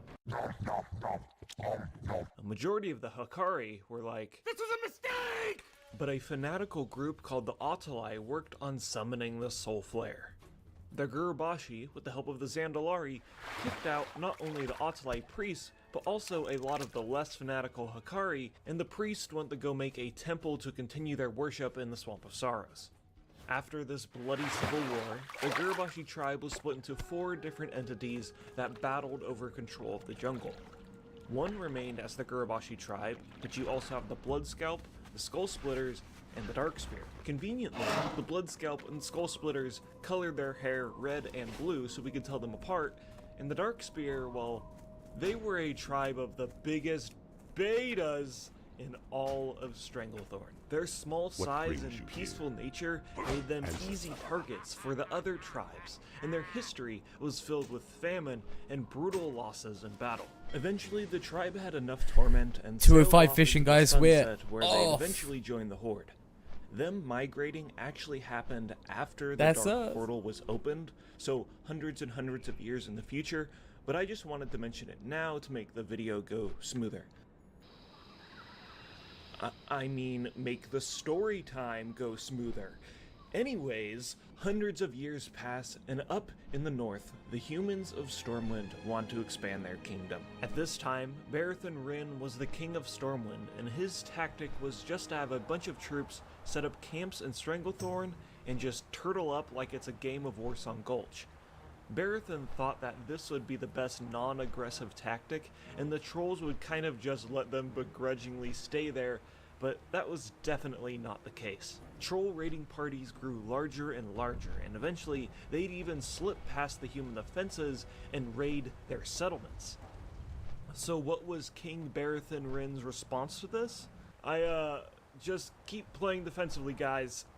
We got this. Spoilers, they did not have it. Prince Lane grew more and more frustrated with his father's non-aggressive approach and strongly advocated the humans bring the fight to the trolls before more innocents died. The breaking point was when a troll raiding party breached into the farmlands of Westfall and burned down a total of 3 towns to the ground. Eventually, the trolls would be killed off, but it was clear that something needed to change.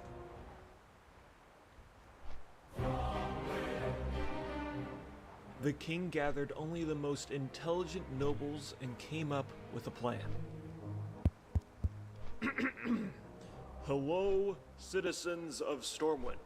I have decided in order to stop these invading savages breaching our lands, we must continue to play defensively and let the trolls bully us. Thank you.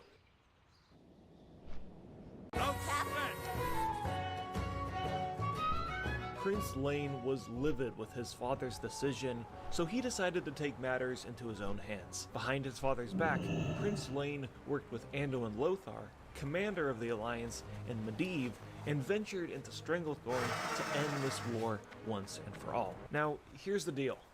Medivh is powerful. Like, powerful. Like, he's the chosen one who should be protecting the whole world from catastrophic events. This whole petty war between trolls and humans was far below what he was destined to do. So when the 3 of them snuck into Stranglethorn, he just fucking destroyed the trolls and their leader.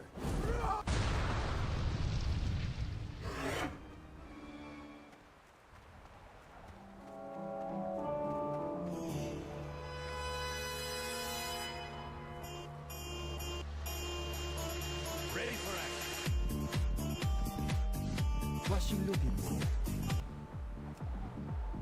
Lane and Lothar didn't know Medivh was that powerful, and the 3 of them dusted off their hands and went back to Stormwind. Our job here is done. But you guys didn't do anything. Yep. But the Gurubashi were not going to take this beating just lying down.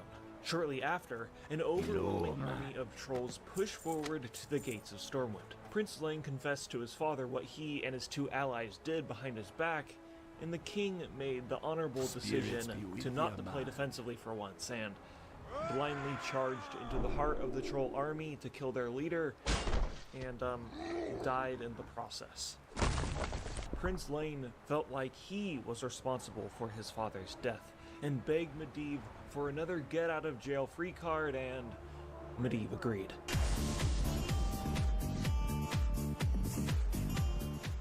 And then all the trolls got utterly destroyed, but I'd just like to say the Gurubashi probably could have won if the humans didn't have, I don't know, the Warcraft version of Superman on their team, so I think it's a bit unbalanced. Fortunately, 70 years or so pass and the Dark Portal is opened, and the Gurubashi finally get the taste of victory. The Bleeding Hollow clan attempted to take over Stranglethorn, but surprisingly the trolls pushed them out. Which I know, amazing, the trolls actually have the ability to win a war. So let me just... There we go. Anyways, where was I? Cut the Classic and the Gurubashi are still weak and decide, you know what, just fuck it bro, we're just gonna worship Hakar. Players go in, we kill a bunch of trolls and Hakar. Then in Cataclysm, one boss named Jindo the Hexer enslaves Hakar and renames himself into Jindo the Godbreaker. Of course, we kill him, and over time the Gurubashi have just been whittled down more and more. Be seeing ya.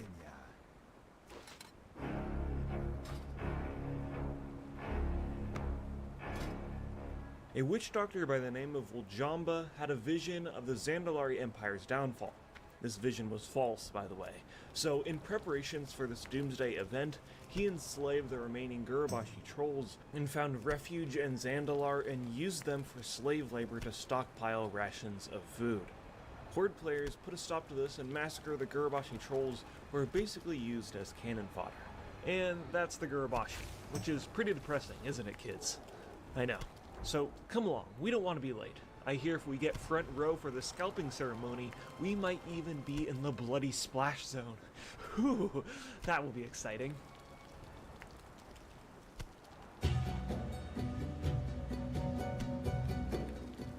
So, Mr. Arklin, is there any happy story about the trolls? What? I mean, of course, probably. Let me see. No. Our troll story is going to be a happy one. No. Definitely not. No. Okay, here's one. This is the story of the Moss Flayer tribe.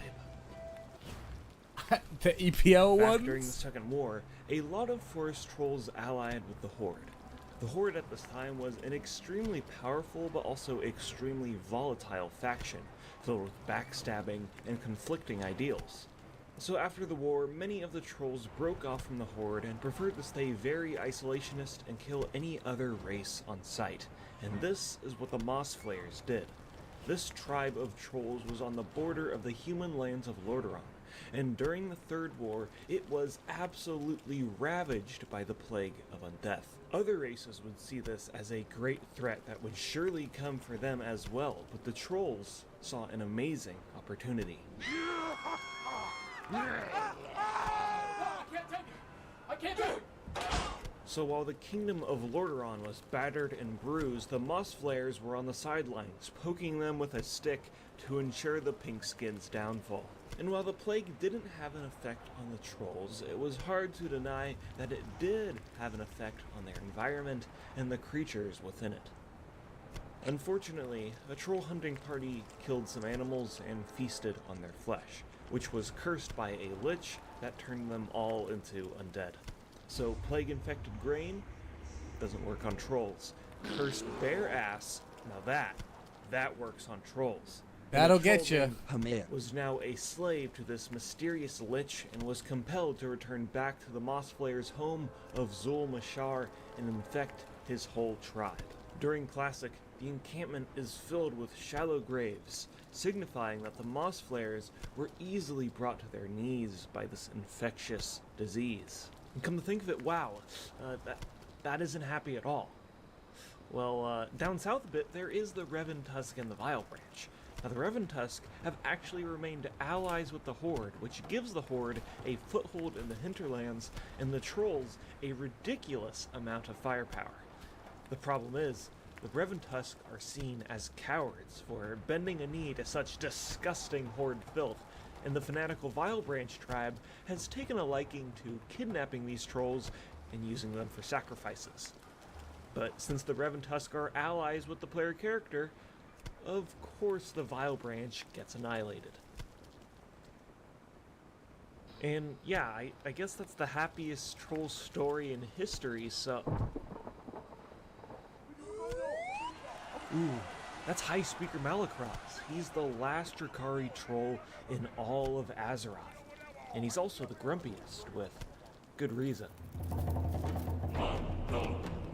The Drakari was once an immensely powerful empire located in what we'd eventually call Northrend. The empire was well known for their strong connection to the Loa and established the lands of Zuldrak, which was filled with monolithic temples and complex aqueducts. The Drakari lived in relative peace for thousands of years, but we all know these trolls were not the only residents in Northrend.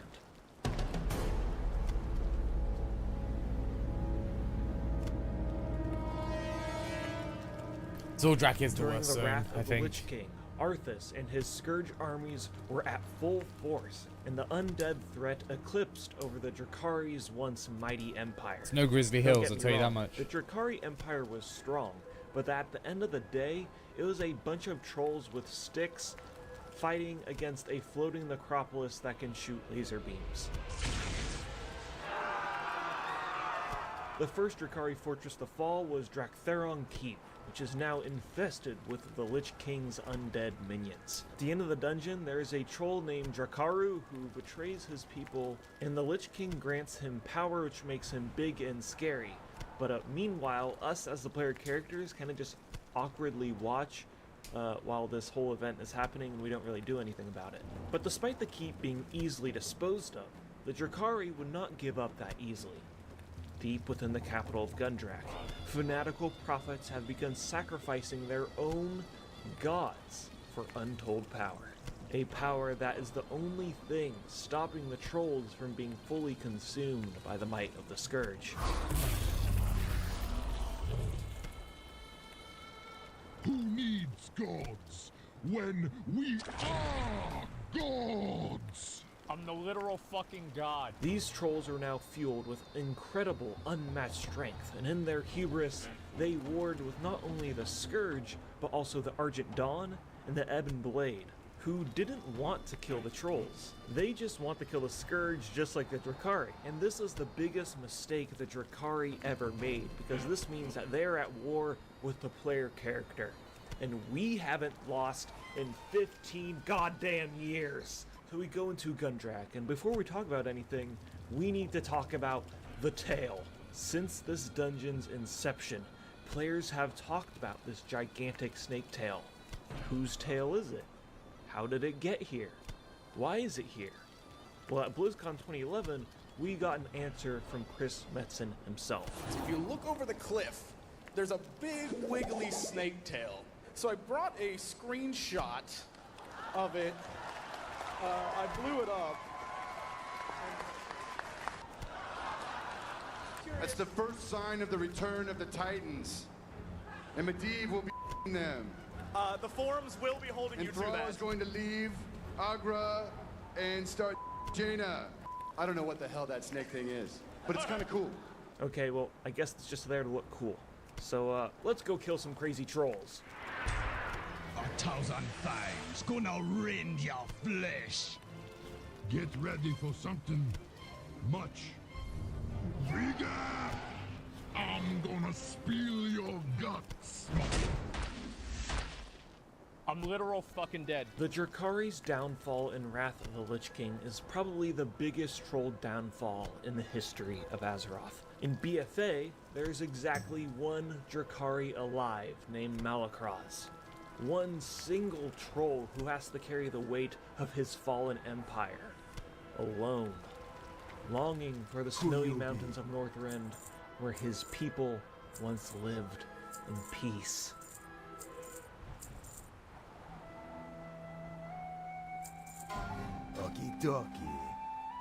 But you know what, kids? Maybe a lesson can be learned about all these stories. You know, in this crazy world of Azeroth, filled with an endless amount of things wanting to kill you, we need each other. Being alone and unaccepting of others only leads to your downfall. Our differences are our biggest strength.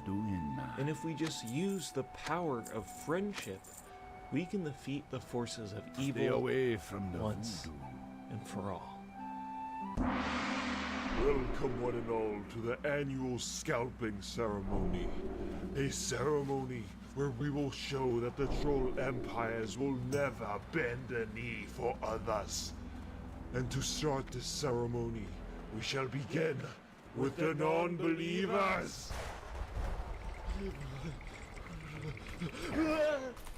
Pay close attention, kids. Trolls are known for their masterful scalping.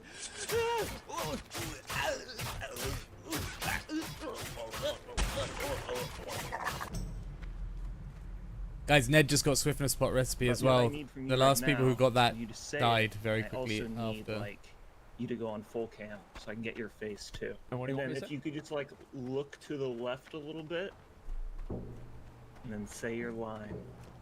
So to the platinum house.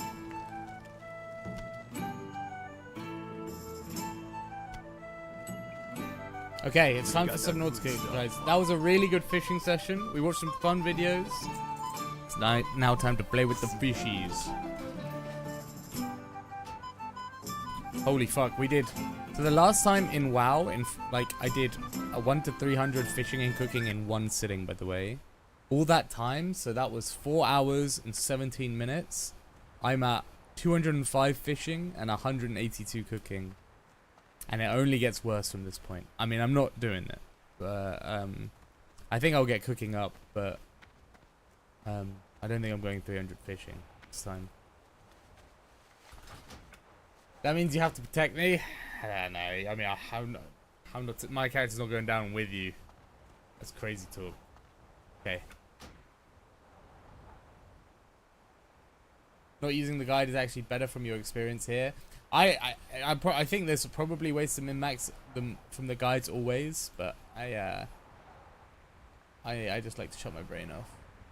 Like fishing in the same in one zone to another doesn't increase your fish skill quicker. You can go 1 to 300 in town. You just can't get any good fish with it. Fishing's always the same. Yeah, but you can literally level in Orgrimmar like all the way to 300 if you wanted. Yeah, we got to see some good videos, guys. Time for the fishies. Let me load up. Put on a tune and talk. Oh, just kidding. But my cooking could be easily 250 plus, do you think? I mean, I cooked all my fish. I had 14 wasteful fish. But yeah, I did like there was a lot of fish in the green section.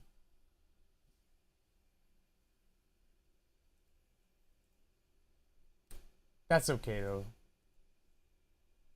Yeah, I was on that green recipe for a long time. And then the last point before it went grey was a lot of fish as well. Yeah, I think it puts you there so that you can then fly at 200. You then fly to pick up the cookbook quickly. That's why I put you there, because you're like 2 minutes away from the town, from a flight path.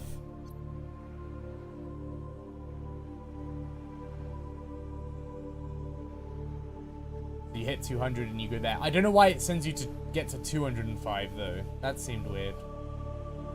Okay, let's remove the chat cover. Get the death counter on. No cam today, guys, but we have the frog.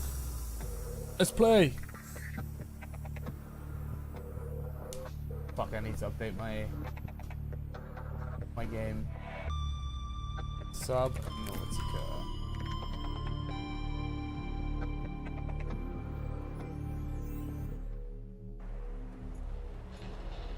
Oh, we're back. Okay, where are we at? We need food, we need water. It's the standard whenever I load in, because I always leave that shit. We have the big ship now, guys. This I want to make the prawn suit, I think. The prawn. That'll be goal number 1 today.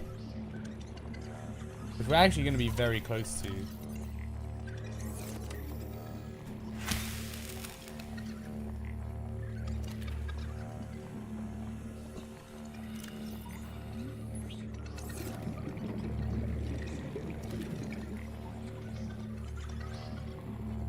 I killed one. Whatever. Oh, it's probably that. They don't float?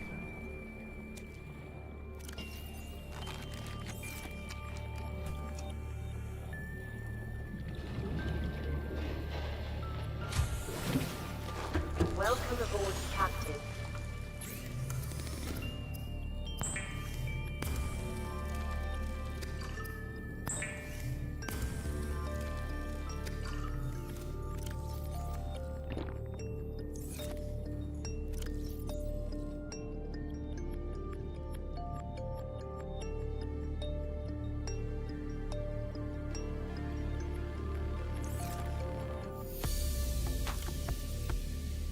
But this whole place is going to just be filled with cosmetics just because I don't have anywhere to store them.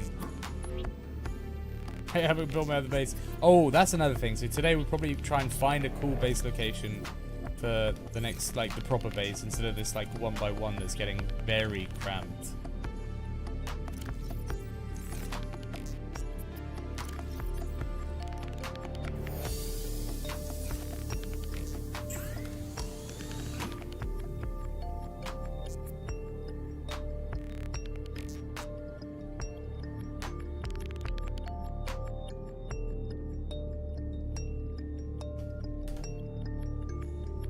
Yeah, this kind of fishing is more exciting. Yeah, for sure. No more in-game fishing.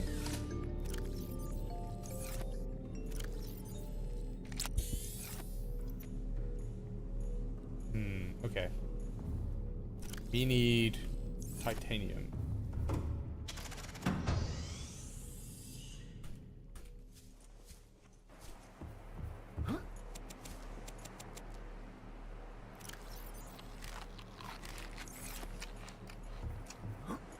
Stats are looking good.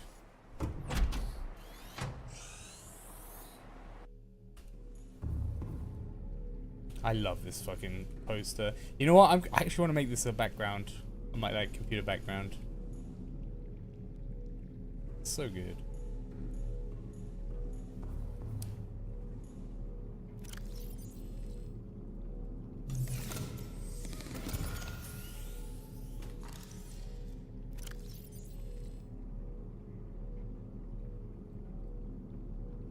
Charge up some batteries.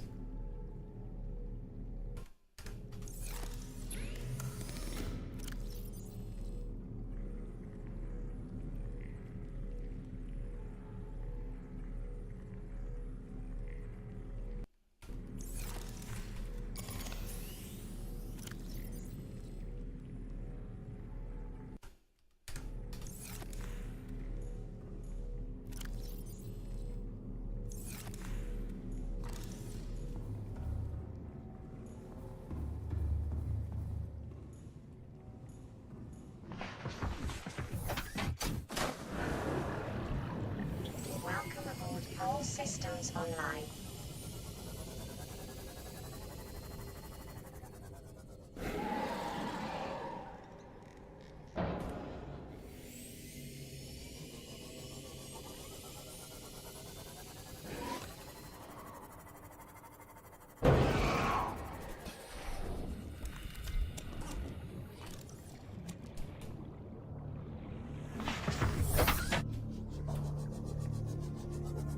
Oh wait, is that more? Oh. Oh yes.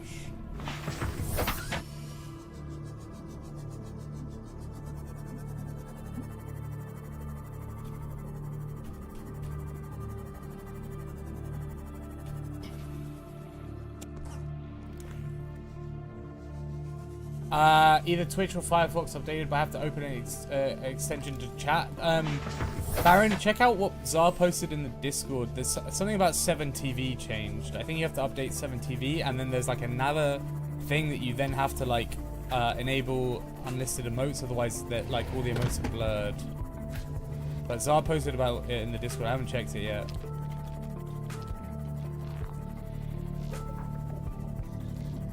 No? Okay, then I'm only download new is needed.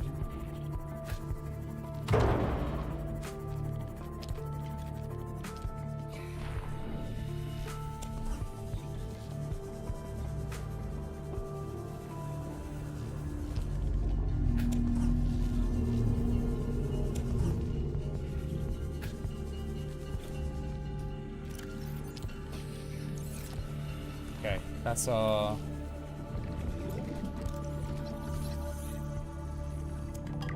titanium sorted. Nice and easy.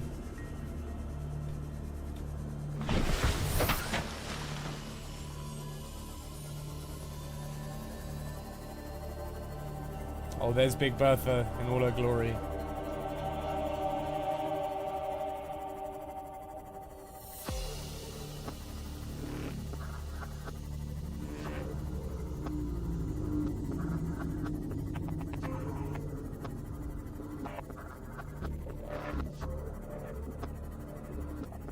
$37 people are online right now, Nock. That is really good, actually. I think people are getting more on the troll hype train. They're looking at all the torrent deaths and like, these guys are amateurs, and then they look at the trolls and it's like, there are many, but none of them are dying.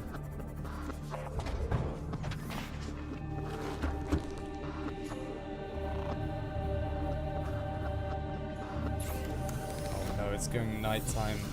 This is gonna sap all the power. GG. Please, go quick. Oh, it's over.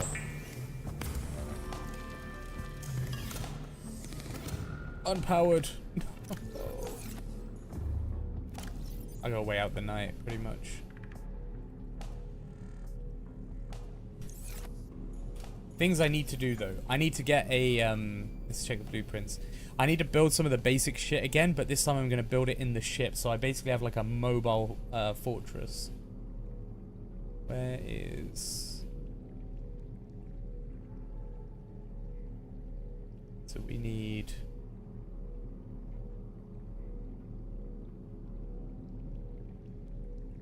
We need to make a fabricator. Probably could do with a little radio.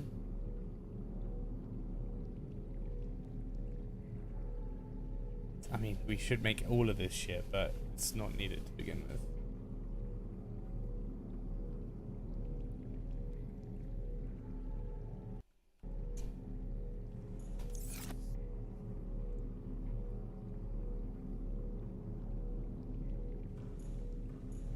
Oh, I can, hold on, let me, I can repost this. I can't actually check this link though, actually. Maybe I shouldn't I trust Serial, but I can't look at the link. Imgur is banned in the UK. It's crazy.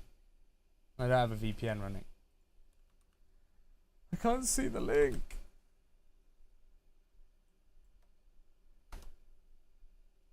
Content not available in your region. Learn more about Imgur access in the United Kingdom. Yeah, I don't know why, but Imgur's banned in the UK. No clue.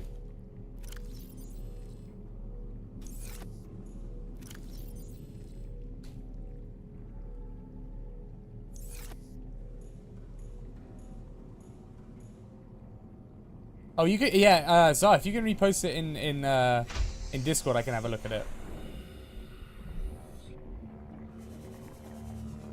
I'll bring it up. Or Serial, the one. I'll have a little look too.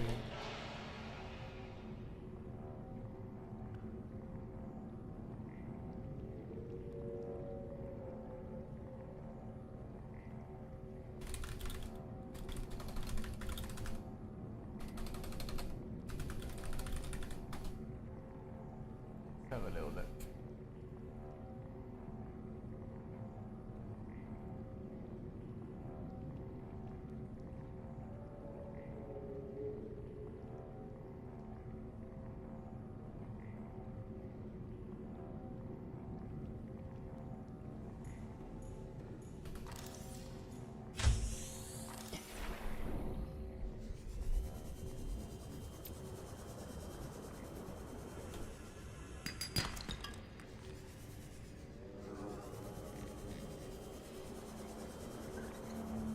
if I'm waiting out the night, gotta think about this.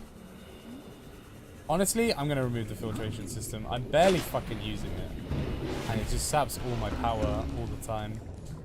I'm pretty certain my base could stay powered overnight if it wasn't for this thing. And let's get rid of it. Let's get rid.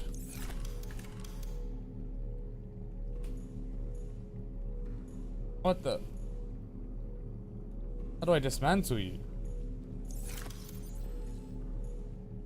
Oh, Q.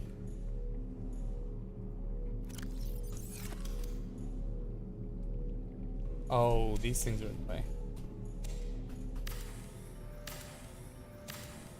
Also frees up some space in the base.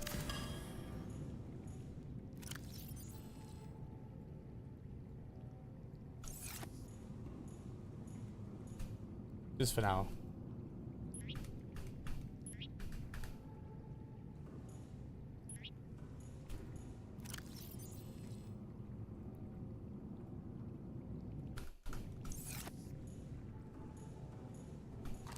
Okay, come day, we should be powered. We're good. You posted it for me? Okay, let me have a look. Yo, this is so good. Yo, guys, look at the peepo.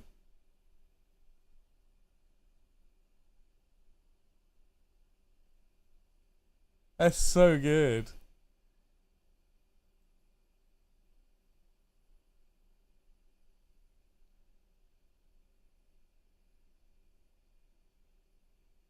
I actually love that. That is getting added into the Wait, let's go stand next to the image as well.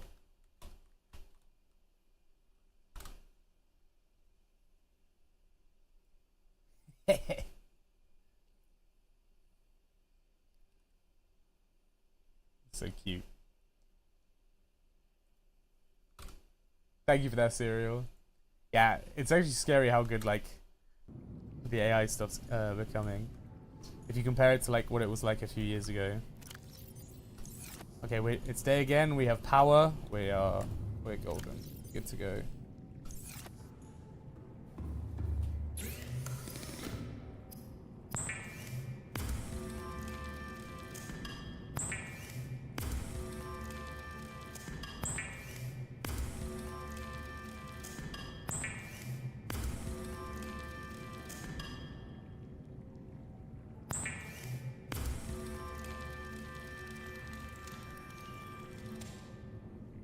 Two lithium.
Okay. We are juicing up our ship. I think I'm so confused why the Cyclops one isn't... Oh, is it here? Is it in here?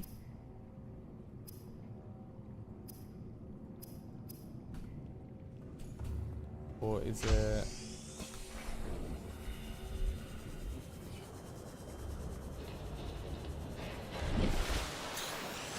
It might be out here.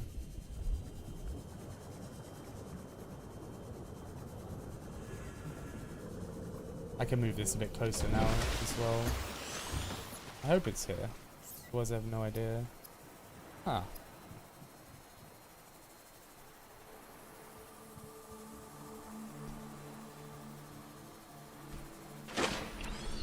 I not sure where I get the first one from. I must have it somewhere because I marked it to make.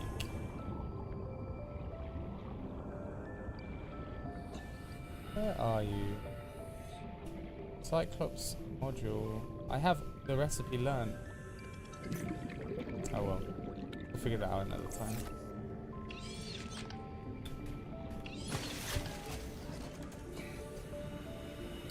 Do all the other stuff. Welcome aboard, Captain. Playing partially translated broadcast. Destroyed. That doesn't sound ominous at all. New targets unaccounted for. 1. Uh-oh. I'm sure it's nothing.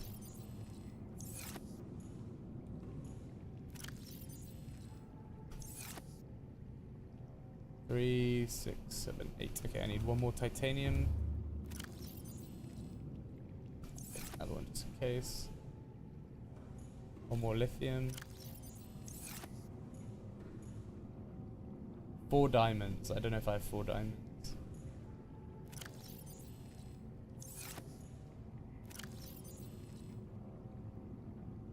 One diamond, please. Oh, I have diamonds. We got diamonds.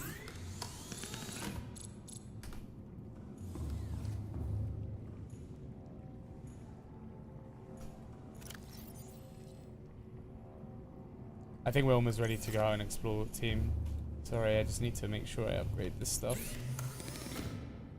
Make a little storage module. Make our ship stronger. Stupid aliens. Okay.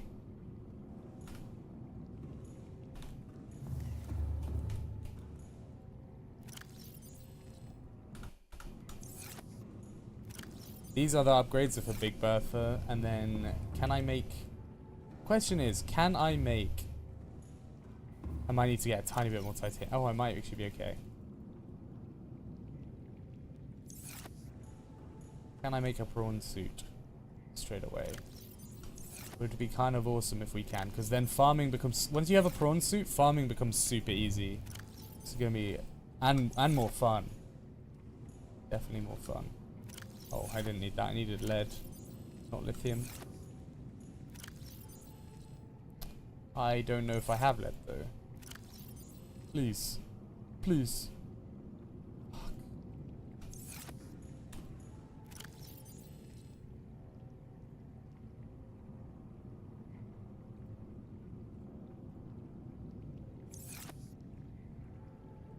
One enameled glass.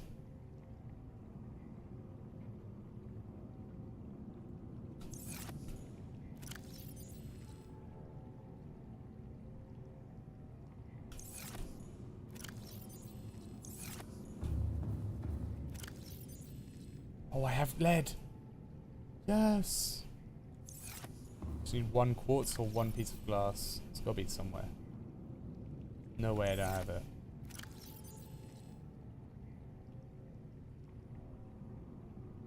Right. Alright, I'm fuck this. I'm getting rid of a window. Yoink.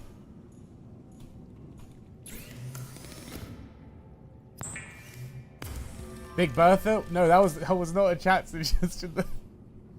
But chat did approve. Chat did approve of Big Bertha.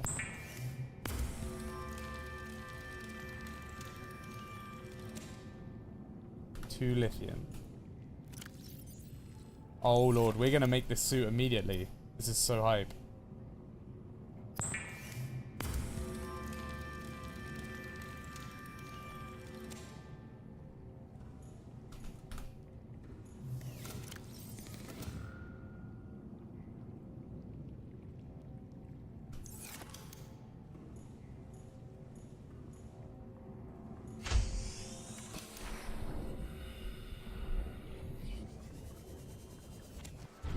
Shit. What I meant.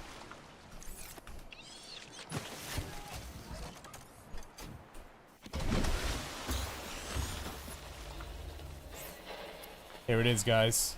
It is normal The when prawn first suit. piloting a prawn suit to feel a sense of limitless power. Prawn operators receive weeks of training to counteract this phenomenon. Oh They yeah. will have to make do with self-discipline. Guys, when we finish the game, we're gonna go to the edge of the map in the prawn suit, and we're gonna just jump into the bottomless pit and see what happens. Oh yeah. Oh yeah. This thing's so cool.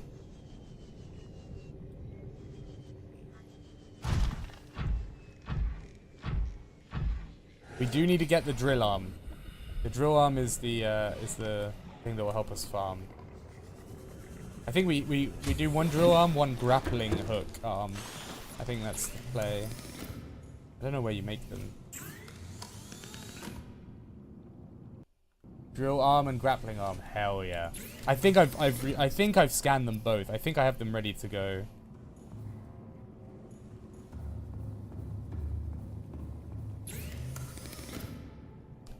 Drill. Okay, forward. Wait, we can do this already, I think. Maybe not both. We'll have to see. Maximum pinned recipes. Okay. Well, most of these can go now.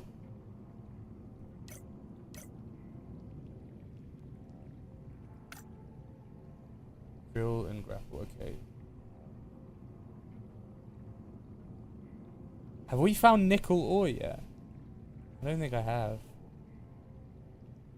Powerful rear-mounted jet propels the prawn suit into the air. That's probably good too.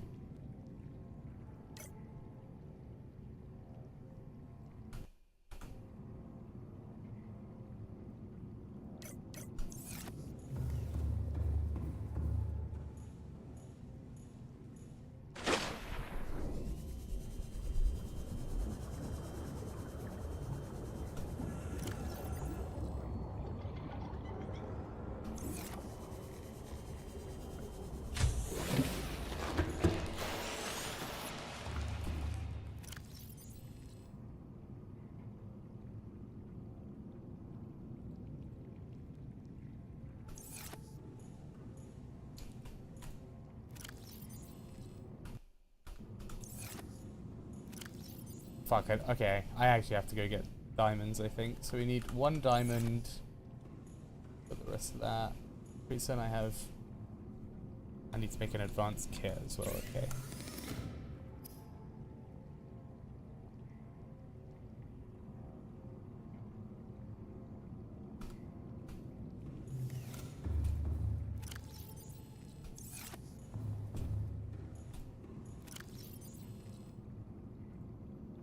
I'm low on gold as well for the first time. Oh no, never mind. I was gonna say for the first time all game, but it's just a lie. It's just a damn lie. Wiring kit. So 2 silver, 2 coral samples.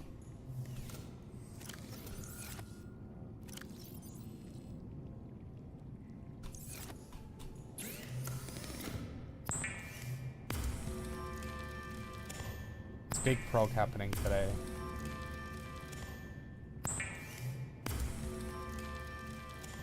Yeah, we can make the grappling arm. I just can't make the drill arm until I go for 1 more diamond run. There's the benzene.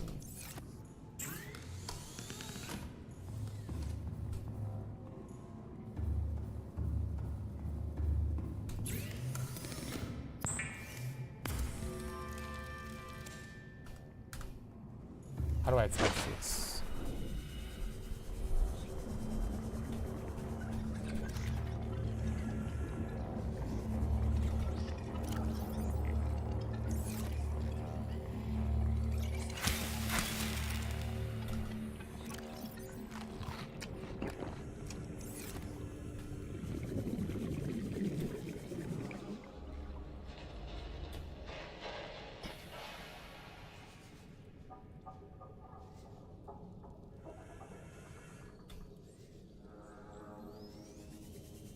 I might have to dock it, I guess.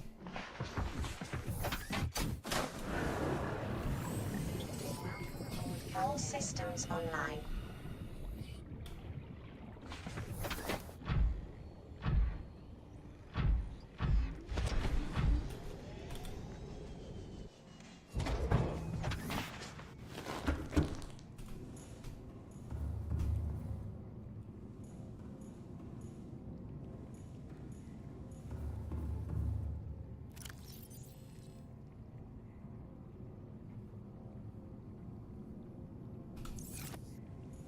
Oh, I'm so excited about this this thing. Let's go. Okay. Take that off the blueprints.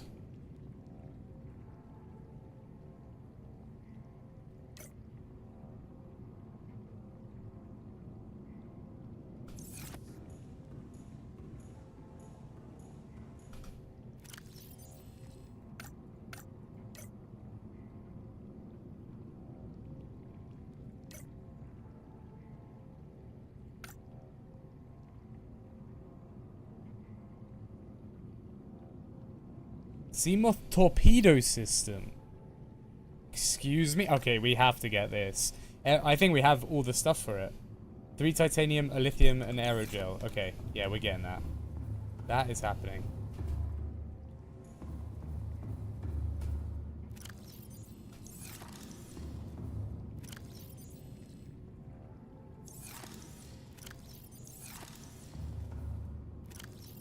Okay.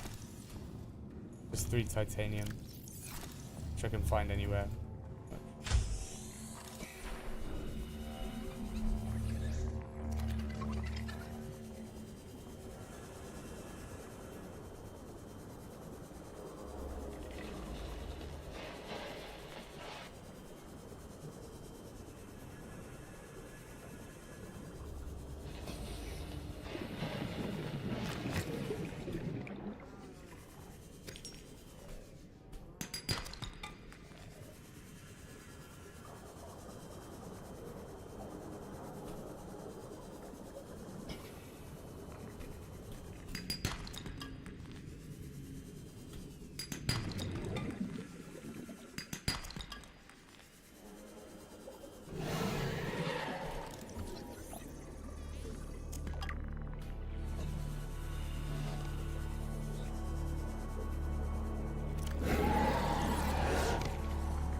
'60s are ramping up. We just got some more 60s ding. No?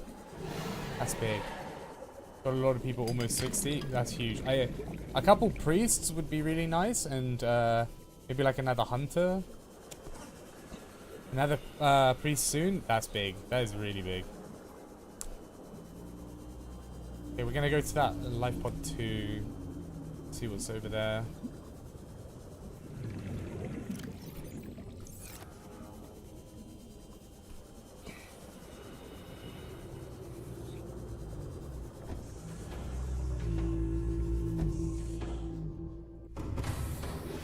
Welcome aboard, Captain. All systems online.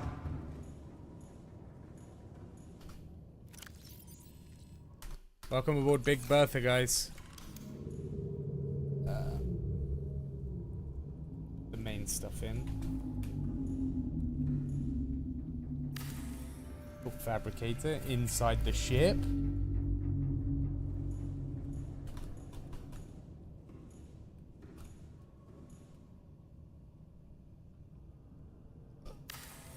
Holy flashbang.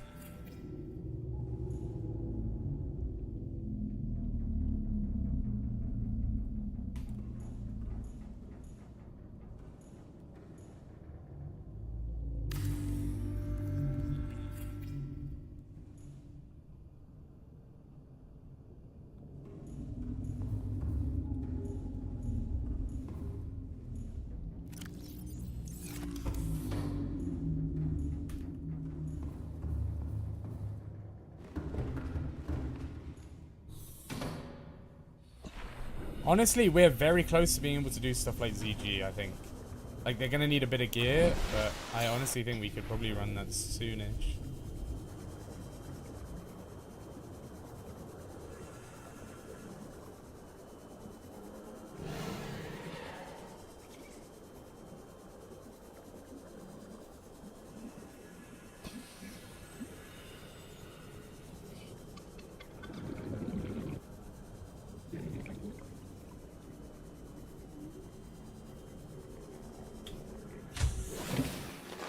Welcome aboard, Captain.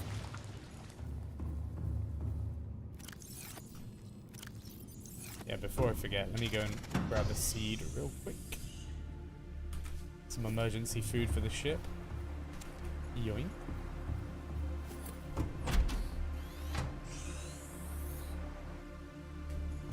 Damn, that looks so pretty.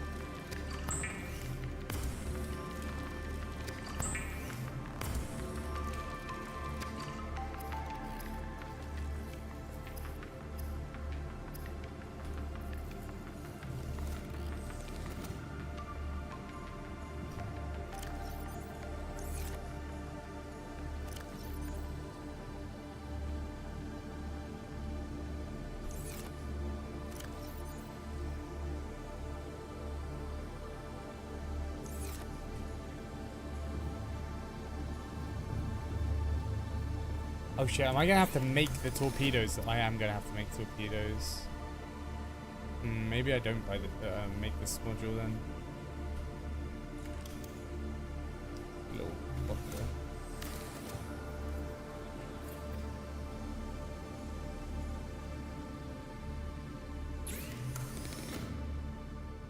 There's no one to yoink the chesty lock behind the bars. We all forgot. Damn. But I would only bother doing that chest if you do Jandis, which you only do if people are doing quest run. Otherwise, like, I normally leave Jandis. I don't even worry about the chest most of the time. So I won't worry too much. Yeah, you open it by Jandis room, which you only really do if you're doing like a quest run.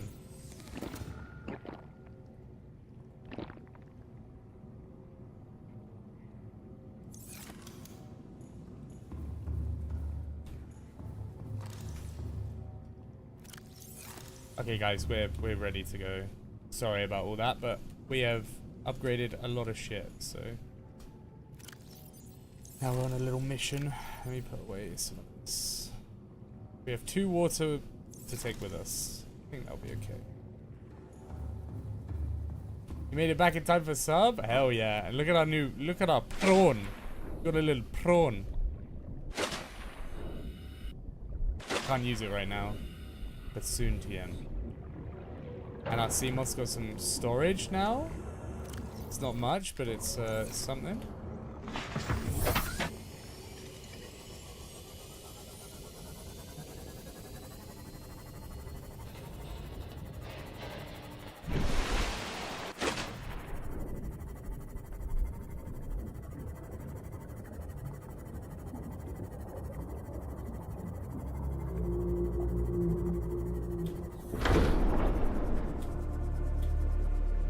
I just feel safe when I'm inside Big Bertha, you know?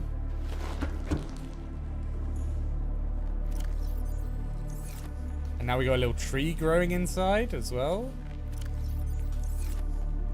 We got a little radio. Our fabricator. We are chilling. Alright guys. Let's go to the loo real quick. Bear with me. And then we're setting off on an adventure.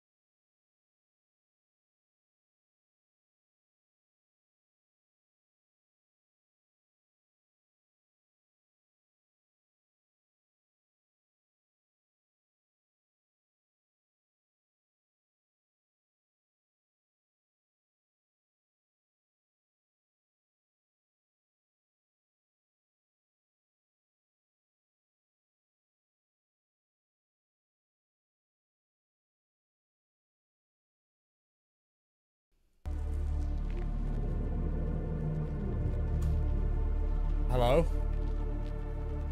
Hello, hello? Can you guys hear me? Something weird's going on with my, I'm back. Yeah, something weird's going on with that. Oh, it's kind of fixed.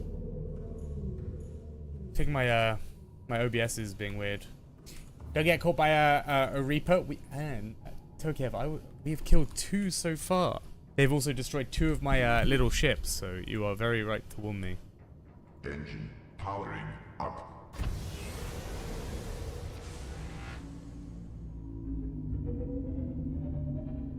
Break time for you. Enjoy dab.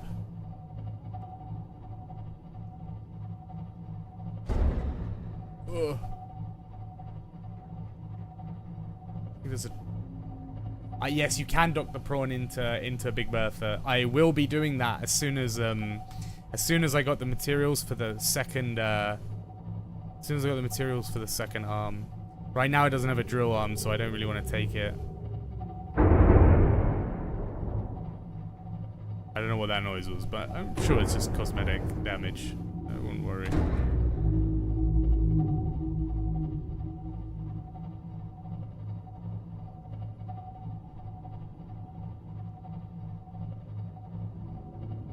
The jump jet upgrade for the prawn is really worth it. Okay, I'll put that on the. I think that's on my. Yeah, I've got it mapped out right now. I just don't have any. I have all the materials except for nickel. Right, I've got some new life pods to go check out, so I'm gonna head over there. Oh, we're going overdrive. Emergency speed. Warning. Vessel calibrated. Excessive noise. Let there be noise. Let them come.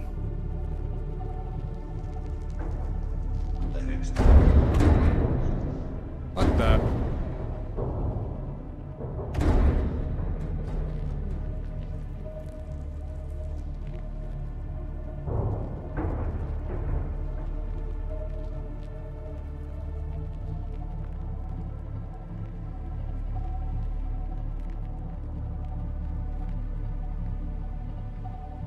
Oh, we're at ramming speed.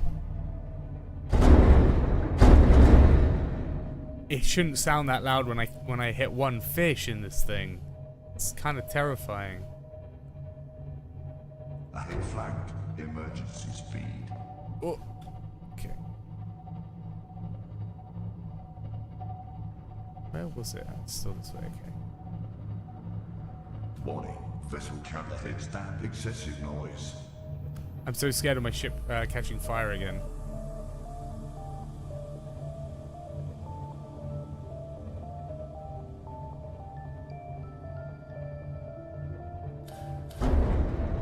Who put that mushroom there?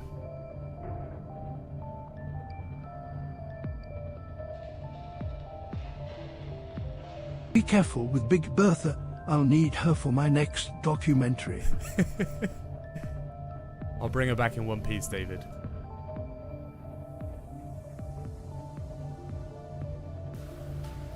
Ahead flanked. Emergency speed.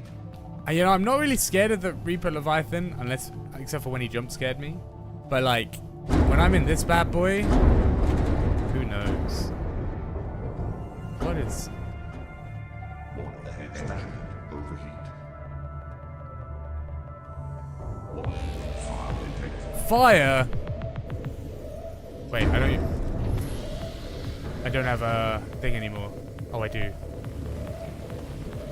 Yoink. I even stopped. Ah.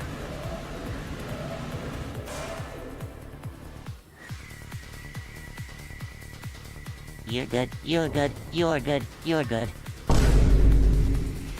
You're good, you're good, you're good. Airdroppers initiated.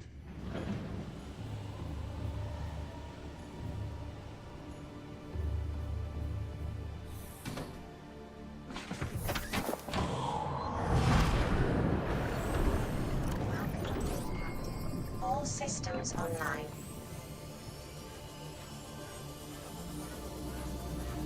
I said be careful, you son of a bitch.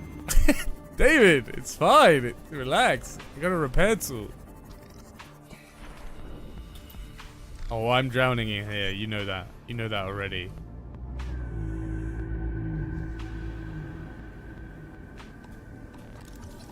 Your plant shelf? New blueprint acquired.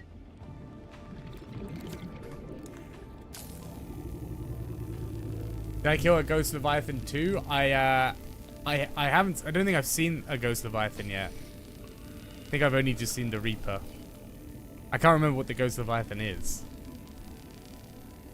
I honestly thought the Reaper was the scary one, so I guess I've forgotten something kind of big. It's probably a good thing though. Oh my god, this is so disorientating. Please.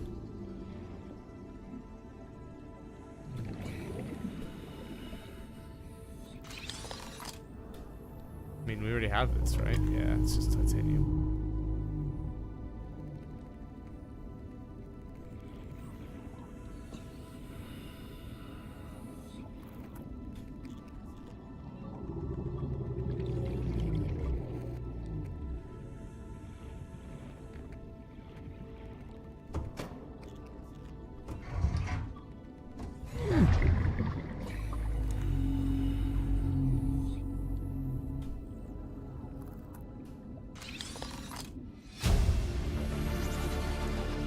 New blueprint acquired.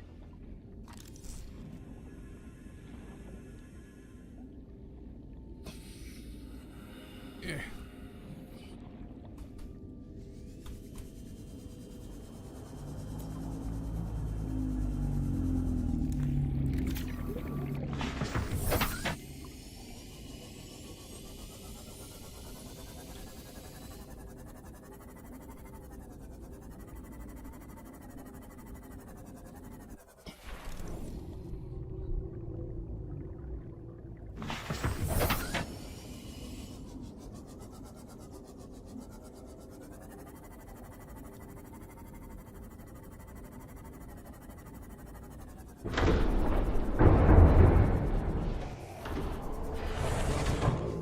Captain, all systems online.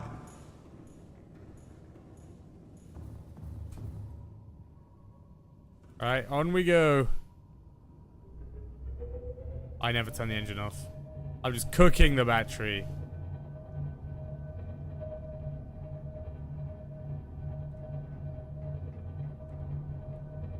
Ahead flagged. Emergency speed. Warning. Vessel counterfeit. Excessive noise. A duck walked up to a lemonade stand, and he said to the man running the stand, "Hey, bum bum bum, got any grapes?" Jenny, do you really want to hear the duck song? Is that what you're getting at?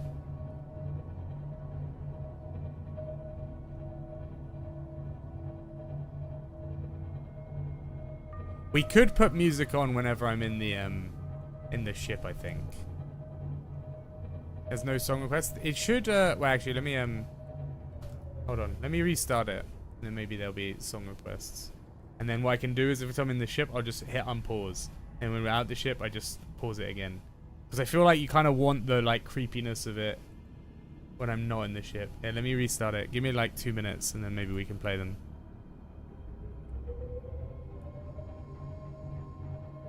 We're going out into the nothingness, team.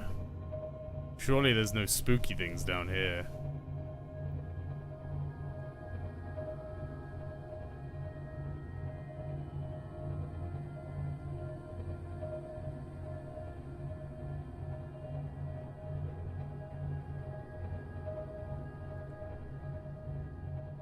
Where is the marker? Okay, let me just have a look.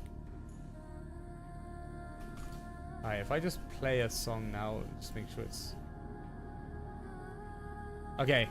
You should be able to request now.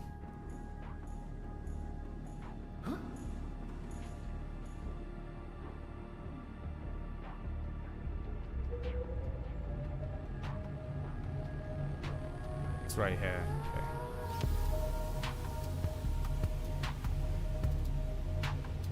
Ooh. That guy looks like a friend. Engine powering Let's go have a look.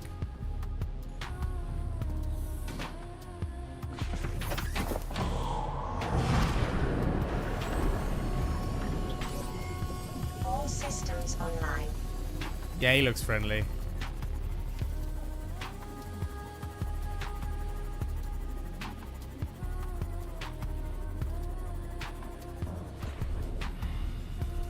Is that the ghost one?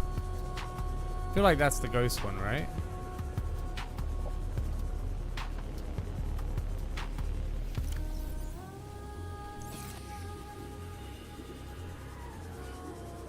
Oh.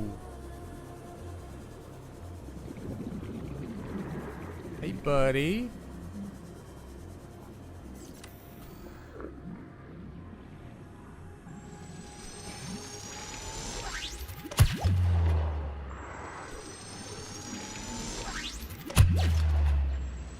Surely that hits him.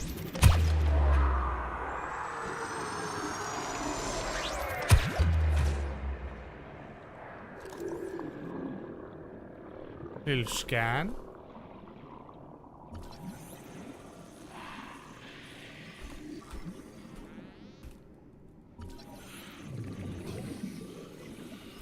He's gonna get free before I...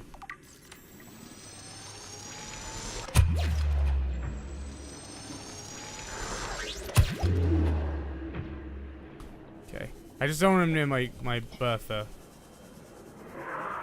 Ain't no way I'm making another ship.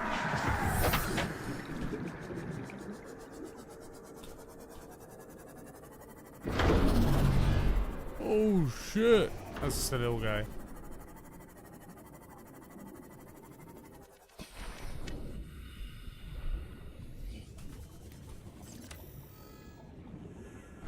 Gonna do it.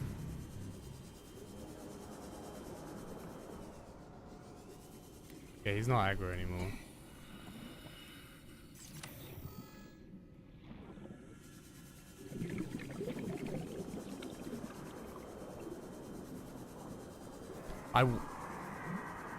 I don't think I parked him far enough away. I genuinely think I need to move it again.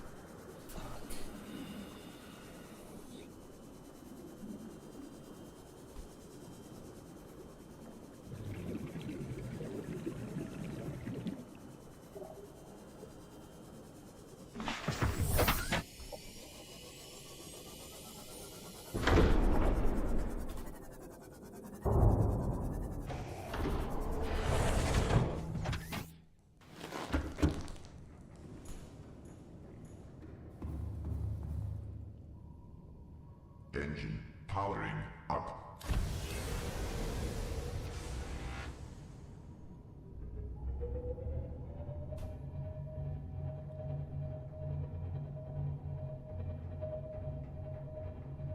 Rig for silent running.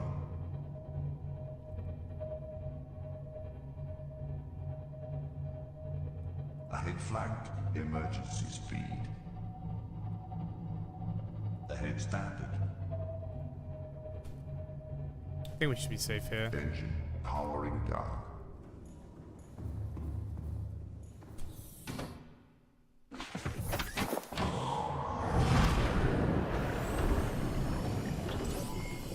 All systems online.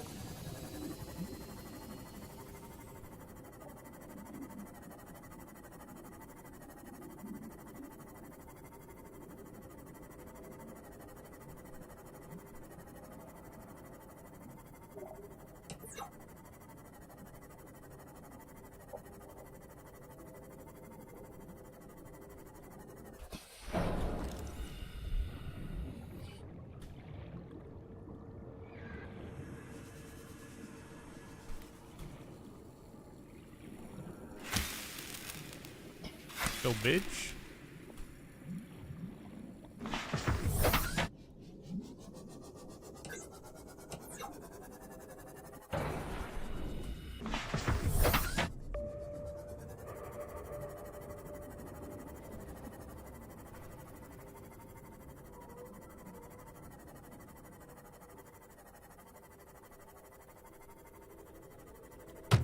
I'm like fully gone away from where I needed to be. I needed to be there.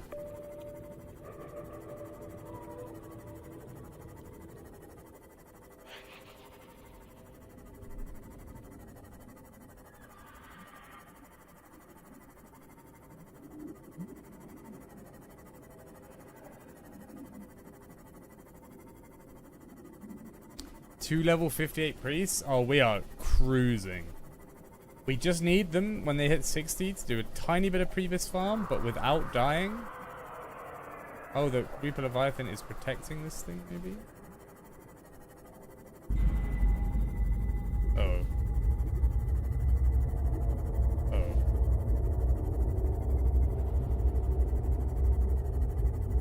Where did they go? And why is that music playing?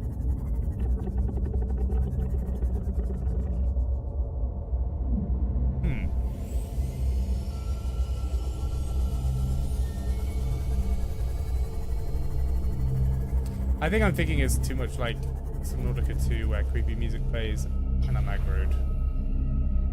I think I just go on foot.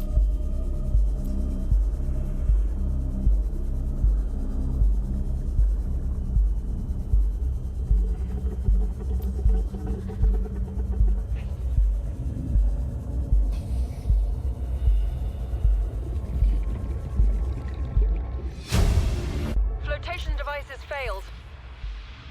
We're flooding. Evacuate. Wait. I can reconfigure the O2 system to act as a bilge pump.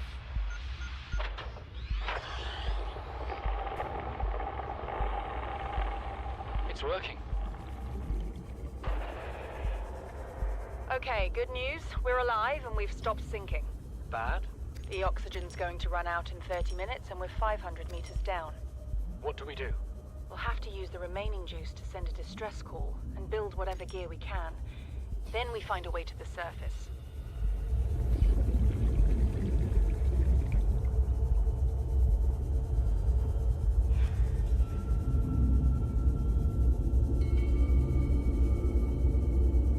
Nedwood. Hello, hello.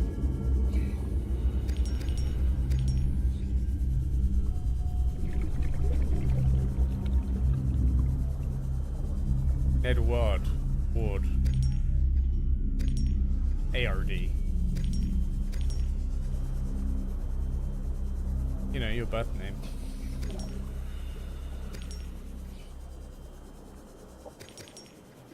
There's so much glass though. And I was running out of that. Welcome aboard, Captain. Am I too, like, far down for diamond? I am, aren't I? Also, the Ghost Leviathan is, like, nowhere anymore. Am I missing something?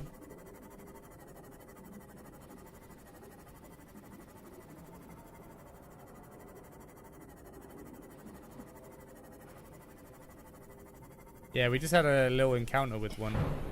I had to scan him.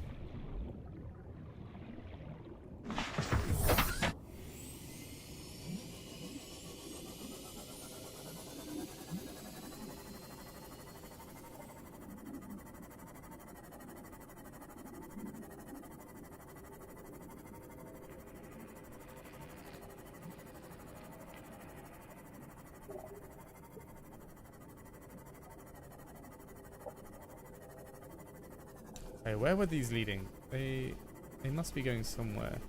Is that a dead end?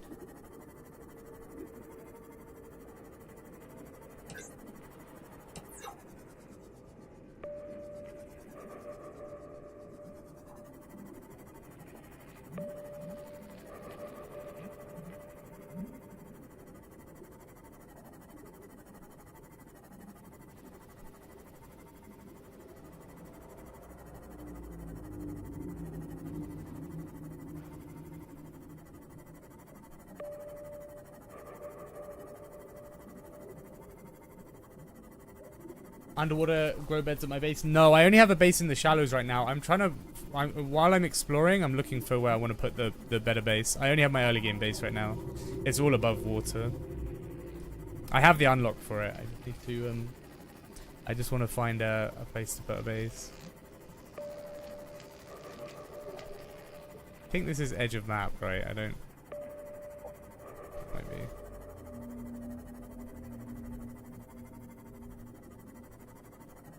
Maybe.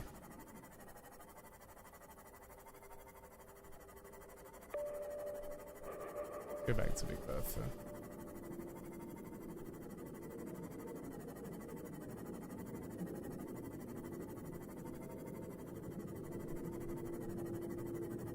I have a bunch of seeds ready for my underwater grow bed, but I just don't have a base.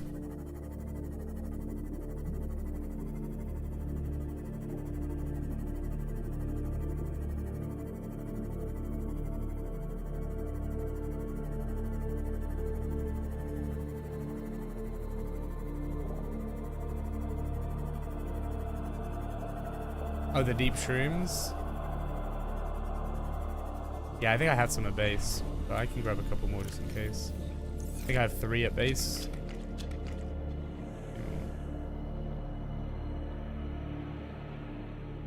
Oh, you mean like, and just like grab a blood oil? Does it work off the oil, or do you need the, I need to slice one of the,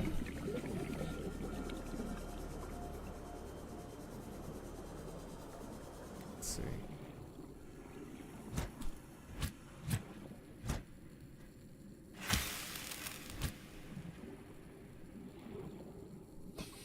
I think it's just off the oil. Seeing as you like even melt through those things.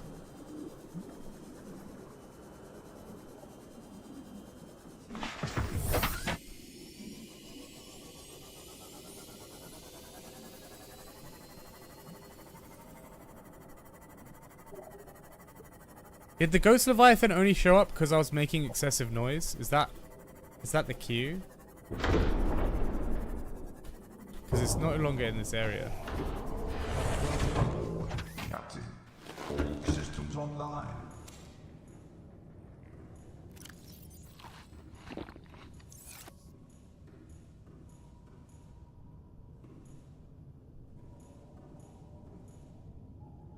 Engine powering up. Rig for silent running.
Engine powering down.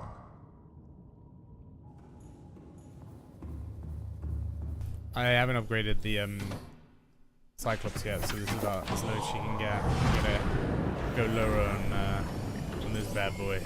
All systems online.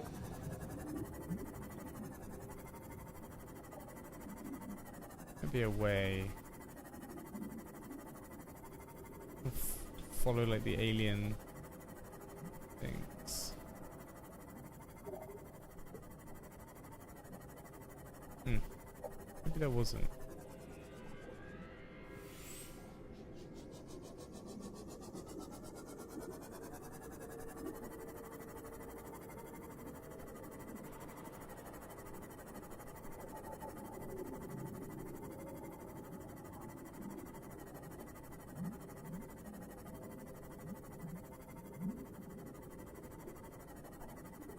This looks good.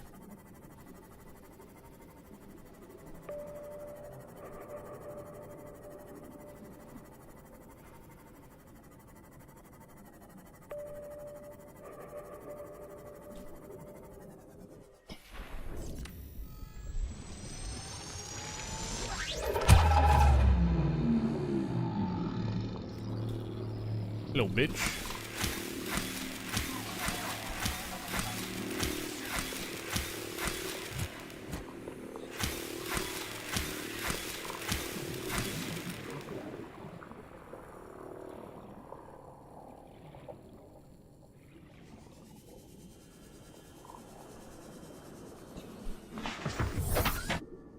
When did we get a little scanning device? I think it was the other day. Yeah, I try not to use it too much. I feel like it takes a bit of the eeriness away.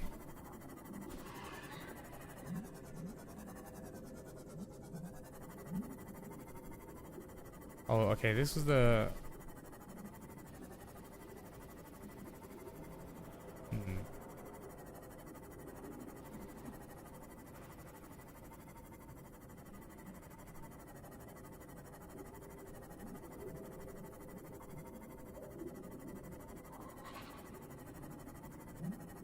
Damn, I thought it was gonna be something that led me further down, but I guess not. Not here. I should go get my diamonds. All I did was go and kill this guy's bro. That's all I did down there. I'm gonna leave him alive so he can stumble across his bro's corpse.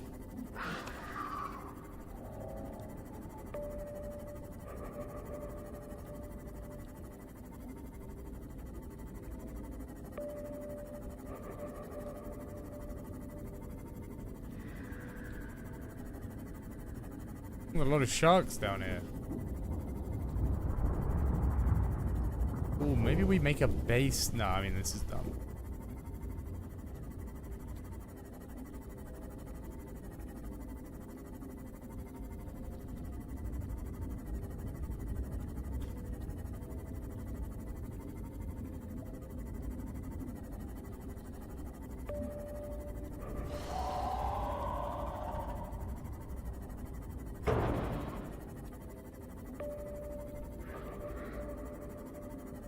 Erosion patterns on the land masses suspended here suggest they once floated on the surface.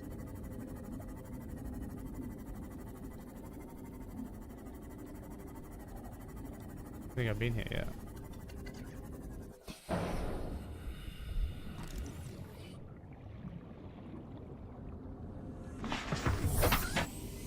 Oh no, this is one of the islands. I definitely have. Did I?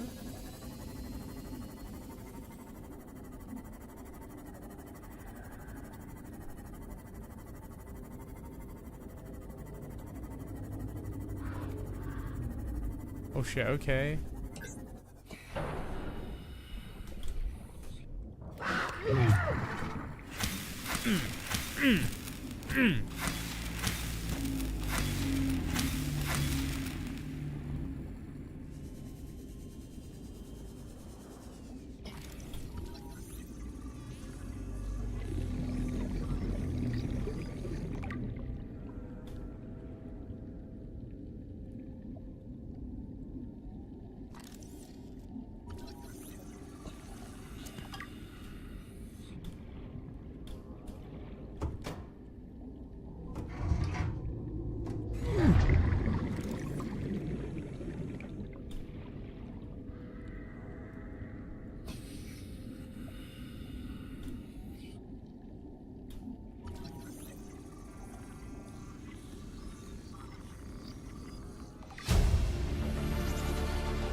New blueprint acquired.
I need to find some H2O.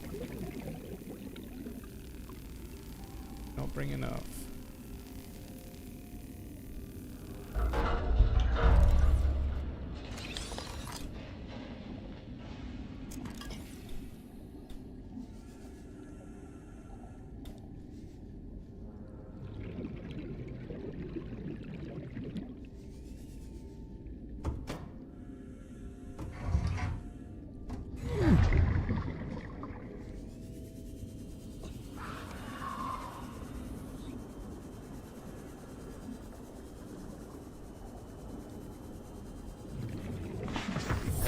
Welcome aboard, Captain.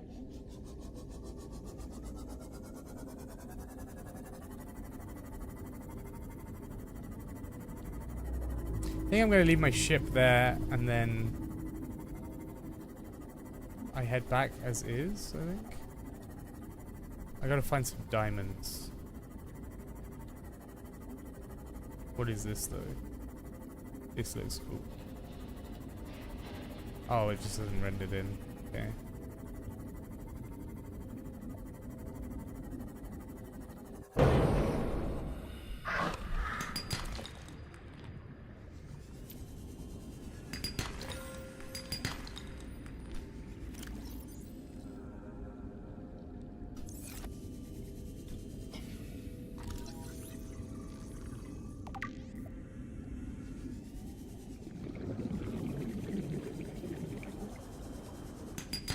One diamond, please.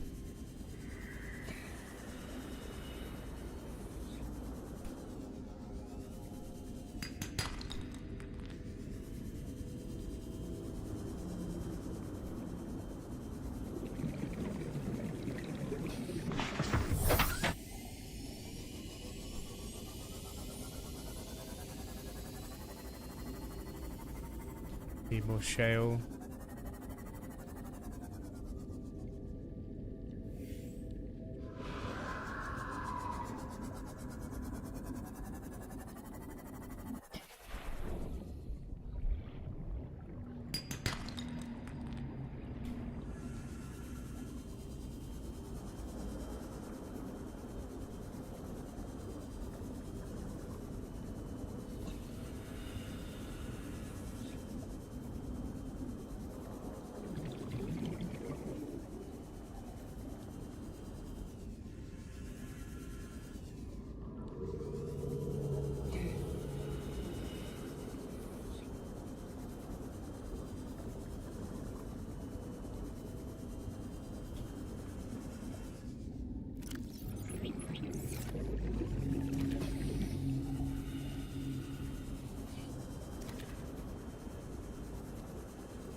Seek fluid intake.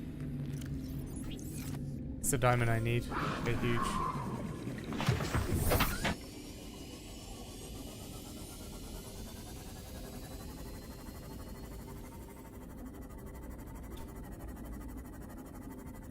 Alright, nice. Pretty big uppies so far. Built the prawn suit, built the 2 arms, upgraded the sea moth, and upgraded Big Bertha. Honestly, that's huge progression.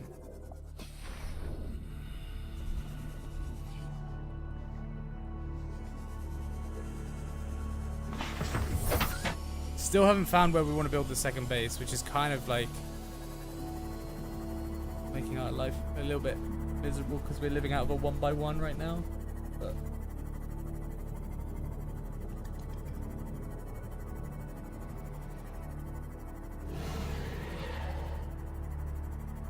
basically, the second I find somewhere that looks like relatively pretty, that has one of those fissures near it, so I can use some thermal power, I think that's where I want to set up.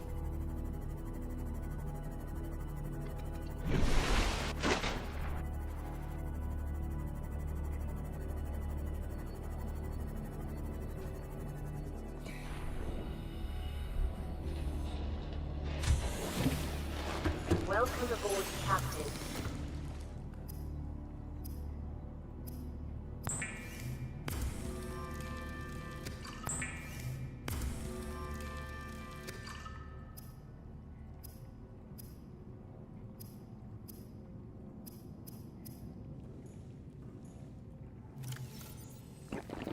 Vital signs stabilizing. Okay, what did I need for the drill arm? Needed the drill arm.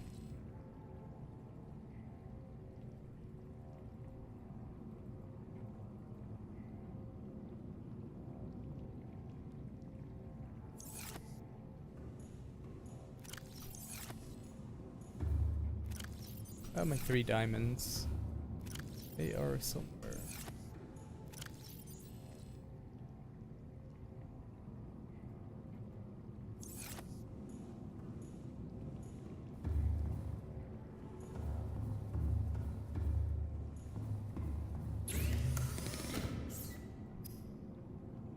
There it is. The drill arm. It's big.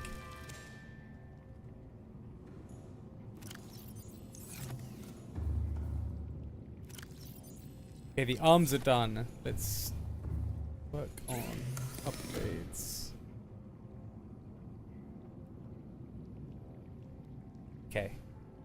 Can't do that yet. We don't have nickel ore for the depth one.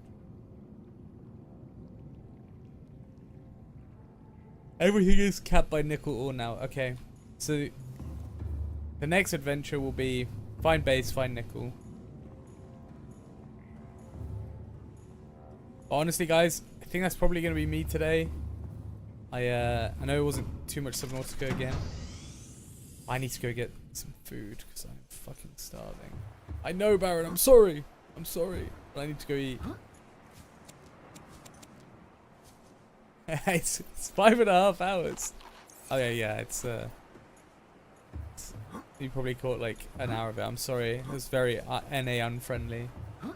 I'm sorry, team. I'm sorry. Oh, by the way, soon, guys, like as we get closer towards the end of Subnautica, I'll be down to do another one of the community game nights if you guys are interested. You go play it could be repo, it could be whatever. We'll do a day where Drano can make it as well. Oh, look at that view. Kind of almost don't ever want to leave the shallows. Maybe I just build all my shit around here. Instead of look, Drano's not even grateful. You know what? Let's make it NA time. Let's make it NA time. Maybe when she's in Iceland.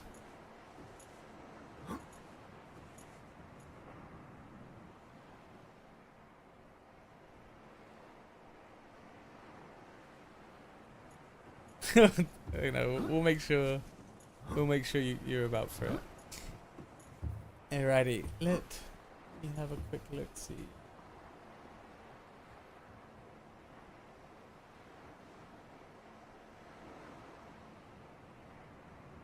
Guys, I'm gonna send you to Esu. They're doing Frontier AQ20 ZG. I think Friday's in there too, potentially. I haven't looked.